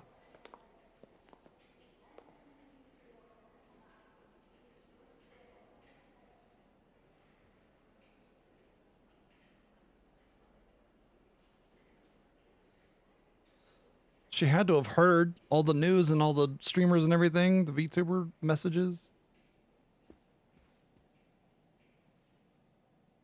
お母さん、なんでおじいちゃんいないの？大丈夫だよ、ハルト。おじいちゃんは帰ってきたんだよ。やっとね。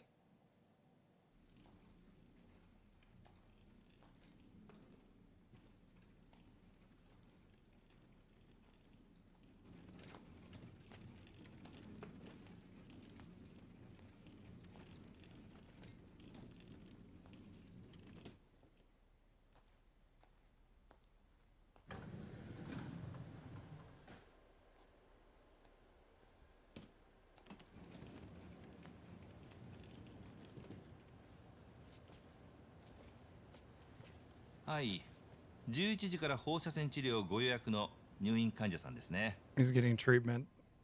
I had to watch my dad go through cancer treatment. お名前、フルネームで教えていただけますか？ His face is sunken in. 桐生一馬だ。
If anybody's had to go through that, watching a loved one go through cancer treatment, or go through it yourselves, you know it's not pretty. And it's very, very slow, you know? So just all of that with the way he said, you know, his own name and not whatever fake bullshit. And the trophy that popped up, the man who regained his name. Just kind of a gut punch there.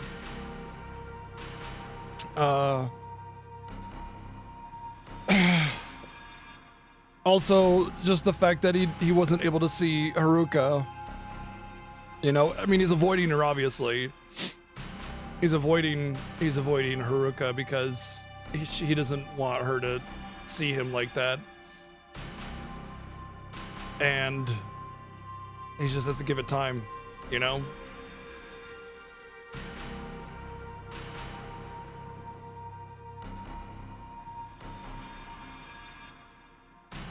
No.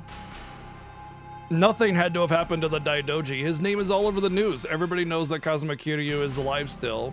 You know, it's pointless to fake his death anymore. Not to mention the political impact of him faking his death is irrelevant at this point anyway, with the actual dissolution of like all the major Yakuza clans and any of the stories and political like strings that were being pulled from back on Yakuza 6. It doesn't matter anymore. So, I mean, realistically, the Daidoji don't need to be involved with Kiryu anymore.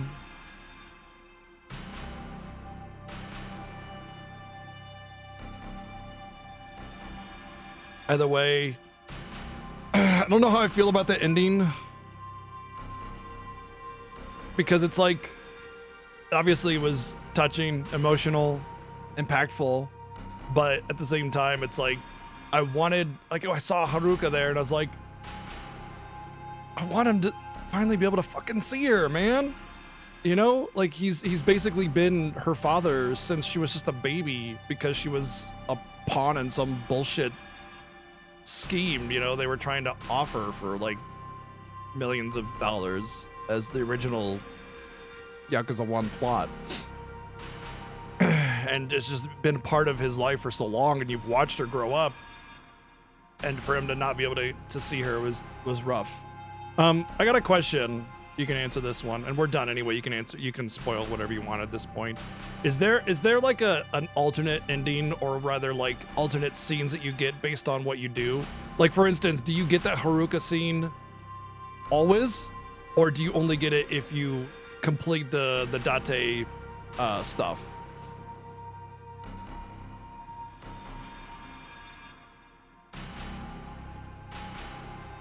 No new scenes, okay.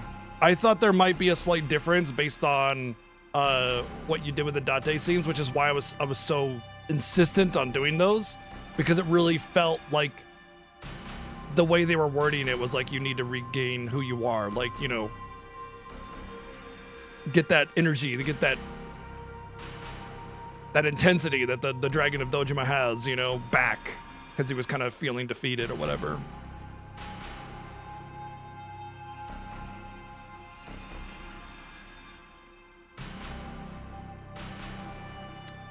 I guess, yeah.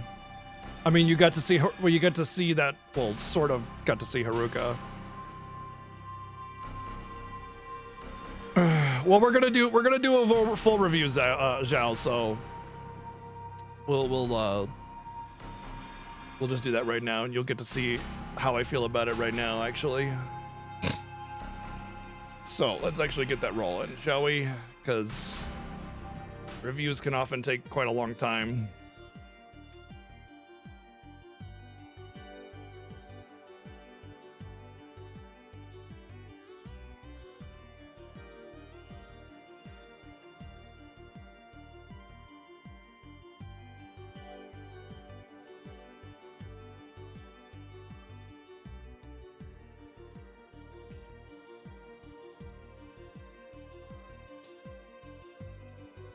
Ugh. Okay.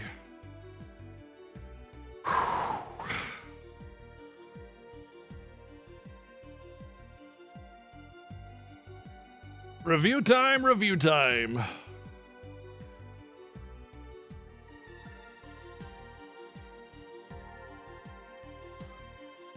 Ugh. Something on my glasses. Oh well. Deal with it for now. As far as I know, I finished the Roomba side quest.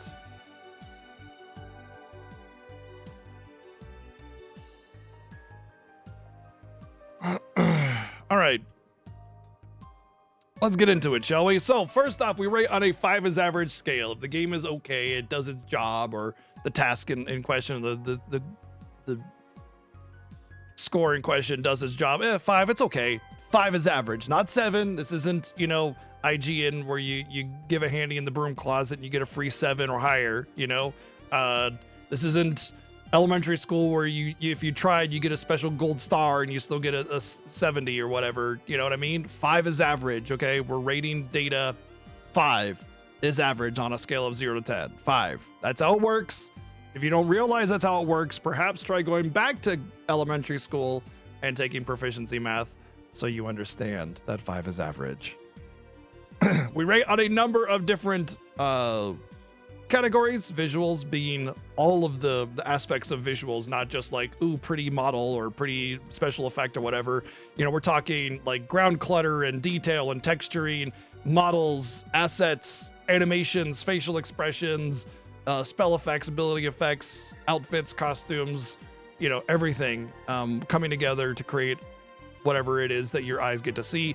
Audio, it's the same way. Sound effects, score, musical pairing, cinematic audio, you know, pairing a musical track with the scene in order to invoke emotion. That's very important. And gameplay can be as simple as the menu navigation, but also like navigation of the city or navigation of the mini map or the map, I guess, or the combat. All that stuff matters. Story would be everything, the micro and the macro, just like all the other categories. You know, it could be like just individual scenes and how it's written and how it builds up, character growth. Side stories can influence this a little bit if they're exceptional. Otherwise, it can hurt the score. It can't really hurt the score if side stories are bad because they're optional. It doesn't matter. But all the the pacing, all that kind of stuff matters for the story.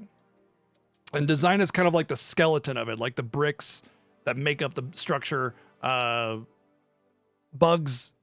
glitches, game balance, the raw like structure of the game before all the paint and prettiness is put on. And then the enjoyment score is my own personal subjective score. I try to be as objective as possible with these. Let's get into it. These are all the games that I've personally chosen that I've reviewed over time. It's not a comprehensive list of everything that I've played on this channel, but for about 4 years or so, I've been reviewing my personal choice games, and we're on 115.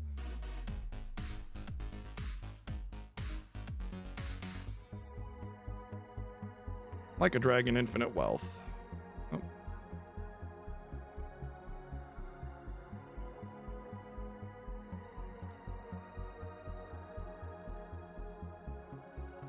Does anybody have the US release date for this game? I always forget about that. And can Ahmad do a poll in chat as well?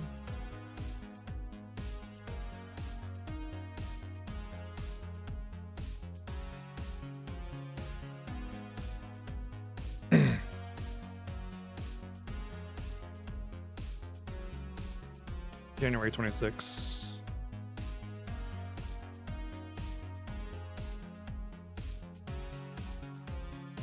Okay, so while Ahmad's getting a poll up for you to vote on what you think the game is on a scale of 1 to 10, let's start with visuals. So, as we were talking about earlier, the visuals in this game, while they're great for the most part, they're not brilliant, and the facial expressions can feel a bit off on times, but more than anything, it's just reused assets from previous games for the most part. Yes, we got a new city. It's late, I'm hungry. Yes, we got a new city and it was pretty big, but we also leaned on two previously existing cities as well, Kamurocho and Yokohama, which we did in previous games. So it's just kind of like copy paste, nothing really new there. And it's unfortunate, like all the models are reused from previous games as well, just slight updates and things like that, or outfits or something. And it's a little frustrating because you want to see the franchise grow and improve, and they're just kind of staying steady. It's like Dragon Quest, where it's just like staying steady. Although that being said, it doesn't really apply anymore to Dragon Quest because they've taken huge leaps in their quality of production. Anyway, that being said, they still retain a lot of that like epic action feel to it. Okay, I think mods are not doing the poll, so I'll get the poll up. That's fine.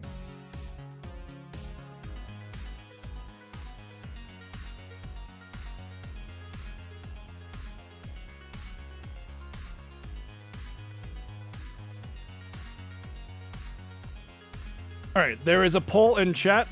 What do you think the game is on a scale of 1 to 10? Doesn't matter how much of it you've seen, just whatever you think it is. Just whatever you think it is. If you've only seen a minute or a million, doesn't matter. Just vote honestly. All right. Okay, so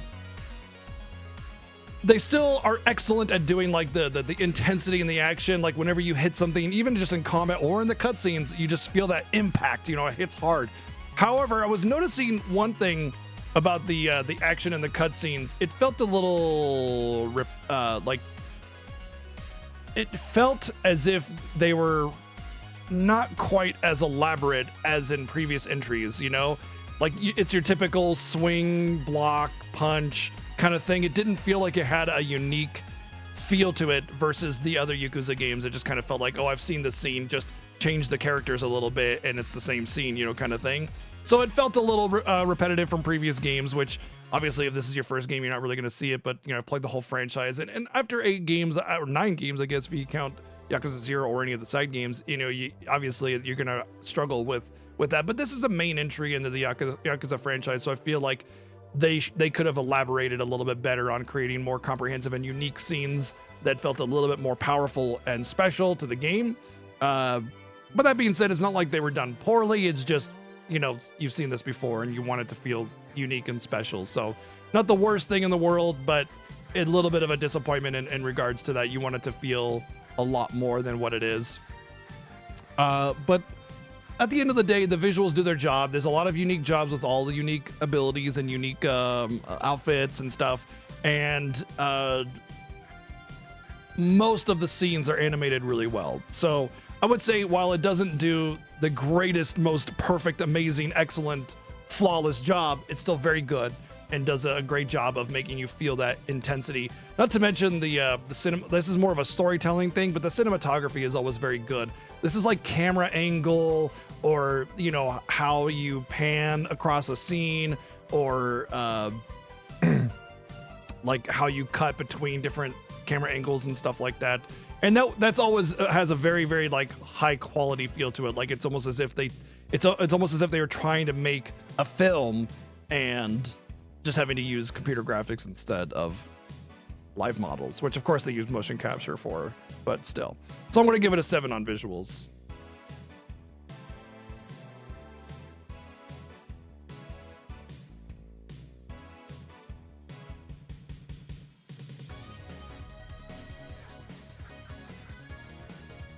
Yeah.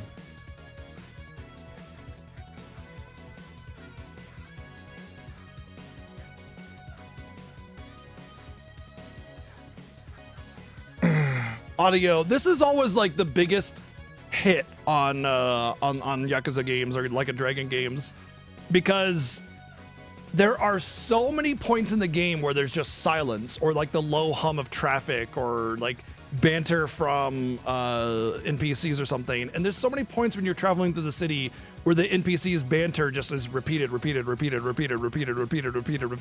you know, and it get man, you know, and it just I hate the dead silence in a video game. There are ways to put you in a town or a city or something and just give you something that fits, some low energy, just kind of vibe or whatever, you know, just something that sets a mood and a tone for the city, so that like you're not just listening to the dull silence. And I hate that so much. So just some ambient track of some kind. It doesn't have to be melodic at all. Just something other than just which is the hum of traffic, you know? And I always like that the least about Yakuza games, because it like that's the major amount of time that you're spending with the games is this silence. And a lot of the cutscenes often have silence too. And also a lot of the tracks that you're listening to for the cutscenes, like when there's a goofy thing going on, that track is like literally every single Yakuza game. It's every one, you know? Like I want a unique score per game. Like give me a unique score. I want a unique score. I've heard that track for 80 billion different quests. Give me something unique, you know? And relying so heavily on previous game tracks is important. Sorry, relying on previous game tracks is not a good thing. Utilizing them for the sake of nostalgia is good, but you need to edit yourself. You need to pull back and go, you know, we're gonna use it for certain cutscenes. Like maybe there's the quest with the creepy grandma that hits on Kiryu, you know? Use that because you're having a nostalgic quest. Now you have a nostalgic track. Hey, we're doing the nostalgia trip, you know? So yeah, it's the same gripe I had with the DQ series. The composer, the main composer for the DQ games passed like 5 years ago. So the next DQ game, DQ 12, could very well have a very unique score, which I'm actually kind of excited for. Not to mention that guy was kind of an asshole, so he was holding back on having a cinematic, like not cinematic, orchestrated music on a lot of releases. The DQ 11 came out with MIDI music, PS4 game with MIDI music, you know? Like what are you doing? Obviously the US version came out with orchestrated music, much like DQ8 did. But point is that he was very aggressive and oppressive with how his music was handled. And so without his presence, it opens the door for having like a new epic score for the game. So I'm very excited for DQ12 whenever we get news for that, which is more than likely the next big release for Square. Anyway, no more tangent. Point is that the music is always the problem. Now, when you do get music, like the combat themes, you had like 5 or 6 different combat themes, which was great. You had a lot of unique boss themes and final boss themes. Each final boss had their own unique theme, and that was awesome. That was great. That was a really, really good showing there. But it's like you have like 20% of the game where it's like, oh man, fire, absolute fire, and then 80% of the game where it's like you left the TV on with static or something, you know. It just now, that being said, voice acting is pretty phenomenal in this game, although I will say they lean on the very anime style of voice acting where it's very high energy and kind of thing, you know, instead of feeling a little bit more human, which I would prefer to have that more human approach and touch. But I think at the end of the day with Yakuza, you really got to lean into the high energy anime style of voice acting, because that's kind of what it is. It's like real life, believable, but anime acting, action, and emotion, you know. And that's kind of the draw to the Yakuza games, is that pairing, you know. It's kind of like when Metallica did the orchestra with the metal with the S&M album, and it was like this marriage of something, you know, two styles of seemingly opposing music, you know, coming together, and it's like, holy shit, this actually works. And you know what's funny is S&M spawned that concept of having orchestral with rock instruments, and now it's common. You see it all over the place. Look at Xenoblade. Some of the best OST, like some of the best scores in gaming history is on the Xenoblade OST 1, 2, and 3, and they pair that you know, modern and classical instrumentation together perfectly, and it's so common. You hear it everywhere now. And you know, so like, just because they are seemingly opposed doesn't mean that they can't work together. In fact, one of the things that I love the most about Yakuza or Like a Dragon games is that marriage of seemingly opposed styles, because anime is very expressive. You know, the facial expressions are always so wild and out of control. Action is like, you know, it's so what's the word? What's the word for the type of art where shit. But anyway, it's wild expressions and wild poses and things that are representative of an action or emotion, but obviously super unrealistic. And that's kind of like what anime does. Yeah, Uematsu and the Black Mages is one of those things that spawned from S&M as well, of course. But I just love that about this, and they do a really good job of it. However, there comes a time and place where when a scene is too emotional, you need to dial it back a little bit and kind of go towards, what is S&M? Symphony and Metal. It's the Metallica album that came out like early 2000s or late 90s or something like that.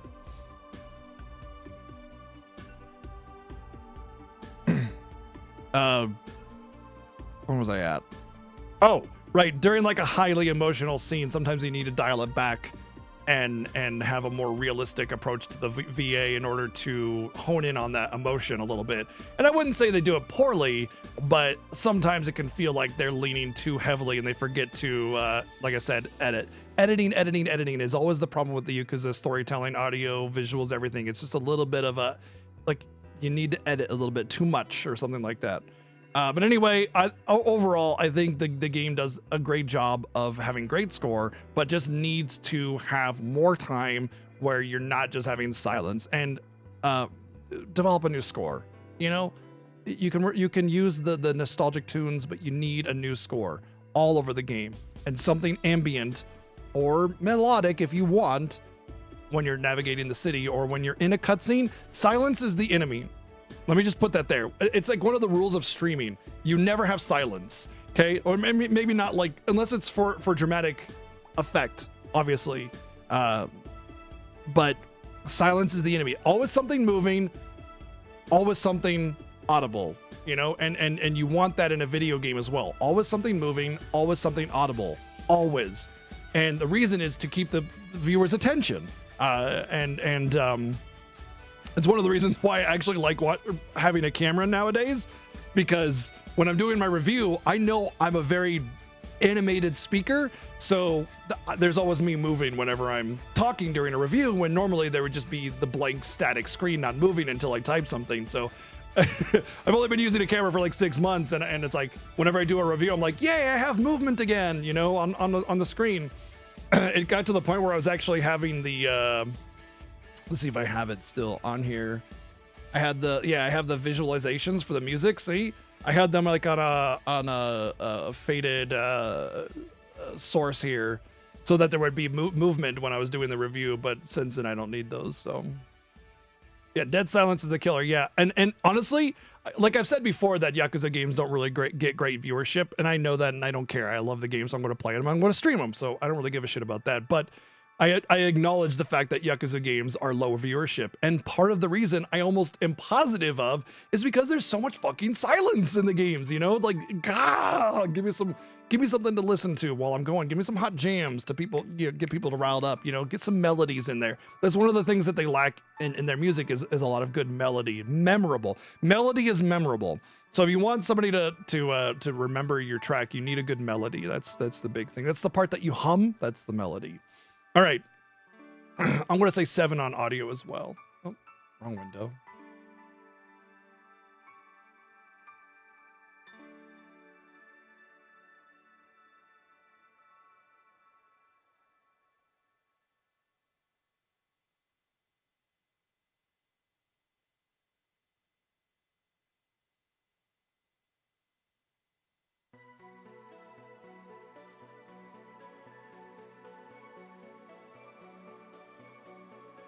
Yeah, it's true. It's true. But I mean, like, if you think about it, if you go back to like Xenoblade again, all of those tracks are absolute bangers because of the strong melody presence that they have, you know?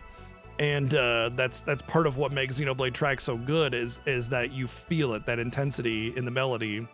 That being said, you obviously want some epic tones where you got like some Latin lyrics going on, which are more cinematic in approach and less melodic, but still, you know, it's the balance of both, right?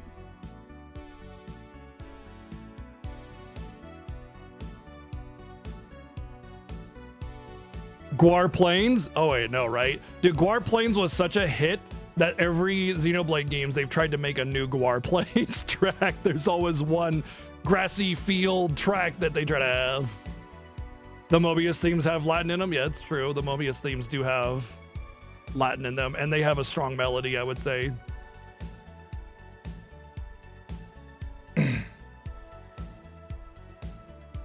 All right. Whew.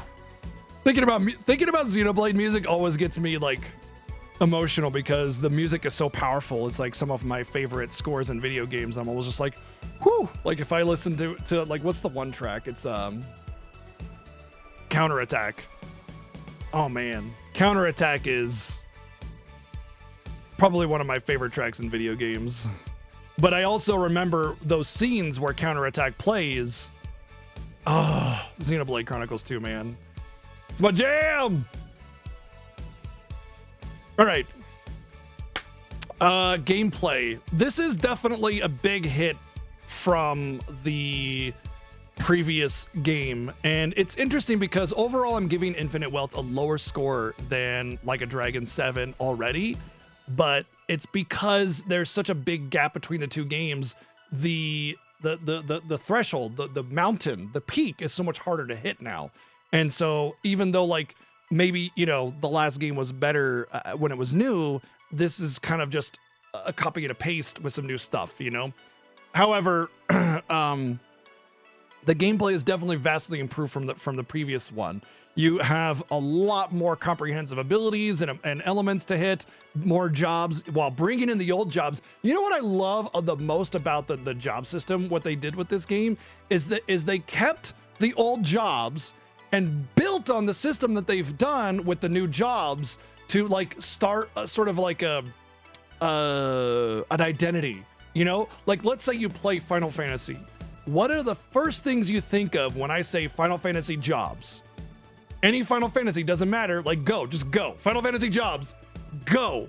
White Mage, a fucking classic. Black Mage, another fucking classic. You know, like, you know exactly what I'm talking about when I say White Mage, Black Mage, Red Mage, Warrior, Thief, Ranger, Berserker, Blue Mage, fucking Paladin, Dark Knight, Sage.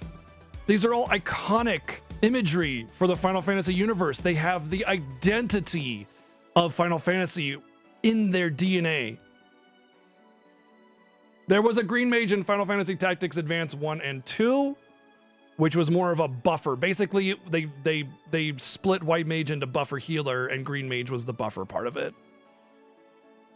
I wouldn't really say that's iconic, personally. Anyway, point is that like these are oh, Dragoon's a big one, absolutely. These are iconic imagery. When I say Final Fantasy Dragoon, the first image that pops into your mind is either like what's his name from FF14, Asterion or whatever, but which is modeled after who? The classic, not Kain, but actually technically not Kain, but what's his name from FF3? Asterion, yeah. What's the FF3 guy's name? The original Dragoon.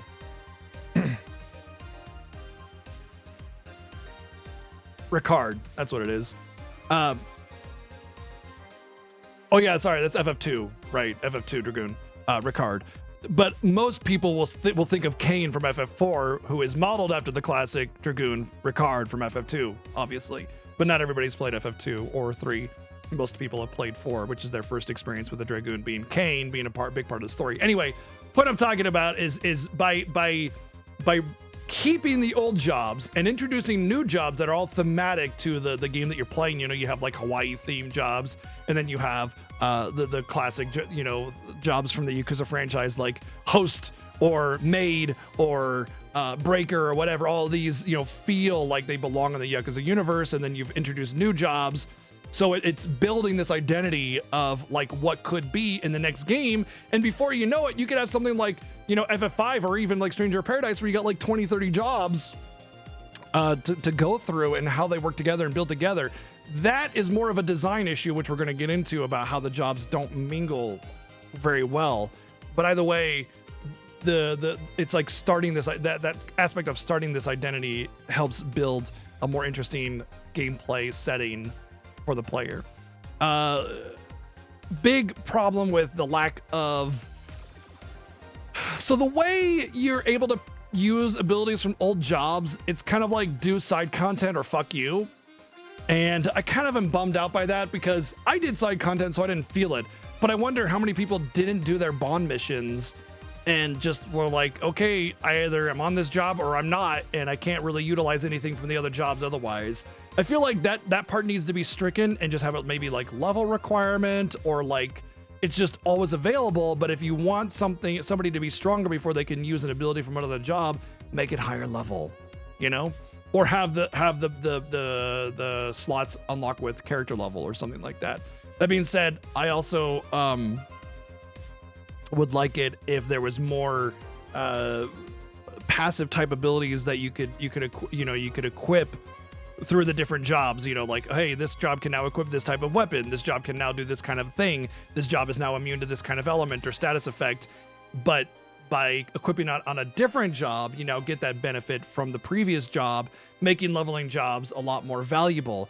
Once again, see Bravely Default 2 and Final Fantasy Tactics.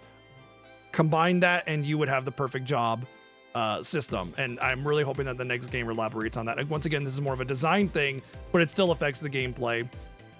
Anyway, there's a lot more, like context sensitive furniture, bikes, you know, environmental things that you can pick up and use. The game balance seemed a lot better than the previous game. I remember when you got to the second city in the last game, it was just like hard wall. Everything's just way harder. One thing I did notice though is that if you don't follow the progression of the game's expectation, like, oh, we're in the 3-star area, oh, we're in the 4-star area, if you don't have that, like, you're done. There's no hope of defeating a higher level enemy once it gets past a certain point, and that point isn't very high. You know, like you get into a fight with enemies 5 levels higher than you. You know, like one of the things that and we're going back to Final Fantasy again. One of the things I love about Final Fantasy is that if you understand the game at a higher level, the scaling of the game is not so aggressive that you can't overcome a higher level opponent with the clever use of the game mechanics or understanding it at a higher level, or just being strategic or tactical. You know, there's this hard wall of stat scaling where it's this like it's like a step. If you're on the bottom rung of the step and you're trying to go up to this next step, don't even bother. You can't do it. It's a wall. You have to climb that step to be able to fight anything on it. Kind of like a new step, you know, instead of just being this like kind of scale where, you know, if you're down here on the scale, yeah, it's a little higher, but you can reach it with some strategy, or maybe you know about a secret where there's a hidden weapon that gets you a little bit more power that you wouldn't normally have, or something like that, you know? And like think about the low level runs of games like Final Fantasy VI, where you're beating the game at like level 5, you know? Like you can do all that in Final Fantasy VI because of the way the game is scaled and balanced around not screwing you over. And that has a lot to do with like linear scaling versus exponential scaling. And it's a hard number tuning. I get it. It's not easy. Balance and scaling is hard. It's the hardest thing in game design, but we have a lot of information to pull from hundreds of games, you know, out there. So find what works for you and make it fun for the player to be able to tackle higher level challenges at lower levels, or, you know, introducing secrets or mechanics that allow the player to do more with less, you know? But otherwise, enjoyable, good, great types of AoE abilities, lots of different elements and everything. Definitely would say 8 on the gameplay. What are we playing next? I don't know. Hit the end of the review and I'll let you know.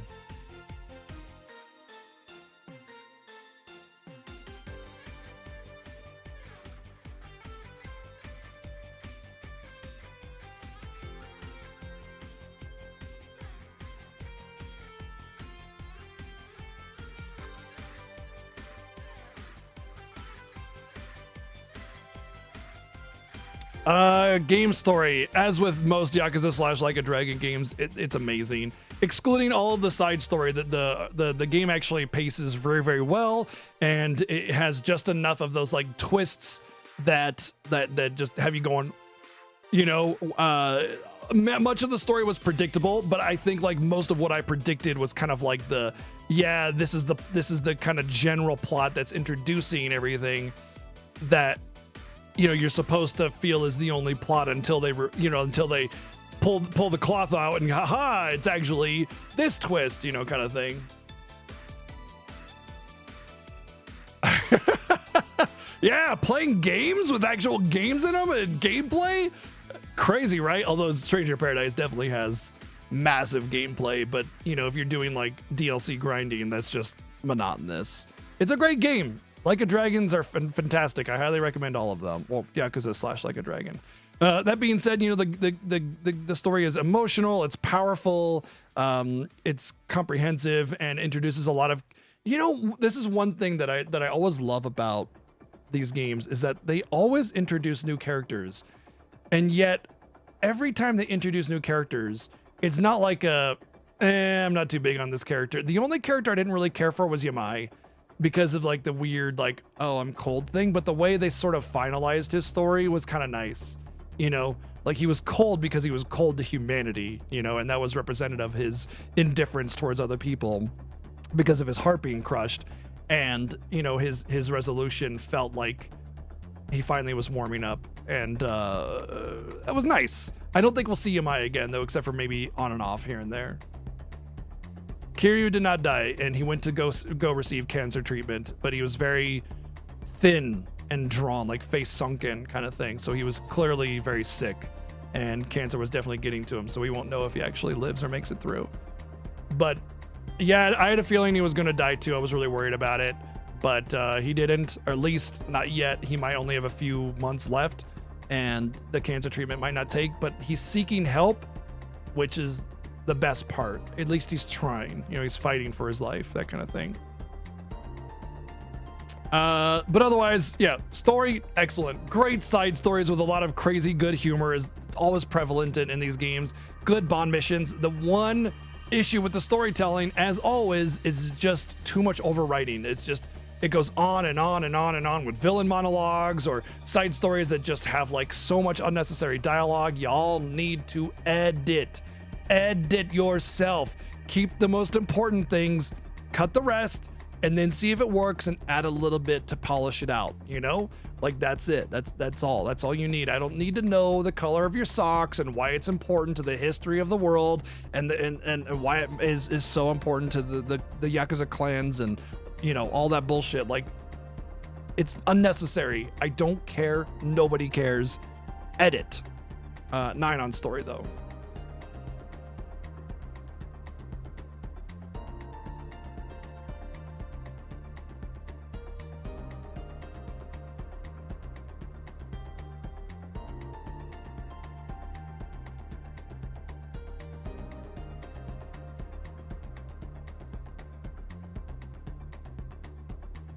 It did. I don't know if we'll see him ever again, and maybe we shouldn't. Maybe this is the point where we just have our own headcanon about whether or not he makes it and just leave it at that. Maybe you could have like a dialogue that hints at maybe they saw or maybe they didn't, whatever, you know, just a kind of a vague sort of maybe he's alive, maybe he's still around, I don't know, kind of thing. But if we never see Kiryu again, it would be okay. That's fine. You know, we know he's fighting, we know he's trying. It's fate after that point, you know? All right, game design. So this is kind of a little bit of a hit here as well, just because like they had the whole job system already structured from the last game, and they just kind of Control-C, Control-V'd a lot of it. Sure, they balanced out a little bit more here and there, but it's the same system with just a little bit of changes here and there. And it's better, sure, but like you didn't really polish it out. You just kind of said, yeah, it's the same system and we have some different abilities because of different jobs. I'm talking about having different passives, movement stuff, you know, equipables and different really meaningful job abilities that you learn that gives the job a strong identity and lets you utilize that with other jobs in a way that's meaningful with combos built into the system that can let you get very strong. And this is what I'm talking about with like the gameplay factor, where you introduce systems that let you do cool things with less. By understanding the job system and taking advantage of the combos that the game has with the jobs, you could do more with that, you know, like damage multipliers and, you know, using certain weapon types on different classes that benefit them really well. But there's a lot of homogenization with the weapon types and the armor types. It's like, okay, every job has a unique weapon, but they all just have the same stats to them. You know, what's the Tennis Ace's real identity? What does Tennis Ace do that no other job does? What does Breaker do that no other job does? Okay, well, Breaker's a little bit faster if you're spec'd into Breaker, but why not have a passive job ability that gives you Breaker agility on, say, like Samurai? You know, so now Samurai is really slow, but I could get that Breaker passive agility that gives me like 50, 60 agility that the Breaker has over the Samurai, and now I have a fast Samurai. Maybe I don't hit as hard, but I'm faster, you know, that kind of thing. Like, there's no real identity to a job aside from a slight bit of, okay, the idol heals and cleanses. All right, but so does like the dancer, the fire dancer or whatever it was. What does the Samurai do? Cuts things, sure, but what ability on the Samurai gives the Samurai the identity? Not the aesthetic, not the visual. I'm talking about abilities, you know? Exactly, right.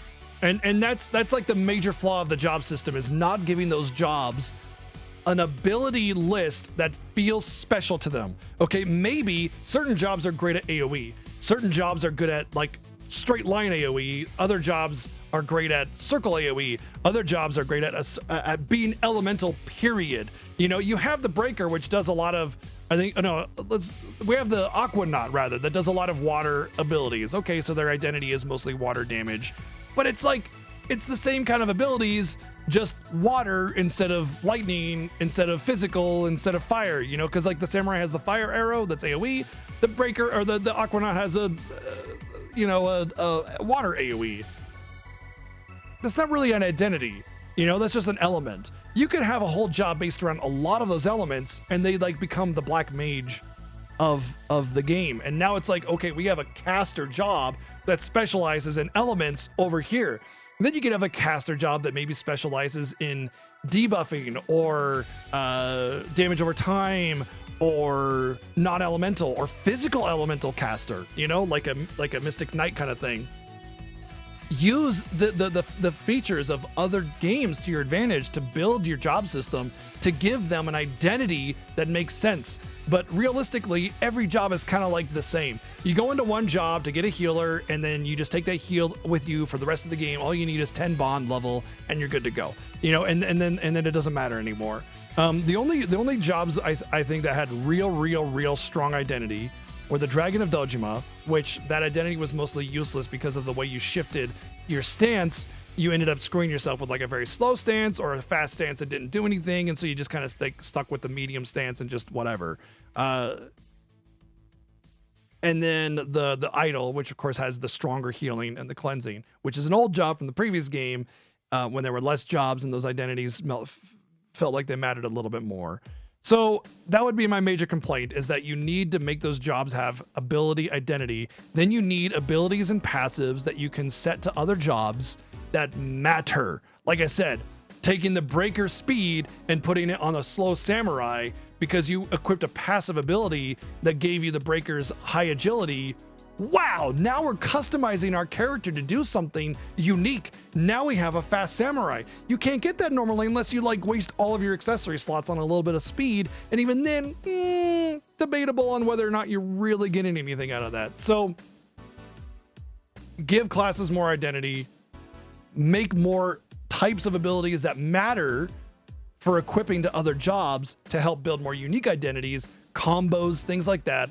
And other than that, the structure is pretty much okay. It's the same though. I would love it if there was a little bit more uniqueness to each Yakuza game, instead of just like, well, there's Mahjong, there's shogi, whatever, there's baseball, there's golf, and there's your side quests, and that's it. Oh, and bond missions, you know.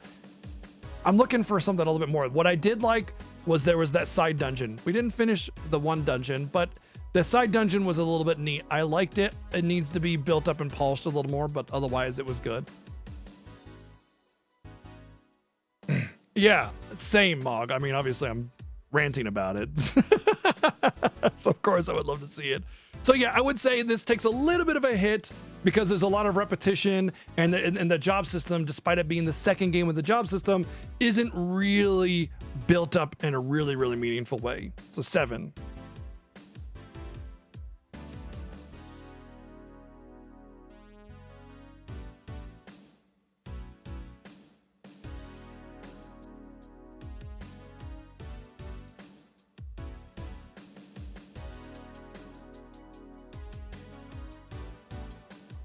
All right, enjoyment. Oh, freaking loved it. 9.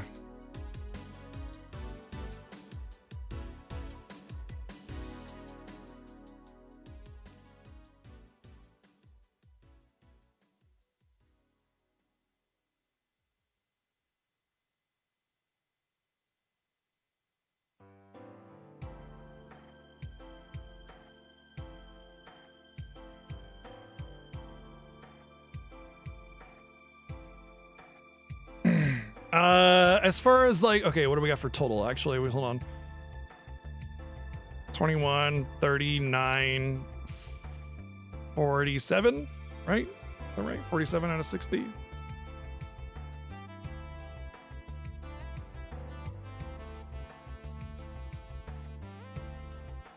Hell.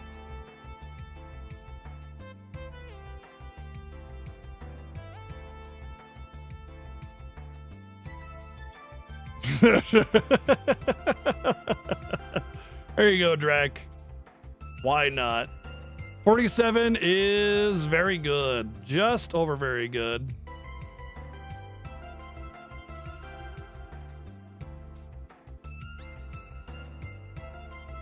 Solid B+ game. Yeah, I would actually say 8 out of 10. Oh, I guess it's B+, isn't it? So my generic score, if I were to say, out of 10, this is my score, 8 out of 10. The game has a lot to offer. It's excellent story, excellent characters, legendary characters like Kiryu, and now Kasuga becoming his own legend. It just needs to be elevated. It's relying way too much on what was and not being enough of what could be. It just needs a little bit more polish and a little bit more thought given to how the systems work and interact with one another, as well as introducing new systems and new things that excite the player. I liked a lot of the side content of the mini games, like the Animal Crossing style mini game. That was great. I enjoyed it. It just needs a little bit of push to get that fluidity and flow and smoothness to the game that it's missing, as well as a little bit more comprehensive game mechanics that are more meaningful and create more interesting gameplay options. Other than that, I mean, story is brilliant, characters are awesome, and the game is just very good. So that's it. We're finally done. Like a Dragon Infinite Wealth is finished. Now comes the question of, what am I going to do next? Because I have Visions of Mana coming out in a week. I want to play Visions of Mana when it comes out in a week. So I don't really know what I'm going to do. However, I have my own idea, and my wife had a suggestion as well. I'm going to leave it up to you on what I play. So I'm going to put a poll up, okay? I'm going to put a poll up.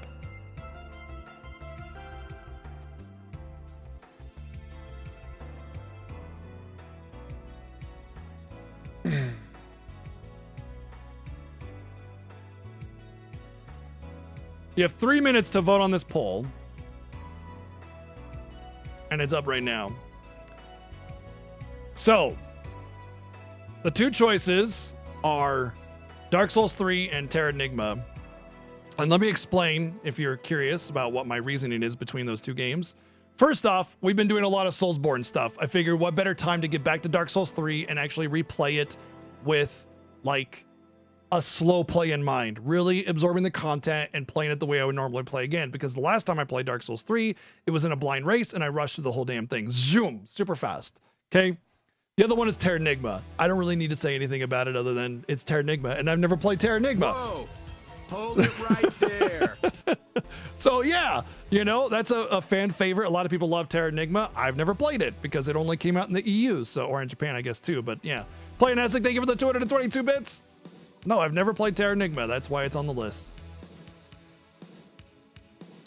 I mean, I played it for like 5 minutes, and then I was like, okay, I'm done. I just couldn't get into it at the time. I was very busy with other things. What's my biggest gripe with Infinite Wealth? The class system, the job system. It's not deep or rich or compelling. It's just you're this job and then you're that job, and there's no identity between them, aside from the visual identity.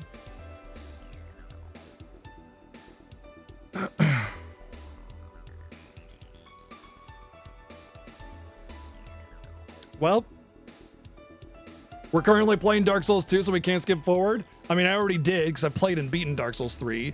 I just rushed it, Do I think the game will get remade? Maybe. Honestly, you know how it is with me. Whenever I play a game that people want remakes or re-releases for, something big gets announced. I played Mario RPG, then the Mario RPG remake got announced. I played, what was the one? And then a TV show for it was announced. I've done the play of the game and a remake gets announced like 5 times. So if I play Terranigma, maybe a remake or a remaster will get announced. Saga Frontier and then the remaster, yep. Well, it's looking pretty dominant towards Terranigma. As a note, we've been playing a ton of Soulsborne games. We played Stranger of Paradise. We played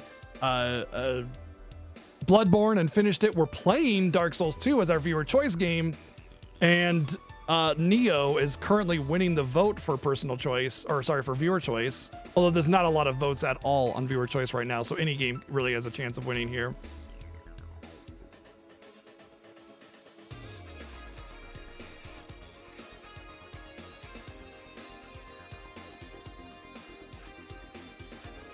Well, I think they haven't like officially confirmed Saga Frontier 2. They just said they'd really like to, and there's a very high chance that it's coming soon.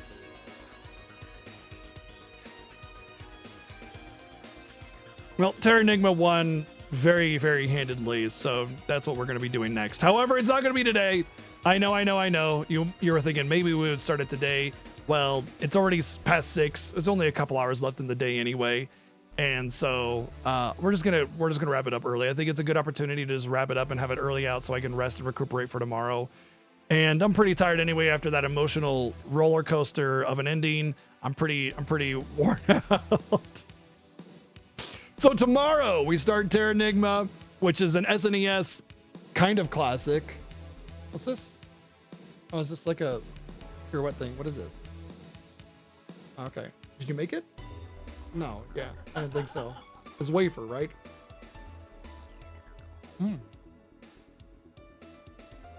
So yeah, have an awesome night. Thank you for joining us in this Infinite Wealth journey. It was awesome. Look forward to seeing you tomorrow, 1 p.m. Pacific, with Terra Enigma. Have an awesome night. Good night. Boom. Thank you, Mog, for 76 months. That's crazy. Getting so close to 100 months for so many people. Thank you. Have an awesome night, everyone. Thanks for all the love and support. Terra Enigma tomorrow. Good night.